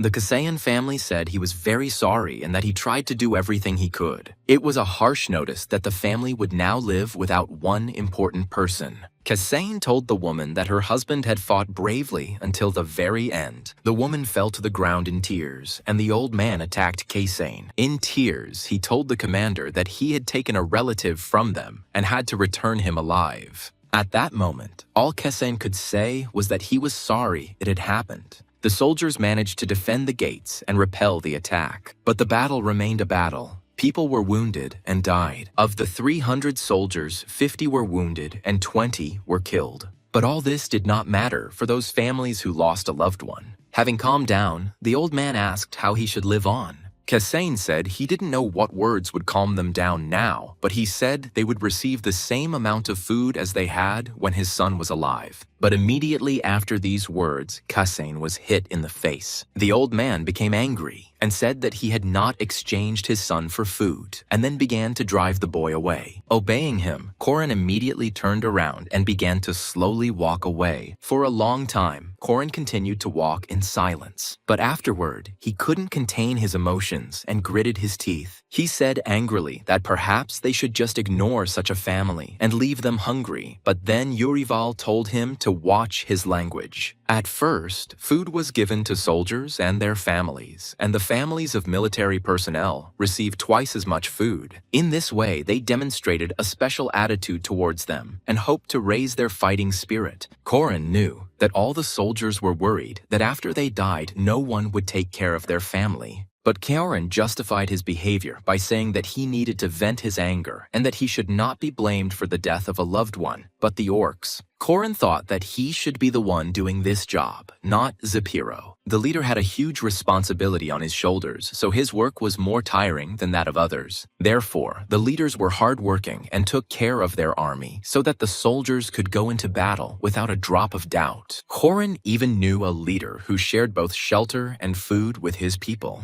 and all so that they could not be afraid of death, but fight and win. This kind of work was hard, but Korin believed that the leader should do it. Now Kasayan was the general of defense, so he had to distribute letters to everyone. He wanted families to be proud of their loved ones. He wanted those who died in battle to bring honor to their families. Korin agreed with Uriwal's words that he wanted to inspire them. Kasayan knew that sending people into permanent service would be difficult, so he only accepted volunteers. Korin understood that the more he inspired the people, the more they would want to join the ranks of the army. But then he heard from Uriwal that it sounded good, but in reality, it would not be as Korin expected. Suddenly, Kasayan turned to someone and asked the one who had been pursuing him for a long time to show himself. Then suddenly a man appeared in front of him and greeted the general. Approaching him, he asked how many people had died. Kasayan calmly replied that there were quite a few of them. The man became frightened when he heard that many more were yet to die.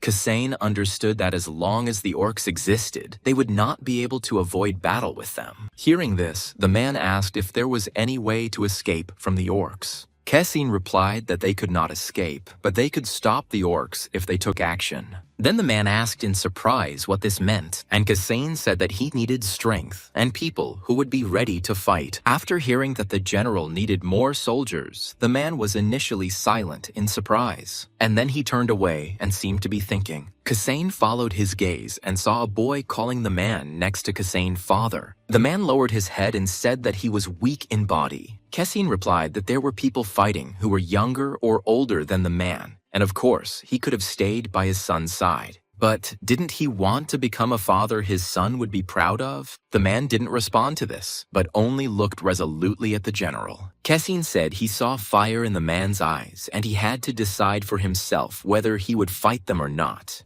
But turning around, he said that if the fire went out, the man would be like a beaten dog. Then Korin decided to bet on whether this man would volunteer or not. At that moment, the man was left alone and thinking about what had happened. Returning to Zapiro, the Kasayan said that he had been informed that the man wanted to see him. The man stopped writing when he noticed Kasayan. Calmly, Kasayan asked Zapiro what he was doing. The man replied that he had studied the history of the city because he wanted to know what merits it had had. And then he handed some paper to Kasayan. While Kasayan read the paper, Zapiro talked about what they needed to make people want to live here. Suddenly, Kasayan was surprised, and then he looked at Zapiro and asked if the gnomes were an asset to the city. Zapiro said that little grew in their fields, but the city had such high walls. Such buildings required a strong economy, but with such a small population, this was impossible. At its peak, the city's population was 25,000. And in order to provide for such a population, it was necessary to bargain with the dwarves. The dwarves possessed advanced iron techniques. They were experts in rocks and minerals. But suddenly, Kasayan asked why trade with them had stopped. Zapiro thought for a moment and replied that trade had ceased after the misfortune that had befallen Lord Mebach. Kasayan was frightened when he heard that a dragon was involved in the matter. The key to saving the city was the dwarves, but that wasn't what the city needed right now. Now all that was needed was food to feed the people. Darakui pende, do concrete and nax,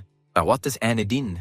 Daikna chat and you asafa, eu bais, undakwage still makapuentes in kayanerak ke quasti. Corin knew that if he found the missing link, he could solve the puzzle. Suddenly, someone burst into the room and said that they had arrived. The man nervously kept repeating that they were already here. Frightened, Kasayan immediately thought that they were talking about orcs, but the man said that the orcs did too, and they all fought. Hearing that Quibble had arrived, Zapiro was also surprised. However, Kasayan was not familiar with this name, so he was left in confusion. And then he was told that these were merchants and friends of his father who had arrived in the city. Hearing that they had brought food with them, Kasayan was surprised. It was at that moment, unexpectedly for himself, that Corin was able to find the missing puzzle. And then the whole picture was assembled. Afterwards, they climbed up the wall and began to observe what was happening. A lot of dust rose below due to the arriving carts with goods. But then hungry orcs decided to attack them. Despite this, the brave warriors killed them with ease.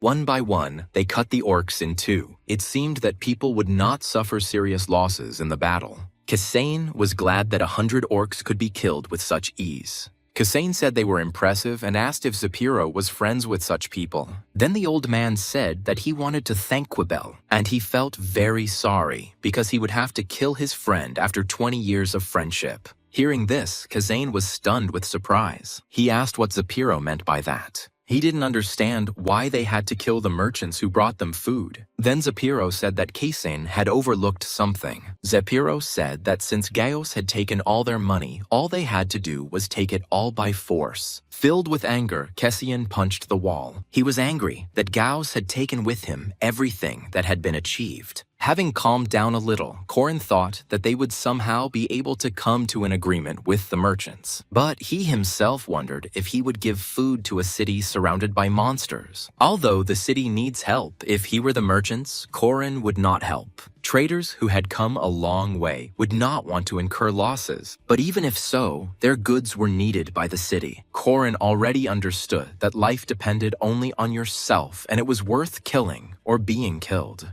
And then he agreed with Zapir. He thought that this task was inevitable anyway, so now it was worth planning everything. He then turned to Zapiro and said that they should hurry and meet the guests. As expected, they soon met the arrivals. Zapiro thanked all the people for the journey they had made. His friend replied to the man that they had received them very well, as they had even been accommodated in the Lord's house. But Zapiro said it was a great honor for them because the traders had come a long way. The man thought that coming here was worth it. He then followed Zapiro into the building. Suddenly, Kasayan told Zapiro that they should not commit a massacre, but rather enter into negotiations. Corin knew he had to complete this mission, and those mercenaries were very strong. After all, they defeated 100 orcs without losses. This made Corin wonder what would happen if these people became their allies. Zapiro agreed with the guy's words, but didn't know how to do it. Kasayan said that they had no food, but they had plenty of wine. The man thought it was a good idea, since even mercenaries wouldn't come to a feast with swords.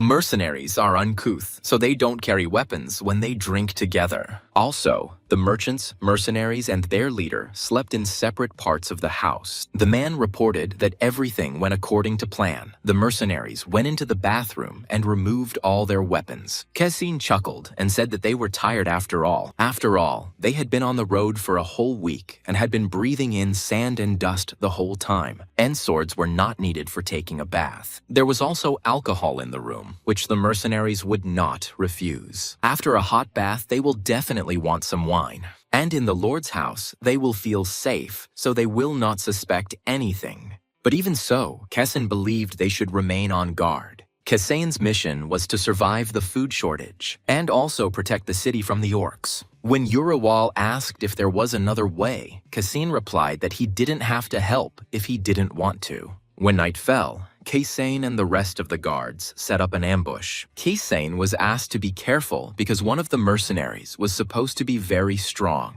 Compared to Ironblood Morden, the others were weak. Cassim agreed to be careful and then ordered everyone to be silent. After that, he started counting to 3, but he immediately fell silent when he heard voices outside the door, and then he ordered his men to enter the room. When they burst into it, the 3 men immediately turned around. One of them chuckled that the guards had burst in on them, just as he suspected. The other man chuckled that Zapiro had betrayed their friendship. Corin was a little confused that their plan had been discovered, but he realized that one of those present stood out. Besides, that guy looked familiar to Corin. Suddenly, he thought that this guy looked like a Korean who could be an interdimensional traveler. He immediately asked if they had come to celebrate too. The guy also wanted to thank the guards, because thanks to them, he acquired 2 useful subordinates. Corin noticed that despite the fact that there were armed people in front of the guy, he did not try to defend himself. Barovel chuckled and thought that the guy didn't understand the situation. But at that very moment, he was stopped by Cassim. Only Khafren understood that the guy in front of them was too strong for them.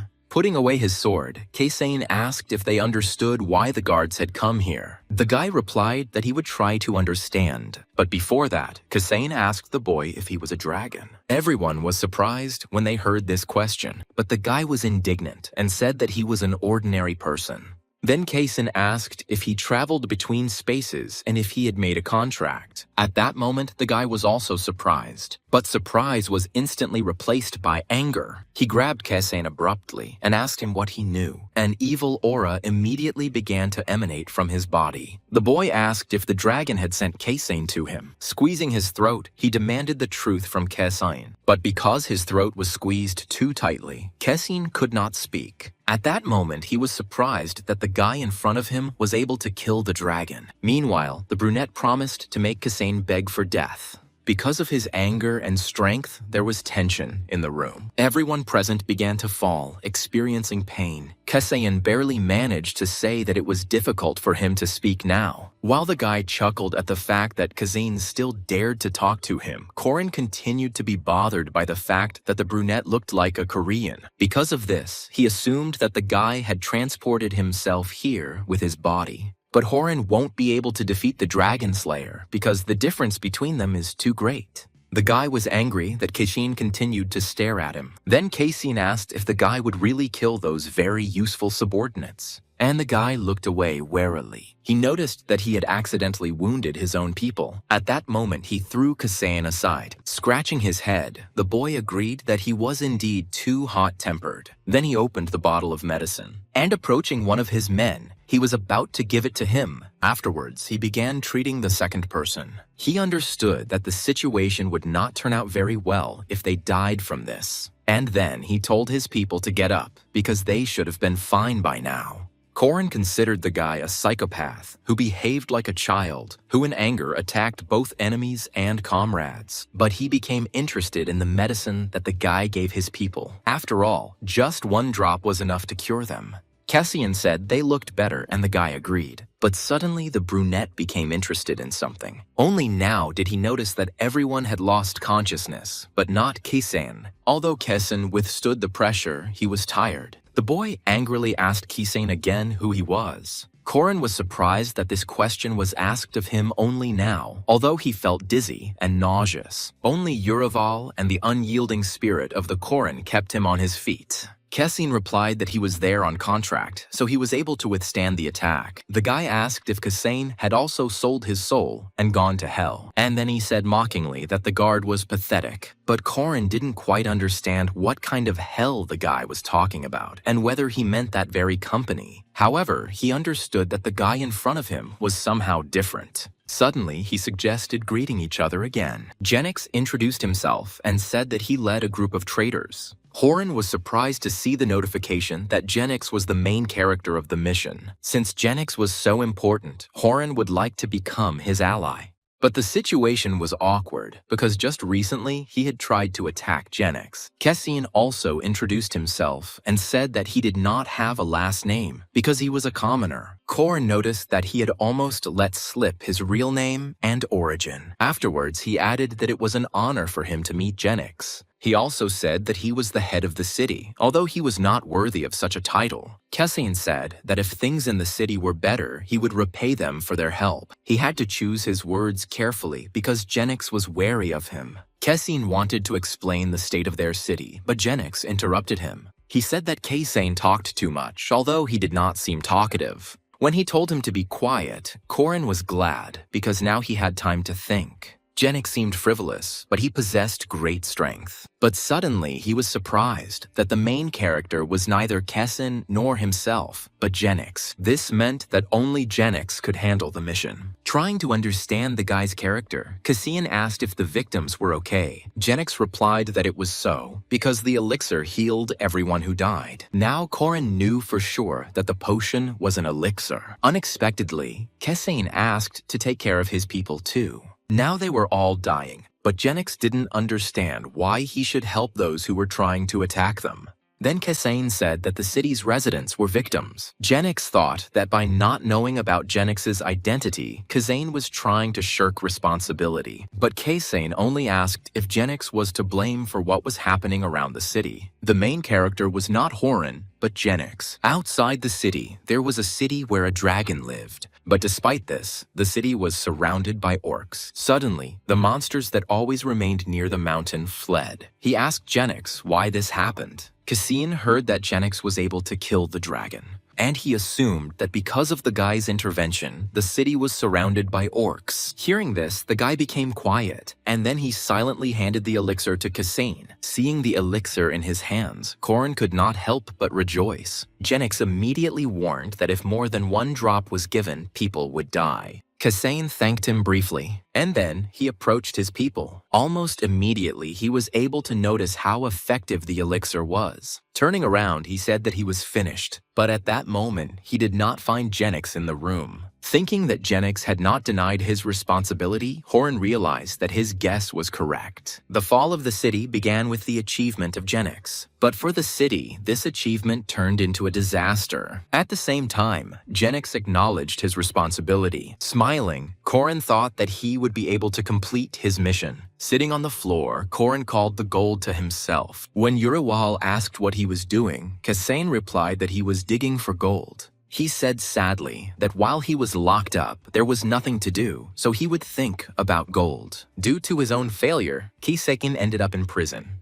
Then he wanted to check the information about the task. And I noticed that after meeting with Genix, the task changed a little. The robbery was interrupted, but if it hadn't been for that attempt, he wouldn't have met Genix. According to the assignment, Genix was looking for 4 comrades, one of whom was supposed to be Kessin. The guy mentioned that Kessin helped him find 2 subordinates. Horan assumed that the 2 had previously refused to join Genix. But this made Corin smile, because if they helped him, then he would help them. The next day, they came to Kessin. The man said Genix wanted to see him. Standing up, Kessin immediately agreed to go. But the man thought he was acting strangely. He assumed that Kessin was so frightened that he began to delirious. Suddenly, he asked Kessin if he was okay. The guy replied with a smile that it was so. The man asked not to worry and said that Genix was not too angry and should not kill Kessin. Corin guessed that despair must have clouded his mind, but unlike the tense Kessin, Corin actually behaved calmly. Thinking it was better to act like Kessin, he said he felt relieved. He explained this by saying that Genix could help them protect the city, but suddenly he heard voices from the side. The guy saw that people were still being given food. Looking over the state of the city, Kassane said that Genix was probably not a bad person. When the man asked him to hurry, Corin seemed glad. It seemed to him that this man saw him in a good light. Deciding to try to get more information out of the man, Kassane asked what Genix was like. But the man himself didn't know. It turned out that they had met Genix only a week ago when they were traveling in a caravan. Kassane was surprised that they moved this way. The man admitted that he also thought it was unusual, but everyone had been doing it lately. Kassane learned that the ecosystem had changed, and now orcs were in many places. Kassane understood that this was caused by the death of the dragon, although all he knew about dragons was that they were some kind of natural disaster. But the death of such a monster was also a kind of disaster, because now there was nothing to hold back the monsters. Kassane was told that on the third day they were attacked by orcs. The merchants went forward, and the mercenaries covered the rear. At that moment, the man thought they would die. But suddenly Genix appeared and saved them. He swung his sword just a few times, but he killed all the orcs. The only thing the man knew about him was that the guy was carefree and didn't think like ordinary people. Quibel was outraged that Zapiro had betrayed their friendship and wanted to kill him. Looking down, Zapiro only said he was sorry. But the man didn't need empty apologies, and he continued to be angry. Unable to bear it, Genix told them to stop. He asked not to insult Zapiro's parents, because it was disgusting for him to hear such things. And he added that Zapiro did not decide to do this on his own. And then he asked to invite their next guest. Then Kassane entered the room, and everyone turned to look at him. As he entered, he waited silently for Genix to speak to him. First, Kassane was congratulated on his promotion and asked if he had any excuses. But Kassane replied that there were none. His answer angered Quibel. Then Kassane repeated again that he had no excuses. The guy honestly admitted that he wanted to kill those who came to them with goodwill. As Horan fell to the floor, he thought that Genix was probably testing him. Meanwhile, the brunette calmly watched Kassane. Horan felt like he needed to curb Quibel's anger. Cassian said that he was the only one to blame for everything, and that he was the only one who suggested this idea. Hearing this, the man became even more angry. He asked why Kassane did this, and Kassane reminded that he would not make excuses, and when asked if he was going to die, he answered that he wanted to live. Such impudence angered Quibel, and he thought that he was being mocked. Suddenly, Kassane bowed low. He admitted that he almost killed a woman and a child. He told the story of how the woman boiled the neighbor's child to feed her own. Everyone was surprised to hear that the city had been in lockdown for 3 months already, and even their lord fled from here 2 months ago. Kassane continued talking about how everyone was starving and the orcs were tearing apart the old men and women. He said with tears that they had forgotten about honor and humanity, and they had nothing else to lose. They just wanted to protect their lives. Listening to his stories, Zapiro could not hold back his tears. Genix listened calmly as the famine in their city continued for 3 months. Kassane asked to save them and said that the people followed him out of despair. He asked to save those who just wanted to live. Suddenly, Kassane hit his head hard on the floor. The impact immediately caused his blood to appear on the floor. Stunned, he rose slightly, but after that, they immediately grabbed him by the shoulder and did not allow him to continue. Genix noticed that Kassane had no intention of making excuses, but he did, and he was like a poisonous snake. But Genix was even glad about it. Looking at Kassane, he said that he could use a person like that. As he was losing consciousness, Corin heard everyone saying that he was a complete psycho. Corin thought that this was the end, but suddenly he came to his senses. He immediately thought it was because of Genix's elixir. Corin realized that the potion was quite effective. Genix told Quibel that he had lost. Quibel thought Genix's arguments were pointless, but the boy asked if the man was unhappy about anything. He wanted to complain about something, but Genix interrupted him. The guy said that the city had to endure a tragedy, so they forgot about conscience. And then he reminded that Quibel had recently abandoned mercenaries to save a caravan. Hearing this, Quibel hesitated. But Genix didn't want to hear anything more from him because he believed that this city was nobler than Quibel. The man had to admit it. Turning to Mortem, Genix asked for food for the city. He wanted to feed those who had been hungry for so long, and Mortem agreed. Suddenly, Quibel interrupted them and said that the merchants should take care of this. Genix silently turned his gaze to him. Not understanding him, Genix asked if Quibel couldn't do it. But he immediately asked if the man would be able to cope with this and control his anger and resentment. The man smiled and said that any merchant does not show off his feelings. Genix agreed and decided to give Mortem another task, to divide the mercenaries into new recruits and experienced ones. He asked to find shortcomings in the defense system and eliminate them. Mortem said he would select those who fought during the siege. Afterwards, Genix turned his gaze to Zapiro. When the man was approached, he was surprised. Genix asked him to take a day off and then he would get the job, but Zapiro wanted to object. But Genix said that if they wanted him to help them, they had to obey. Then Zapiro hesitantly thanked the guy. The boy said that the deputy mayor's burden did not suit the man. Zapiro was surprised to hear that Genix would now bear the burden. And then he burst into tears and thanked the guy. But Genix asked him to stop and just go and rest because it was painful to look at the old man. As Zapiro left, Kassane watched him go. He thought in surprise that this was amazing. Although Genix sounded arrogant, he gave clear instructions. Now all of Genix's men had received their orders and left. Only Kassane remained. As he approached the guard, Genix wondered what to do with him. Touching his shoulder, he asked the boy's name again. And then he asked if Kessin wanted to tell him anything. At that moment, Kassane became scared. Soon, Korin opened his eyes and saw the company employees in front of him. Finding himself back in his world, he felt as if he had woken up from a deep sleep. But he was glad that now the heavy armor did not press on his shoulders. And it was at that moment that Korin came to his senses and was surprised that he was now in his own world. Frightened, he asked if he had died on the mission, but the girls only smiled and silently listened to his indignation. Finally, one of them began to speak to calm Korin down. The president said it was just a safety point. Hearing this, Korin was a little surprised. The girl added that the mission was long, so Horan needed a break. Worriedly, Korin continued to ask if he had failed the mission. Suddenly, the girl said that Korin was inexperienced for such missions. Afterwards, she added that they wouldn't talk about it now, and he still hadn't failed the mission. Korin asked to explain what kind of preservation this was, since no one had told him about it before. Korin didn't expect to hear such a term because the events took place in another reality. The girl said that it was dangerous to continue the mission, so they gave Horan a safe place. But hearing about the danger, Korin asked why he was not wounded then. Suddenly, he looked forward in surprise. When everything started to swim before his eyes, the girl said that his mind was overloaded. And then, Korin grabbed his head. The president said he was at level 4 and it was already becoming difficult for his body. At that moment, Korin's head was splitting. Kassane's past was very tragic. Because of this, Korin could not think of what was happening as some kind of game because it was the reality of another world. The girl said that Korin and Kisine were in danger. Genix began to suspect him, and a little more, and the guy would have found out about everything. Korin agreed with this.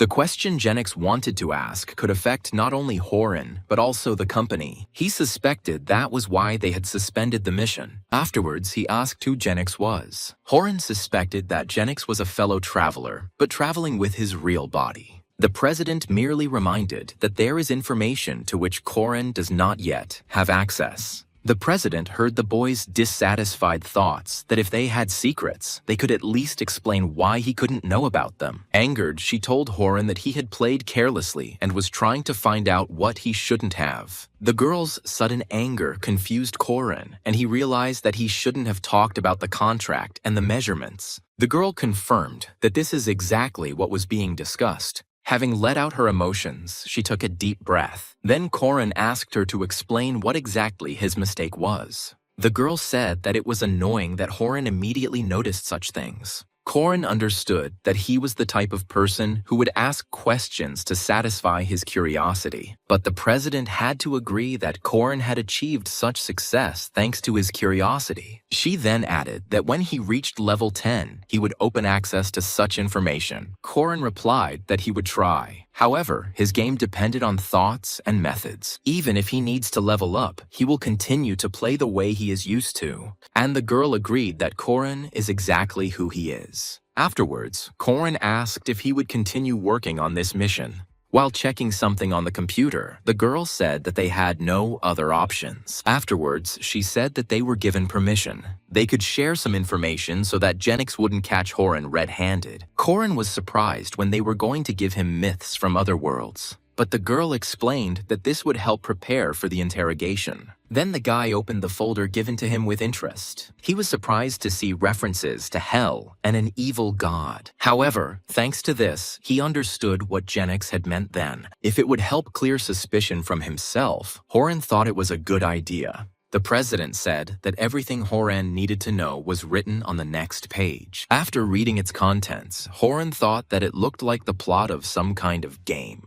Elan supports the law of cause and effect, while Ad, on the contrary, tried to destroy this law. However, Horin considered it strange to consider this goddess evil just because she makes contracts in exchange for a person's soul. The girl suddenly said that their company was somewhat reminiscent of this goddess, but did they harm Horin? Corin himself understood that the company had always only helped him. The girl believed that the afterlife was important because the soul was the most valuable thing, but reality was also important. And she believed that such a contradiction was necessary to preserve the integrity of Corin's soul. Corin asked them to stop because it was beginning to seem as if they wanted to persuade him to do something. The girl was taken aback when she heard that she was going against the principle of mutual consent. With a smile, she suddenly replied that helping Horin was tiring, but he was quite intriguing to her. To Corin's mixed feelings, she replied that it was a compliment and compared Corin to a spicy fried octopus. But this comparison seemed very bizarre to Horin. Because she really liked this kind of food, the girl asked him to recommend a restaurant to her.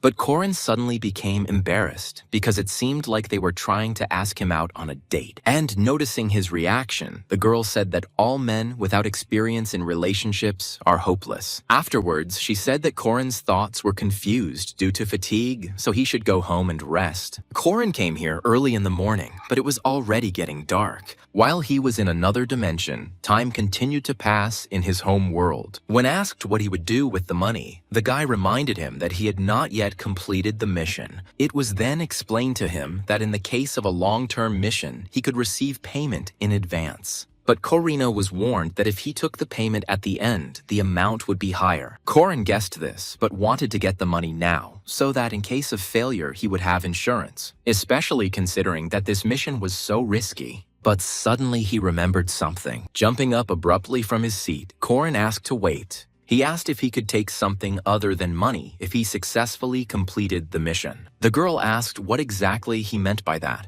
and Horin admitted that he wanted the potion that Genix used. But upon hearing this, the president's face changed. She immediately refused, since bringing objects into another dimension is prohibited. Corin asked why, since he had been given gold coins before. He fractured his skull, but that medicine cured him. The president replied that it was completely different from gold coins. After all, he didn't exist in this world, which means his appearance would upset the balance. But Corin was indignant at these words, because it was just a bottle of liquid. Then the girl calmly asked not to bring personal emotions into this. Horin was surprised when she asked if he wanted to get it for his mother. He was angered that telepathy touched him on the raw, but then he realized that he had never told them about his mother. He sternly asked if they really had to pry into his personal life. But in fact, he understood that they knew everything from the start. They were even able to obtain all the information about a gang they had never seen. The girl understood that this made him feel uncomfortable, but they had their reasons for doing so. She explained that by drinking such a medicine, the sick person will be cured and the healthy person will gain immortality. The president asked how much large companies would be willing to pay for this. Hearing this, Corin realized the gravity of the situation. If Horin sells such an elixir, he will become rich, and after drinking it, he will become immortal.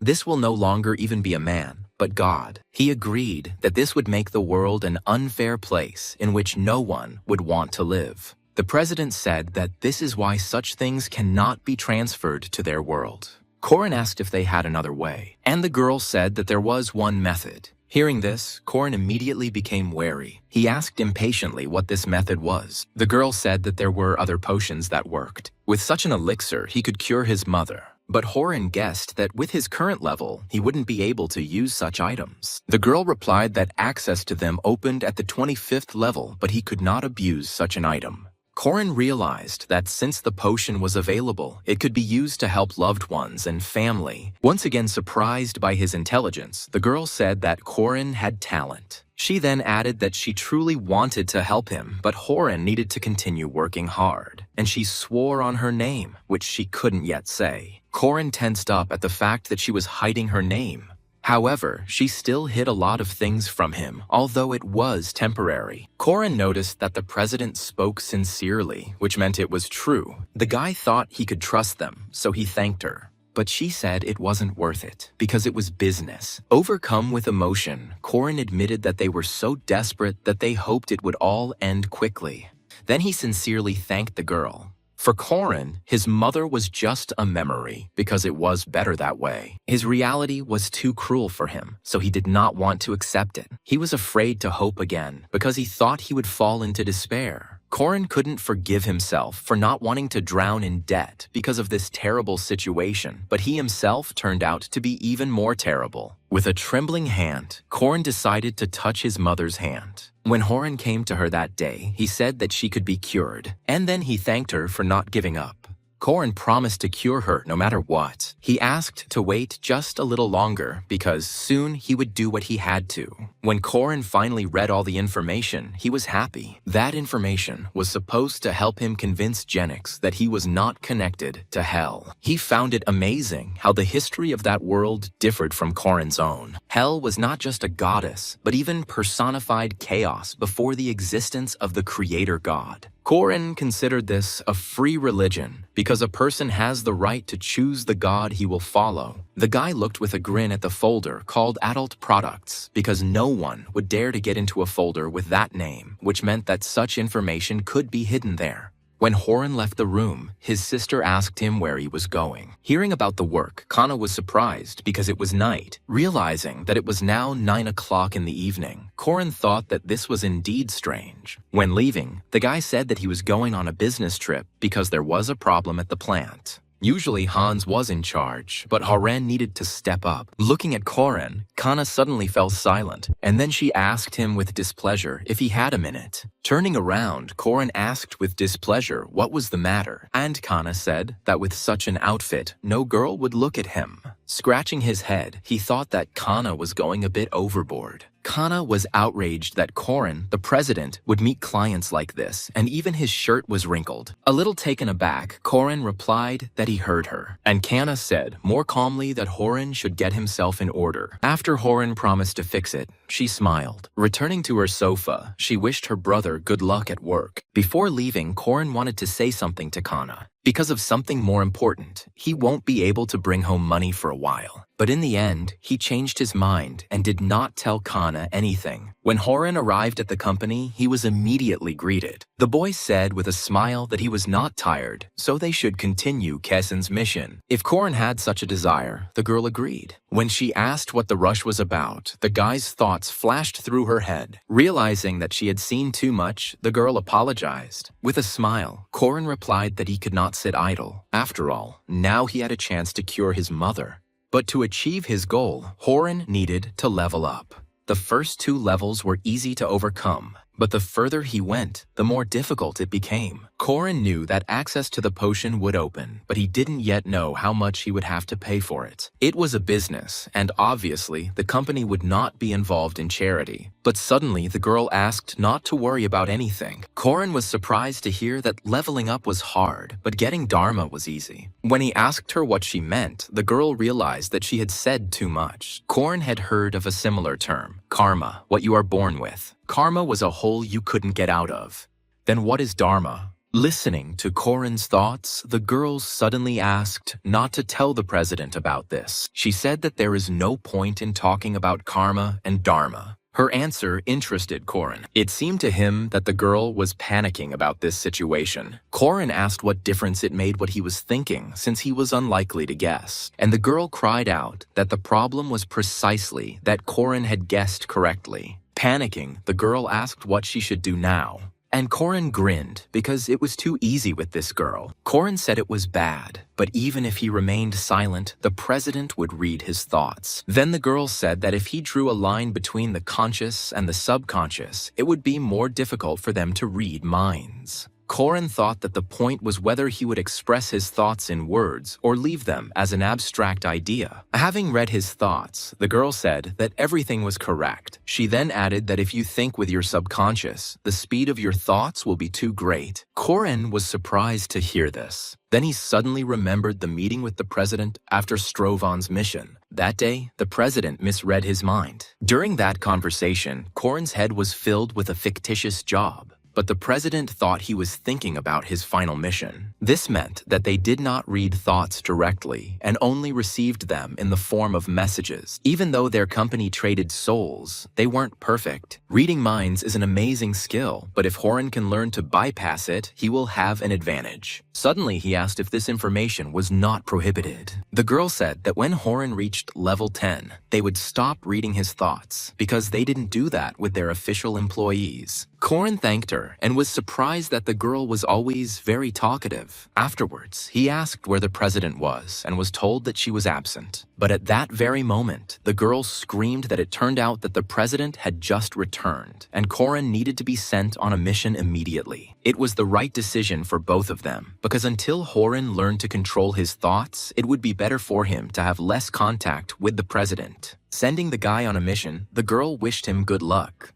Corin noticed that the girl wanted to send him away as soon as possible, and he kept thinking about his goal. He definitely wanted to get that medicine. As soon as he thought this, a white flash lit up his face, and at that very moment, the president arrived. Approaching the assistant, she asked if the girl had sent it. The girl said that she sent it and did everything as the president said, and the president said that she was sure that Corin could handle everything. But the assistant was angry because now her work evaluation was ruined. And then she asked why the president was making things more complicated. Looking at Horan, she replied that Horan was skeptical about this job, and even if they told her how to complete the mission, it would hardly help. She knew that Corin would trust the decision he came to on his own. Afterwards, she said that Corin was playing too unpredictably, and in order to predict his game, they should change the course of events. The assistant only agreed, since it was difficult to follow his train of thought. Unexpectedly, she asked the president whether Corin would acquire new skills in the future. The girl was surprised to hear that the president really hoped for this. She then added that doing hard work gives you more joy. At that moment, the assistant realized that the president had deliberately set everything up that way. But the president asked not to be mistaken because everything happened solely because of Corin's actions. After all, if he works a lot but does not receive a reward, then it will be a waste of time. After listening to the president, the assistant promised to contact Strovan. With a smile, the president replied that this should be done in the safest way. However, when the assistant was about to establish contact, she saw a message that someone wanted to intercept Corinne. She immediately reported this to the president. Then she turned back to the message and wanted to read the username. And when she saw who the name belonged to, she was surprised. The president immediately recognized Chris, whom she considered abnormal, and she said that the guy should be reminded of the company rules because he couldn't do that yet. She asked me to convey on her own behalf that he should sit still. At that moment, Corin was already back in the world of Kassane. He thought that since he could now lose points and levels, the game was becoming more serious. Suddenly, someone approached Kassane, and turning to the man, the guy was surprised. An exclamation mark appeared above Buraval's head. Corin realized that this was an automatic quest search and asked if Buraval needed anything. He thought to himself that it was like a video game. He also believed that this gave him more opportunities to gain experience. Buraval said that recently their people were getting tired more quickly during training. When he said it was probably because of the food, Kassane asked if they were fed poorly. They paid special attention to the nutrition of their guards. Even before the traders arrived, they were well fed, and afterward, the situation became even better. Buraval replied that they ate more, but their diet was unbalanced and they did not want to eat vegetables. While he was speaking, Korin noticed that Buraval had an inflammation in his mouth. He then realized that the guard's diet was lacking nutrients. Buraval asked why this could be. Kessian replied that it was worth asking the elders for advice. But Buraval said he had nothing to ask of the old men who could not fight and on whom, in his opinion, they were wasting food. Kessian was disappointed that this was all that was in Buraval's head. He added that they were not born here, but the old people had lived here all their lives, and even if they needed to eat vegetables, they would not eat everything. After thinking about it for a bit, Buraval agreed with Kessian. Afterwards, he thanked me and went to solve this problem. After reading the quest completion notification, Horan thought he had managed to quickly solve the problem. Previously, he was worried that he might lose experience points, but the solution to this problem turned out to be simple.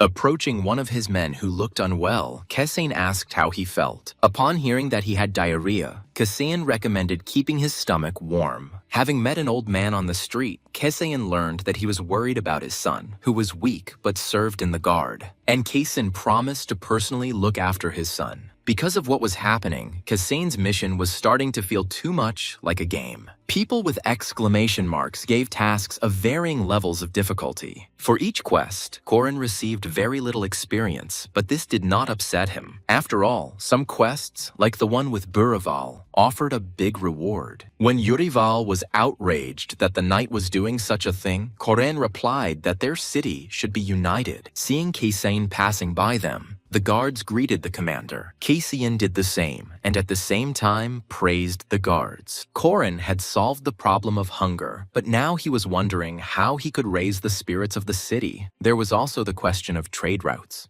The information about Genix said that he was the only one who could save the city. Seeing that Genix now perceived Kessian as an enemy, Korin was surprised. Last time, Genix had more confidence in him. While Korin was wondering what he had done wrong, someone approached him. He turned around and saw Genix, but Horan wasn't surprised. Looking at him more closely, his gaze was filled with concern. Genix was covered in something, and that made Kessian ask what was wrong. The guy calmly replied that it was the blood of the orcs, not his. Kessian asked how many orcs he had killed, and the boy replied that about 100, but there were still plenty of them there. And then he asked Kessian to give him some time to talk.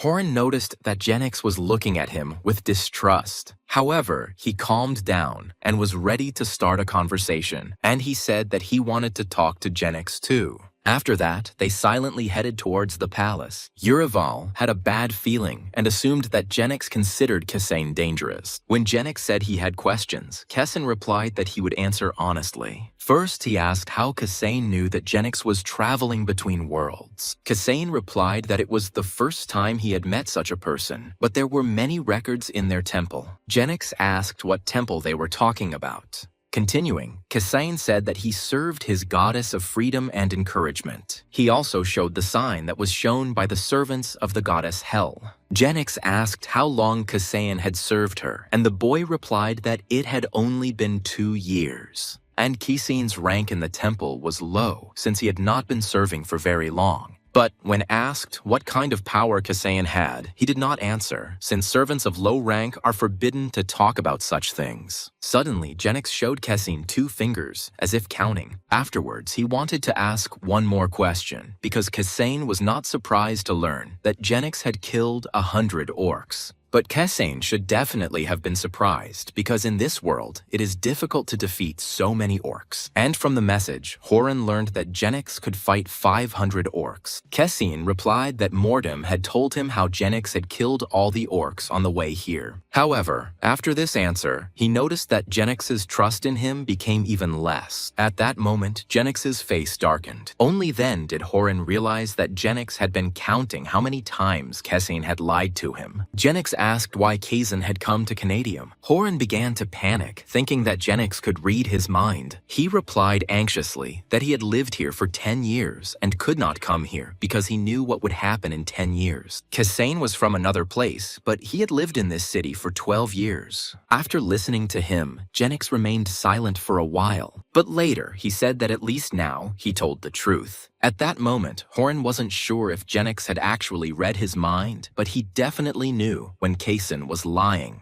And at that moment, Genix asked who Kassane was always talking to so nicely. Kassane replied excitedly that he didn't understand what the guy was talking about. The president ordered not to say anything about their company. Genix was angry that Kassane had lied to him for the 4th time, and he was also angry that he wanted to solve everything with words, but there were people who did not want to listen to him. At that moment, he rushed at Kassane with his fists. He struck Kassane in the shoulder and shattered his bones. Grabbing the sore spot, Kassane began to scream in pain. And as he fell to the floor, Genix looked down at him.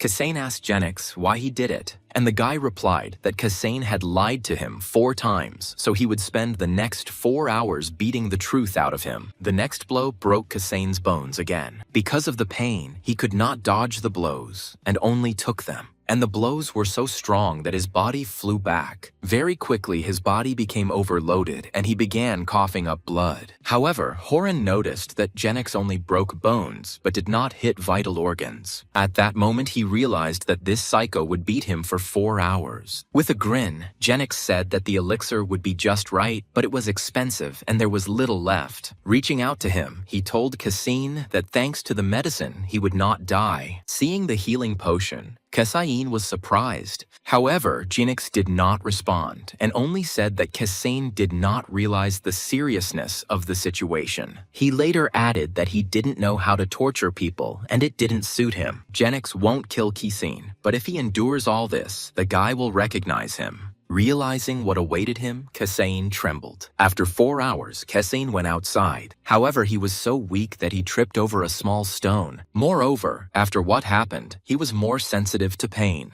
Horan was angry that Genix had decided to push him to this point. Genix didn't know how to torture, but he understood perfectly well what it was for. When Genix started beating him, Uriwal tried to bring Horan to his senses. However, he was too scared. Genix was looking forward to the fun that was just beginning for him. Kassane asked not to approach him, but Uriwal wanted to intervene and help. Horan understood that if he hadn't given control of his body to Uriwal, then everything would have been over. Having come to his senses, he asked Uriwal if he was okay. But even Uriwal, who was a steadfast knight, was tired. Although, thanks to Genix's potion, all of Kassane's wounds healed. Just when the guy thought that he would get by without quests today, he met Zapiro. He asked if something had happened, and there was a sign above his head.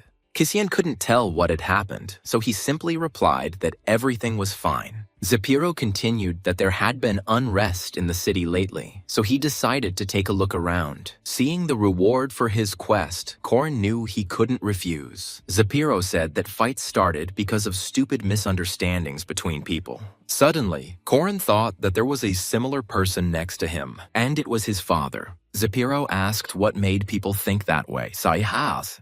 But the reason was anxiety, because although the city had food, the orcs had not gone away. That feeling made people cruel, and they couldn't control themselves. Kassane reflected that people used to think about how to survive, but now they think about a bleak future. When asked what to do, the guy thought about it. Kassane asked Zapiro if he had any ideas. The man said that it might be due to unemployment, as many people had lost their jobs. The sellers have nothing to sell, the shoemakers have no leather, and idleness gives rise to bad thoughts. Korin realized that to make the city safer, people needed to find jobs that didn't exist. Korin was able to lead many people, but creating jobs is another matter. He said he needed time to think about it. Afterwards, they said goodbye to Zapiro. Korin knew that there were many places in the city that needed to be rebuilt, but they didn't have the money to do it. At that very moment, he accidentally met Quibel. He also had a task for Kassane, and it was starting to irritate him. Wanting to get straight to the point, Kassane asked what was going on. The man said that last time, he had caused a lot of trouble for Kassane, and they had apologized to each other. Afterwards, he admitted that he had come to Kassane for advice. Kassane heard that Genix had given him an impossible task. Quibel said Genix ordered 3 times more food to be bought than last time. Hearing this, Horan was also surprised. After all, the amount of food they brought was already enormous. That food was enough to feed 5,000 people for 3 months. Quibel also said that Genix kicked him out and told him that if he didn't know the solution, he should ask Kassane. Kassane was a little confused. Then in the task, Horan saw that he needed to surprise Quibel so that he would acknowledge him. Quibble already knew how to solve this problem, but he continued to be persistent with his questions. Then Horan realized that Quibble was testing him, but such a character trait was typical for a man, considering that he was a merchant. Realizing this, Kassane muttered something to himself, and then he pointed to the side and said that that place would be suitable. If you demolish those old buildings, they will have a large plot of land. However, Quibble didn't understand why the guy was saying this, and Kassane suggested making a farm to keep animals and grow vegetables. Hearing this, Quibble was surprised. Kassane assumed that Genix wanted the city to be self-sufficient in produce. Quibble was surprised by Kassane's intelligence. Kassane continued that since the city was isolated, it was best to grow everything ourselves. In fact, this idea was given to Horan by the name of the next quest. Quibble replied that it was important, so he had to check on Kassane, and then he showed him the contents of his bag. Leaning towards him, Kassane's face lit up, and then he was surprised.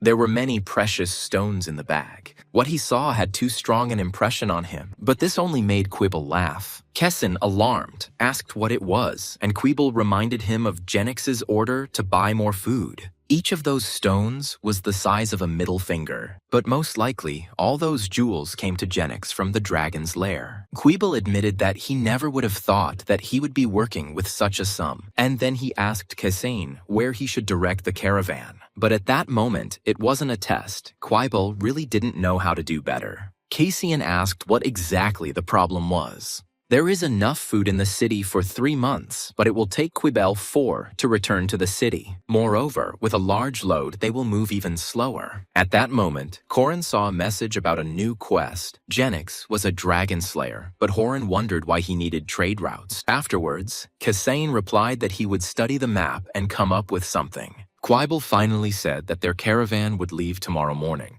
After this, Kassane sighed heavily. He thought that he should rest, because if his brain became too overloaded, he would not be able to think as usual. But at that moment, he saw that someone was approaching him again. It was Mordum, who had exactly the same task. Seeing him, Horan wondered why they couldn't just leave him alone. Mordum immediately realized that he had come at the wrong time. However, Kassane could not refuse him and replied that everything was fine. But the man noticed that the guy didn't look very well. Then Kassane said that Mordum looked more puzzled. The man admitted that he wanted to get advice from Kassane. He wanted to come earlier, but then Kassane was walking around the city, and Mordum only watched him from afar. Horan realized that he shouldn't blame others because of those small quests, he couldn't devote time to Mordum. Obviously, the best rewards he will receive will come from the most important people in this mission. Mordum said that there was no point in delaying it any longer because tomorrow he would leave with Quibble. The man wanted to ask a direct question. What did Kassane think about Genix? But Kassane asked why he asked him about this. Mordum said that he was carrying out his orders, but he had a lifelong contract with Quibble, and the oath of allegiance meant that he would live and die for him, but he wanted to make sure that Genix was worthy of his service. Kassane thought that serving him was a good option because the guy had money and he was strong. However, his answer angered Mordum. He replied angrily that loyalty is not for sale. Kassane explained that he had not meant to offend him, but would simply take it into account. But Mordum found it strange to hear something so selfish from Kassane. Then Horan thought that Mordum was somewhat similar to Urival. Kassane explained that he was defending an abandoned city, and there were no other options except saving everyone, because then everyone would die.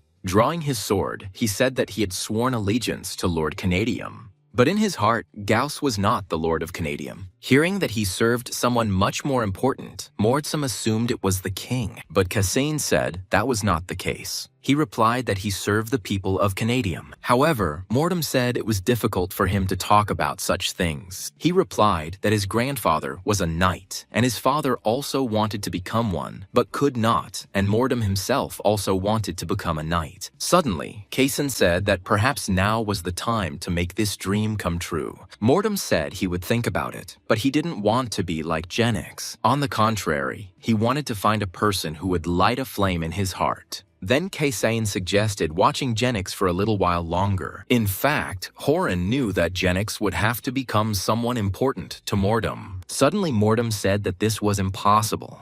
He continued that if he left the city tomorrow, he would never see Genix again. That was his premonition. Hearing this, Kassane became a little worried. Trying to sleep, Corin thought about that conversation. It seemed to him that perhaps this was the system's way of warning him about the failure of the mission. Perhaps Mordem shouldn't be allowed to leave the city, but Quibble was important too. At the same time, if Mordem stays here, then Quibble's mission will be in jeopardy because the other mercenaries are not good enough. When he woke up, Corin thought that he seemed to hear a familiar voice. As he got up, he remembered how he had hoped that after a good night's sleep, he would be able to come up with something. Looking at the map, he realized that there was still food left to buy in one city. But for some reason, the name of that city seemed familiar to Kassane. Then he remembered what he had been told about a teleportation scroll that could transport them to Erdel. It seemed like he came up with a solution at that moment. He remembered the teleportation scroll for one person. He thought with a smile that the scroll was made for this moment. At that moment, the caravan was already about to set off. But Kassane, who suddenly appeared, interrupted the conversation between Quibble and Mordem. Quibble asked what had happened since Kassane hadn't even gotten dressed. Then Kassane asked Quibble if he rode. The man replied, embarrassed, that it was so. Kassane then asked if the man alone could negotiate and find mercenaries to replace Mordem. Quibble indignantly replied that this entire caravan was solely his merit. From his words, Kassane knew he could do it. Quibble said, dissatisfied, that he was an expert in everything Kassane asked about. Hearing the answer, the guy immediately smiled, and then he told the caravan to stop moving. Mordem wanted to ask what this meant, but Quibble stopped him. The man asked if Kassane would take responsibility for this. But Kassane was already prepared for this. Afterwards, Quibble turned to Mordem and asked him to sort everything out. Then he turned back to Kassane and asked what the boy had come up with. However, Kassane refused to speak at that place. When they arrived at Zepiro's, the man asked Quibble what had happened. Kassane said that they came to discuss the movement of the caravan. When the conversation turned to the teleportation scroll, Zepiro reminded that only one person could be transported. Then Kassane said that they would not only transport the person, but also the money. Quibble agreed that money was the merchant's weapon. Kassane said that the scroll would transport Quibble to Erdel, and from there, he will head to northern Grassland. But Zepiro asked if Kassane was sure of this, since they risked using the scroll in vain. But Quibble said it would be a significant time for the caravan.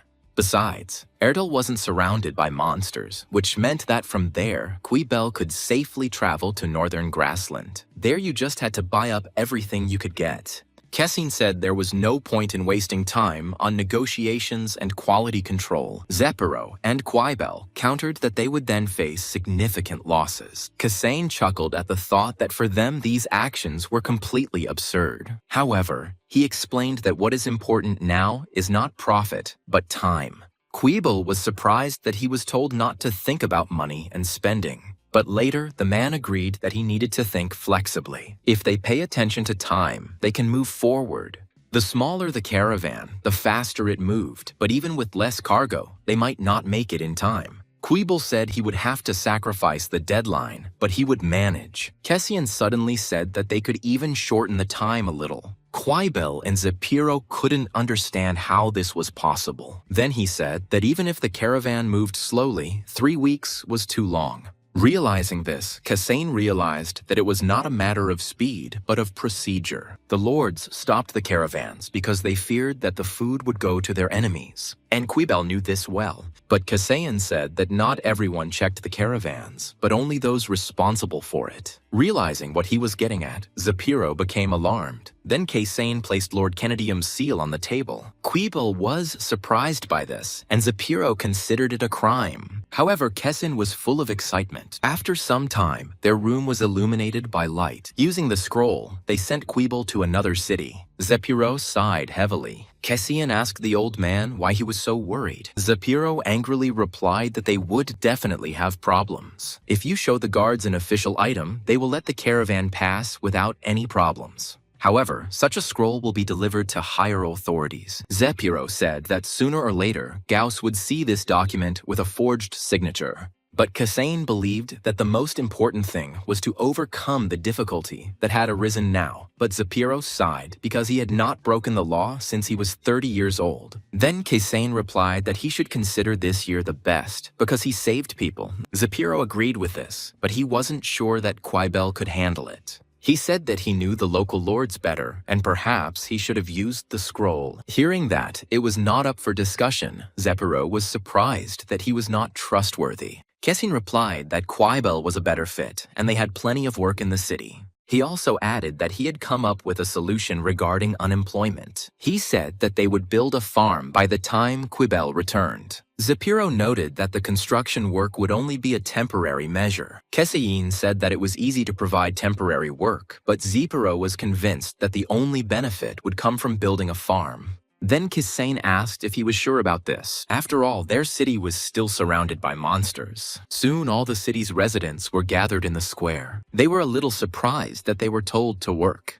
Kasane understood that what scared them was that they were standing close to the wall where the orcs could attack. The man said he had heard that there was also work in the western part of the city. Then Kasane replied that people would be paid less for doing dirty work. However, the man didn't care about the payment. Pointing to the people, Kessin said they had nothing to worry about. A group of people was visible on the horizon. The mercenaries were led by Mordum, and they patrolled the area. Kassin explained that if the orcs attacked, the mercenaries would warn them. And then he asked everyone to get to work. Horses were used by scouts, and it was decided to use a cart instead of wood. Quibel went to Erdel alone. This meant that all the horses and carts were at the disposal of the city. At that moment, Kasane divided everyone into groups and gave instructions. It was necessary to dig a hole along the perimeter of the wall. This large-scale work involved 500 people. Kasane made sure that they did not dig in unnecessary places, otherwise water might break through.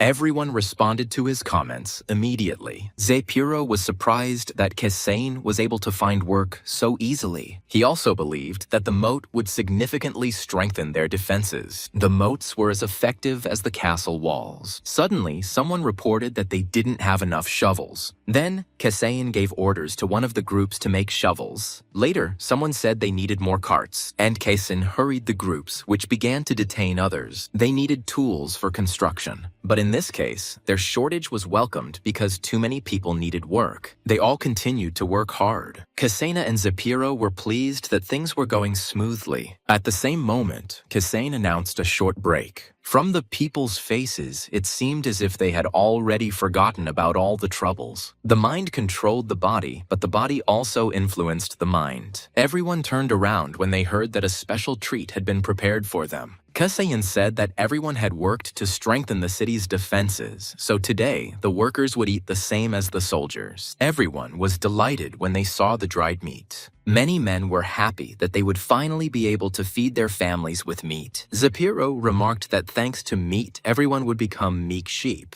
But today's work and reward showed that these people had a place in this world. Koren was pleased that the meat would help him attract more volunteers. Zapiro explained to everyone that the food was a gift from Genix. Many wanted to thank the guy because he saved them all. Many felt that the name of the defender of Canadium suited him well. At that moment, the general mood immediately lifted. Kasane thought this was strange propaganda and asked Zapiro what the old man was up to. The old man only chuckled at the guy's interest. At that moment, one of the quests was completed and Kasane received a reward that surprised him. He was convinced that this mission was worth $1 million and he could earn a lot of experience here. During this time, Koren managed to lead the army into battle and also successfully defended the city. After that, I was able to find jobs for people. But if it weren't for the food the traders brought, they wouldn't have lived to see this day. His thoughts were interrupted by Zapiro, who wanted to talk about their future. Kasane also wanted to talk to him about Genix, but hearing the guy's voice, Kasane quickly stepped aside. Hearing Genix's voice, he automatically jumped back. The guy asked Kasane to step aside because he wanted to talk to him.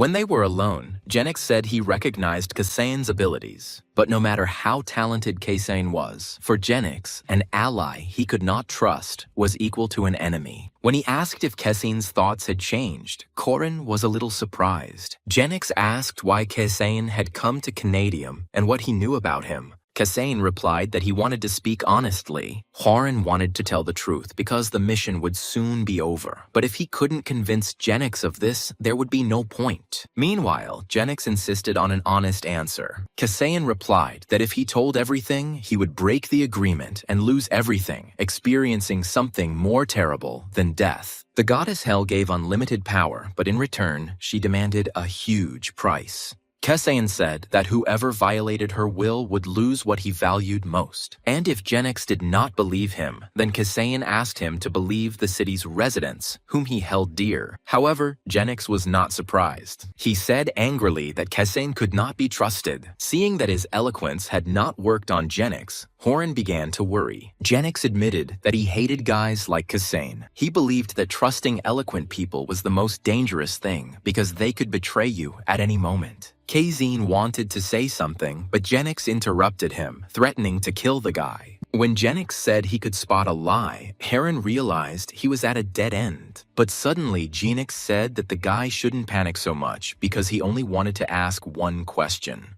When he asked what kind of dragon Urival was, Kasain was stunned. Realizing from his reaction that Urival was not a dragon, Genix asked what kind of demon he was. Kasain explained that Urival was a knight with whom they had a contract. Genix was surprised because Kasain said that he had a contract with Hel. Kasain explained that it was a different contract that had nothing to do with Ad. He said that depending on the situation, a person could have different assignments and contracts. Genix was angry, and Kasain wanted to say that he knew about the guy. Kasain had drawn conclusions from observing Genix, and he assumed that the boy's mind was being controlled by a dragon. As soon as he heard this, Genix was stunned. Most likely, Genix hated Kasain because he suspected Kasain of having connections with dragons. Genix is a dragon slayer, although he used to be a guardian, but for some reason he betrayed them.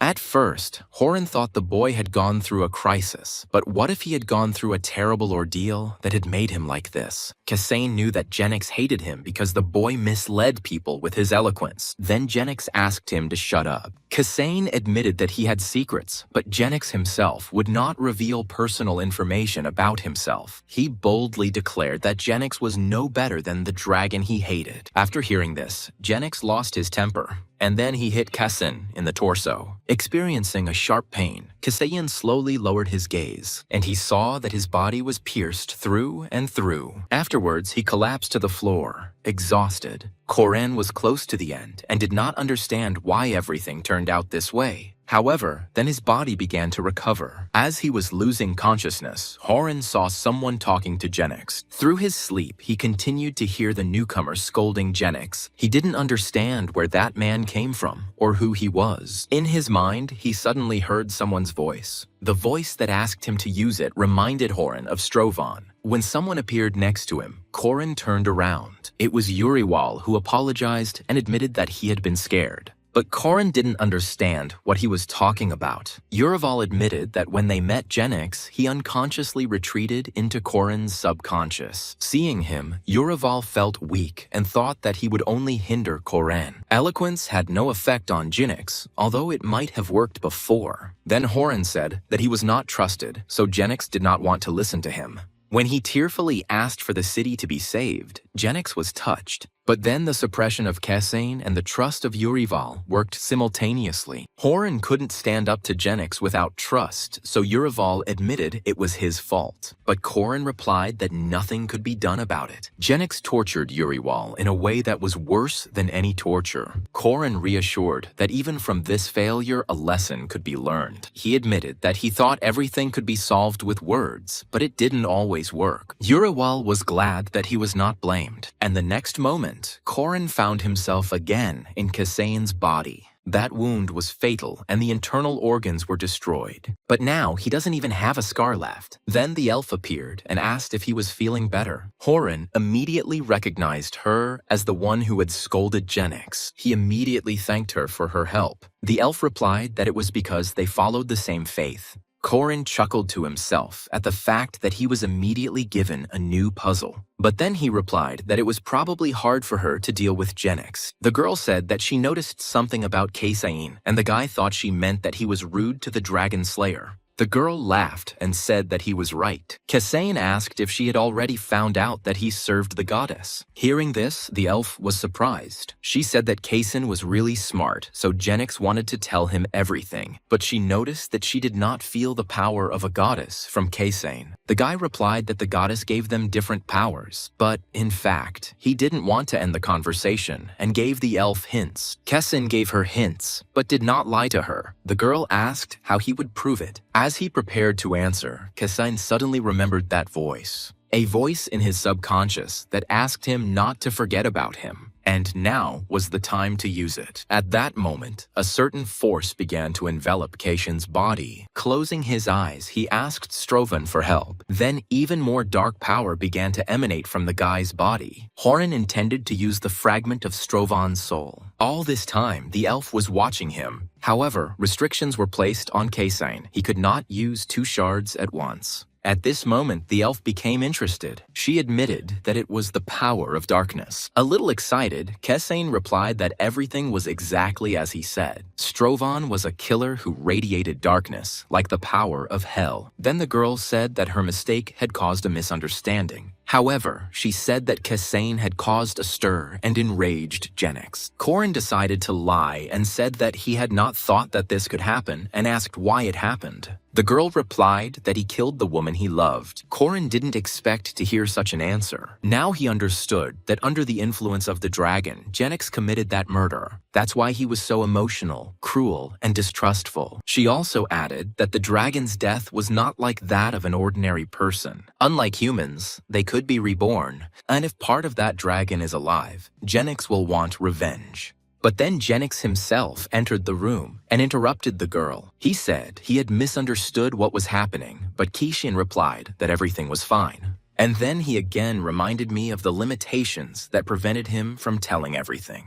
Then Genix said that Kasain shouldn't do it. Unexpectedly, Kasain said that he used to be a killer and a knight. He said that his family was killed by the guild, and he was killed by the man he considered his lord. Slowly, Genix began to understand what Kasain was getting at. Kasain admitted that he knows what it is like to be betrayed. Suddenly, Genix asked if Kasain was a reincarnator. Kasain replied that he could not say more, but in fact he did not understand the meaning of the question. The elf agreed that reincarnation was one of the goddess's powers. A smirk appeared on Kasain's face as he finally won Genix's trust. Genix said that since Kasain had told the truth about himself, he should share it too. In fact, the dragon he served was a tyrant. Under his control, Genix was continuously trained to become an assassin. He confessed that under the dragon's influence, his body did not age, but his mind was destroyed. And now he is ready to kill this dragon, no matter how many times it returns. Afterwards, they all began to eat lunch. The elf ate the most meat. Corin thought to himself that everything he knew about the fantasy world was a lie. Genix explained that Emiel was half normal, half dark elf. And he explained that she was not an elf who loved nature. The girl said that she loved nature, just in her own way. Suddenly, someone burst into their room. Corin wondered why Litra always came running with such a desperate look. The guy shouted that they were being attacked by orcs. Kasain's face changed immediately. Emiel turned to look at Genix, who remained calm. Afterwards, he said that he would go first. Finally, he told Emiel to take Kasain with her. But Litra was surprised that Genix decided to go out through the window. Turning to Kasain, the girl extended her hand to him. Kasain thought it was strange, but he extended his hand to her. After warning Kasain to hold on tight, she cast a spell, and the next moment, they evaporated. Only Litra was left perplexed by how fast everyone was. Then Emiel and Kasain found themselves on the wall. But Corin didn't understand how they managed to cover a kilometer of distance in just an instant. The girl explained that shadow jumping is one of the powers of her race. Suddenly, Kasain heard Genix's voice asking them to gather. Then he looked down. There was a commotion down below near the wall. People started running away in panic. At some point, one person from the crowd tripped. He immediately turned around, alarmed, and he saw panicked people rushing towards him. Having prepared himself, he immediately covered his head with his hands. Corin had gathered a lot of people here, and now it was causing a crush. Suddenly, Emiel said that Genix would go crazy again. The next moment, it happened as she said. Due to Genix's loud scream, Kasain had to cover his ears. He was familiar with these sensations. He had experienced this power 3 times already, but it was impossible to get used to it. After all, this was the power of a dragon slayer. Suddenly, all the noise disappeared. Kesayan looked down and saw that all the people had fallen to the ground. Emiel explained that what Genix hated most was when people abandoned their own. In the past, a dragon took over a village and forced everyone to kill each other, while Genix just watched. The strange thing is that only a weak girl survived from that village. The dragon told Genix to watch over her, waiting for them to fall in love. A boy who was alone in this world and a girl without a family were suitable for each other. And when this happened, the dragon forced Genix to kill her. Kesayan asked to stop because he already understood everything. Horan understood that Genix had everything from wealth to youth, but he was not happy. Genix was like Stravon, and if this continued, he too would be unhappy until his death. Boroval and Mordum asked everyone to let the old men go first. Watching this, Kesain realized that now was not the time for sentimentality. After looking around, Kesain said that he did not see any orcs. Then Emil pointed far ahead. Alarmed by the dust cloud, Kesain asked her if all the orcs were coming. But the elf replied that only 300 were coming. But it turned out that people were running towards the city. They all fled from the orcs. Korn was surprised when he saw them, but at that moment, the other guards turned to him. He was told that the people were running away from the orcs, but the orcs were riding on wolves. Hearing about the wolf riders, Kesain immediately became more serious. Meanwhile, the orcs appeared from behind the cloud of dust. The wolf riders were marauders and the terror of these mountains. He understood that in front of them was an army of 1,500 orcs. When they saw the orcs, all the guards thought they would die. But Kesain turned his attention to the orc leader. It was a red-faced orc. He was far more fearsome than any other orc and was the lord of the orcs. Kesain was horrified that this orc was making the other orcs even more dangerous. But having come to his senses, he immediately began to turn around. It turned out that Genix was already in front of the red-faced man. Then the orc greeted Genix. Genix did the same, while simultaneously preparing for the fight. Tarok called Janus a dog who bit his master's hand and now serves people. But Genix, on the contrary, considered Tarok a cur. Tarok asked how Genix liked his gift. For a moment, Genix was silent. At that moment, people were panicking and breaking down the city gates. Their numbers only increased, and they asked to be let in. But Mordum said that they were not allowed to open the gates. He believed that the orcs had deliberately driven people here so that they would open the gates. Boroval also said that Kesain should not be given in to out of pity. Korin understood that his comrades were right. Fierce orcs riding on wolves also rushed towards the city. But anyone with a heart would be broken by such a sight. After all, among those people there were even innocent children. The mothers begged to take at least their children. Suddenly, one guard said that he couldn't watch this. Without orders, he began to open the gates for people. But at that moment, Boroval attacked him. He said that guy wasn't the only one who was upset about it. And then he declared that he would kill anyone who tried to open the gate. He reminded them that they must protect the city and their families, and he promised to throw off the wall those who try to help strangers. After all, if they wanted to die, they shouldn't have involved others in it. Then everyone understood that the situation was terrible. Korin was angry that the orcs had sowed panic even without bloodshed. The cries for help affected the soldiers' consciousness, and many people fell to the ground without strength. And at that moment, they asked anyone for help, even a demon. Kesain laughed nervously and said he couldn't take it anymore, and then he himself went to open the gate. However, he was stopped by Mordum's hands. He said it was madness and that Kesain should think about the people of Canadium, but Kesain asked if he would remain a man if he watched these people being killed. As a knight, he could not allow the defenseless to die. After all, just recently, the residents of their city were in the same despair. They will die if they open the gate, but Kesain would rather die as a human. Then Boroval intervened and asked if Kesain was sure about this. He nodded decisively and silently. Buraval knew that if he tried to stop him, Kassane would chop him up, so he began to open the gate himself. Immediately after, Kassane gave orders to two groups, telling them to protect the refugees. At that moment, there was a commotion downstairs. Kassane said not to give up their positions until all the refugees had disappeared. Meanwhile, the orcs were approaching them, but suddenly the orcs stopped and silently stared ahead. And a moment later, they turned around completely. All the soldiers were surprised that the orcs were retreating. Buraval was amused by the fact that the orcs were afraid of them. At that moment, all the soldiers shouted joyfully. At that moment, Genix returned and everyone asked if he had dealt with the red-faced man.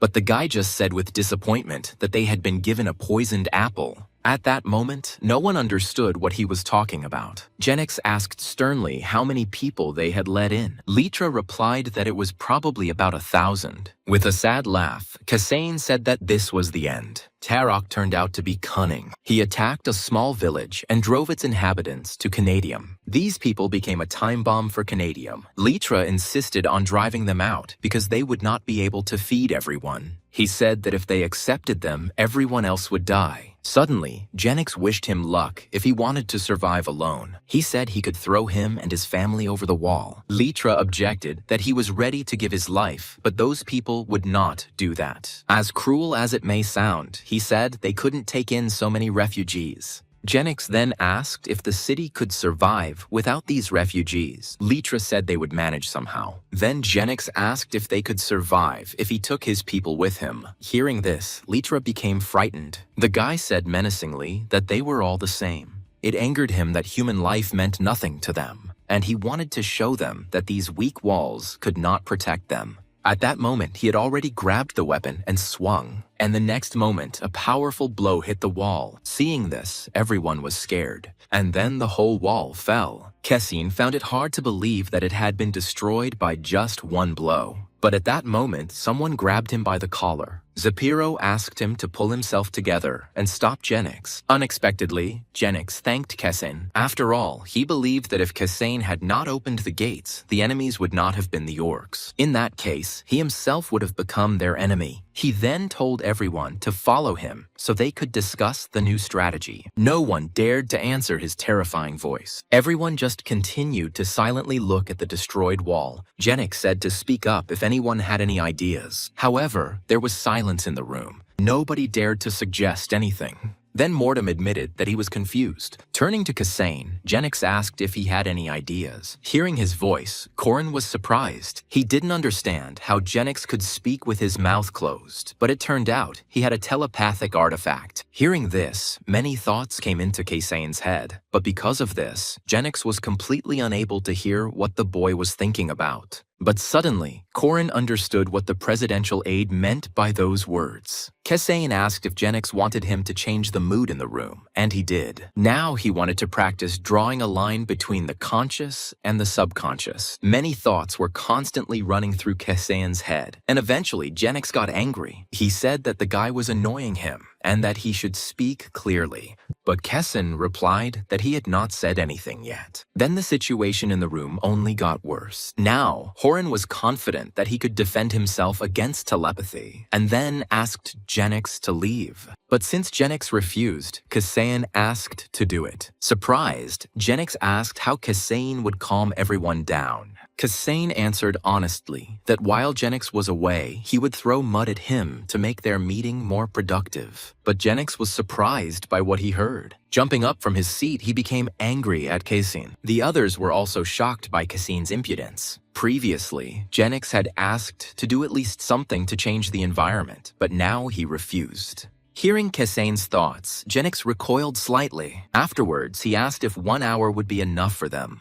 But Kassane replied that he was still thinking and that Genix should leave quickly. Once Genix left, the situation immediately became a little easier, and then Kassane was ready to move on to the discussion. Immediately, as he promised, he began to throw mud at Genix. Seeing Kazin in such a mood, everyone was surprised. When he finished, he said that the others should try it too. Boroval was the first to like the idea. Suddenly, Mortem asked him if Buraval had been to war. Then they said which units they were in. Since Kessian had finished, he asked who would be next. Next was Mortem, who also turned out to be very eloquent. Litra refused, saying that he was cursing the guy in his head. Zapiro only said that it was good to be young because nothing came into his head at the moment. When the wall was destroyed, everyone thought that was the end. Kaysane understood what everyone was thinking, but he thought Genix had acted wisely. Afterwards, he asked Mortem how high the riders could jump. The man replied that it was about 6 meters. Then Kaysane asked how high the walls were. Litra replied that the wall was about 6 or 7 meters. Then everyone realized that the orcs could easily climb the wall. Kaysane said they were doomed the moment the horsemen appeared. Buraval countered that Genix could have simply explained it. Kaysane explained that Genix would not explain anything, but would only lose his temper. Then Corin noticed that the mood in the room had improved. Kaysane said that although there was a gap in the wall, it did not mean that their defense was weakened. He said that wolves were animals after all, and therefore had to look for easy ways. They will rush to the breach without exception.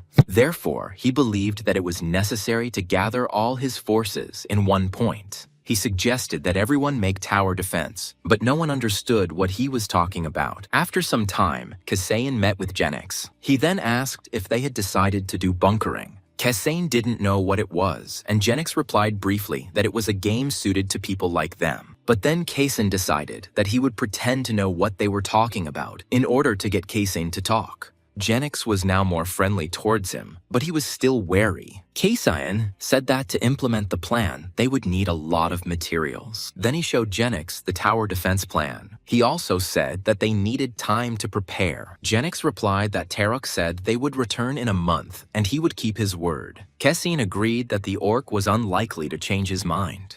The people he brought were like disgusting pie. But the problem is not only food, but also that they all need medical care. Kaysane said that they needed to be tied to military service. Otherwise, when they got used to it, there would be a lot of unrest among them. Angrily, Genix said they would have to accept the situation. But then Kaysane asked how they knew each other. Genix said that Tarok was a dragon keeper like that, and he was a minion of the Black Dragon. Before their service, Genix was a loner, and Tarok was an orc chieftain. Genix wasn't sure he could defeat him, since Tarok had an army even though he wasn't that strong on his own. There are characters in games that are not very strong on their own, but the more allies they had, the stronger they became, and the allies received a boost in strength. And the leader became much stronger. Kaysane thought that since Tarok was the orc chieftain, Genix was the commander. Genix was alone, but he was stronger. Hearing that the advantage was on their side then, Genix thought about it. Then he continued that Tarok was the dragon's shield, and Genix was his sword. Afterwards, he said that if we only consider strength, there are few people in the world stronger than Genix. Kaysane replied that this was why the dragon did not want anything human to remain in the boy. Genix suddenly said that he was only good at fighting, but he didn't know how to get along with people, much less lead them. And then he admitted that he needed help. Then Corin understood why the boy was looking for 4 comrades. Genix was strong, but to become a leader, he needed those who could fill his weaknesses. They were a merchant and an administrator, and also a mercenary and a knight. But he found it strange that there were 2 warriors in the team. At that moment, Litra entered the room. He informed Genix that a representative of the refugees wanted to see him. Only then did Genix remember that they were keeping the refugees locked up. And then he said to bring that man. Genix didn't know how to talk to people, so Kaysane volunteered to help. The refugees were settled in a corner of the city and forbidden to leave. But these people were treated like prisoners. The man asked them if they had opened the gate. Grendel thanked them for saving his people. Kaysane said there was no need to thank him.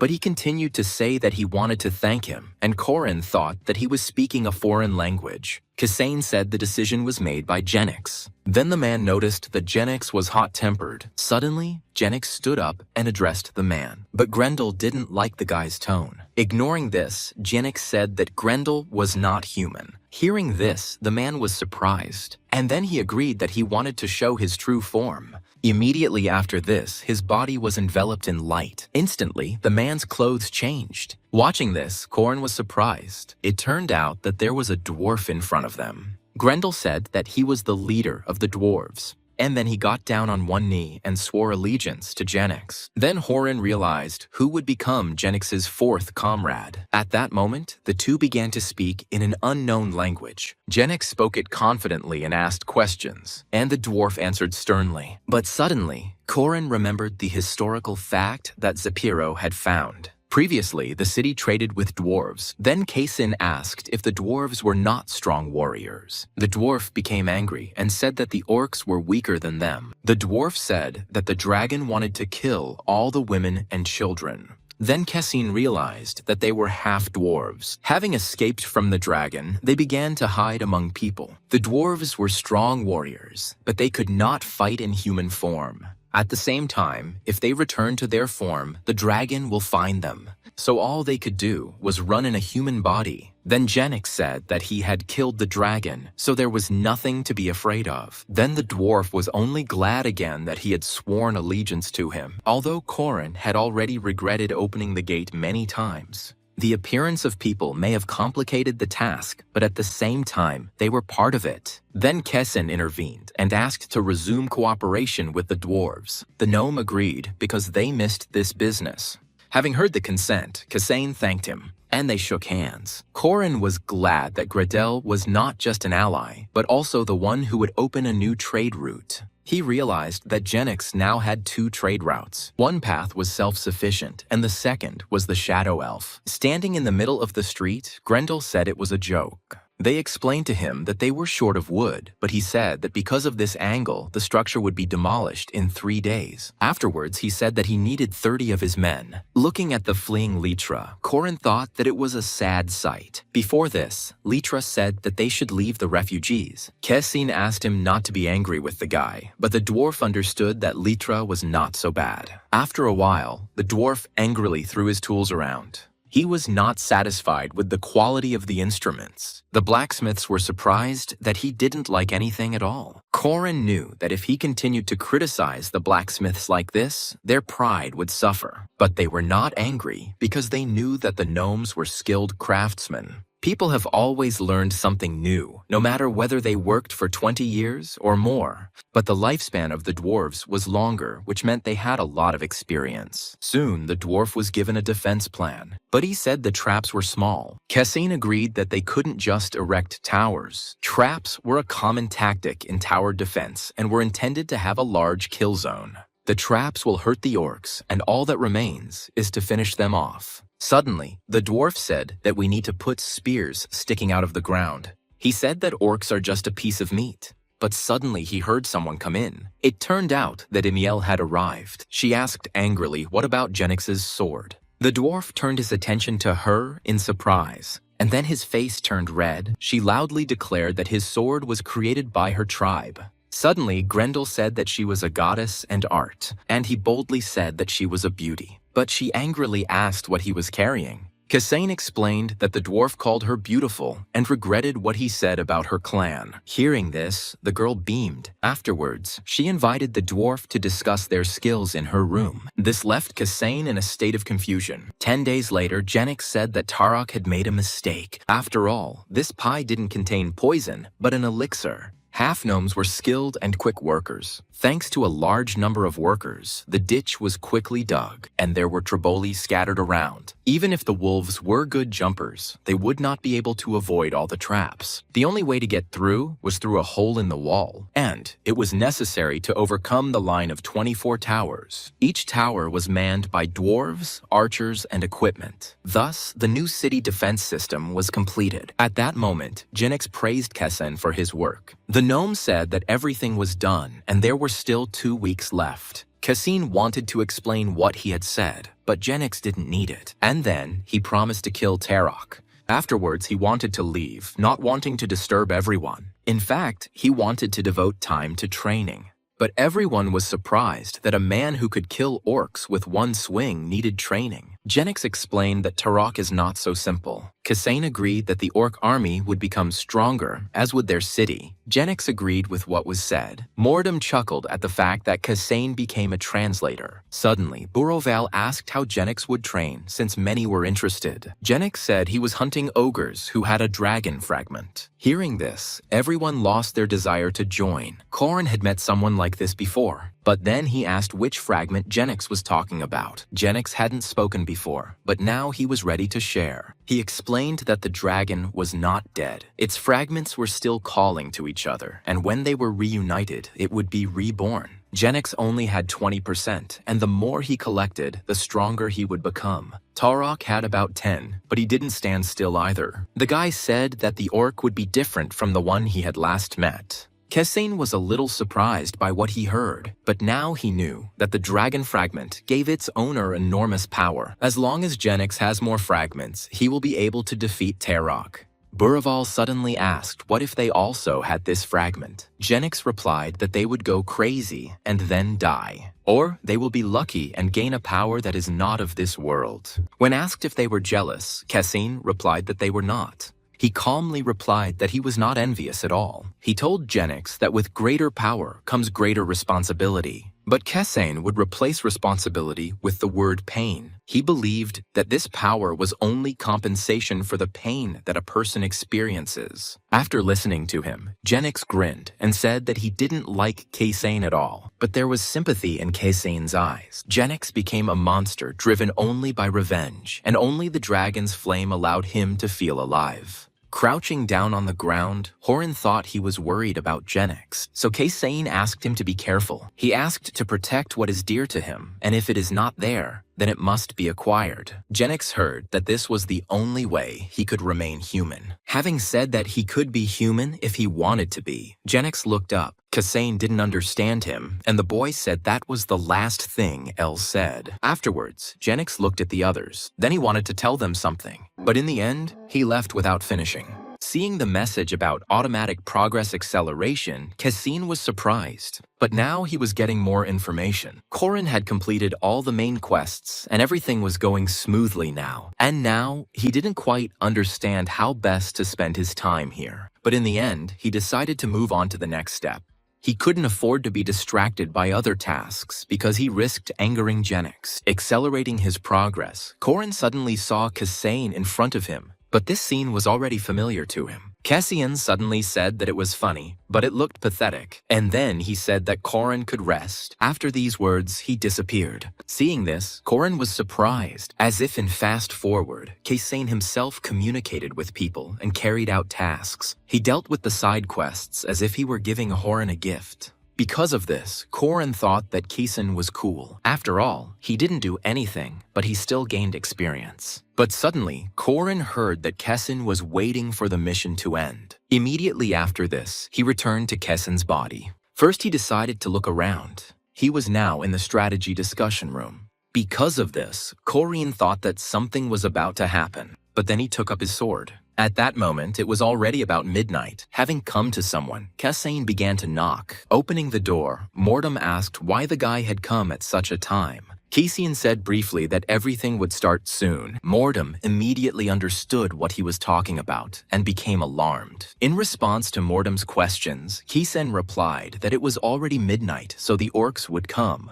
After this, Kessin came for Buraval and the others. Soon, messengers and special detachments were assembled. Thanks to Kessin, everyone was already on maximum combat readiness. And then he said again that as long as the city was united, they would live. Instantly, all the soldiers picked up the mood. They repeated Kessin's phrase in one voice, and then Kessin gave the order to take up positions. Obeying him, the soldiers immediately headed to their positions. The archers were also ready, and at the head of them all stood Kessin. He was also tense in anticipation of the fight. And almost immediately the horsemen appeared. Then Kessin gave the order to prepare the shields. At that moment, the riders were already trying to jump over the traps. The soldiers prepared their shields, but were alarmed. Kessin asked everyone to hold on as long as possible, and the orcs were preparing to attack. They hit the shields with all their might. Kesein understood that there were many new recruits in their unit, so they would not last long. Then he ordered the archers to attack. The arrows were fired instantly. Without noticing it, many orcs were wounded. When the orcs fell from the wolves, Kesein decided to regroup. After all, the squad wasn't supposed to fight the orcs. At that moment, Mordem appeared and killed the orc.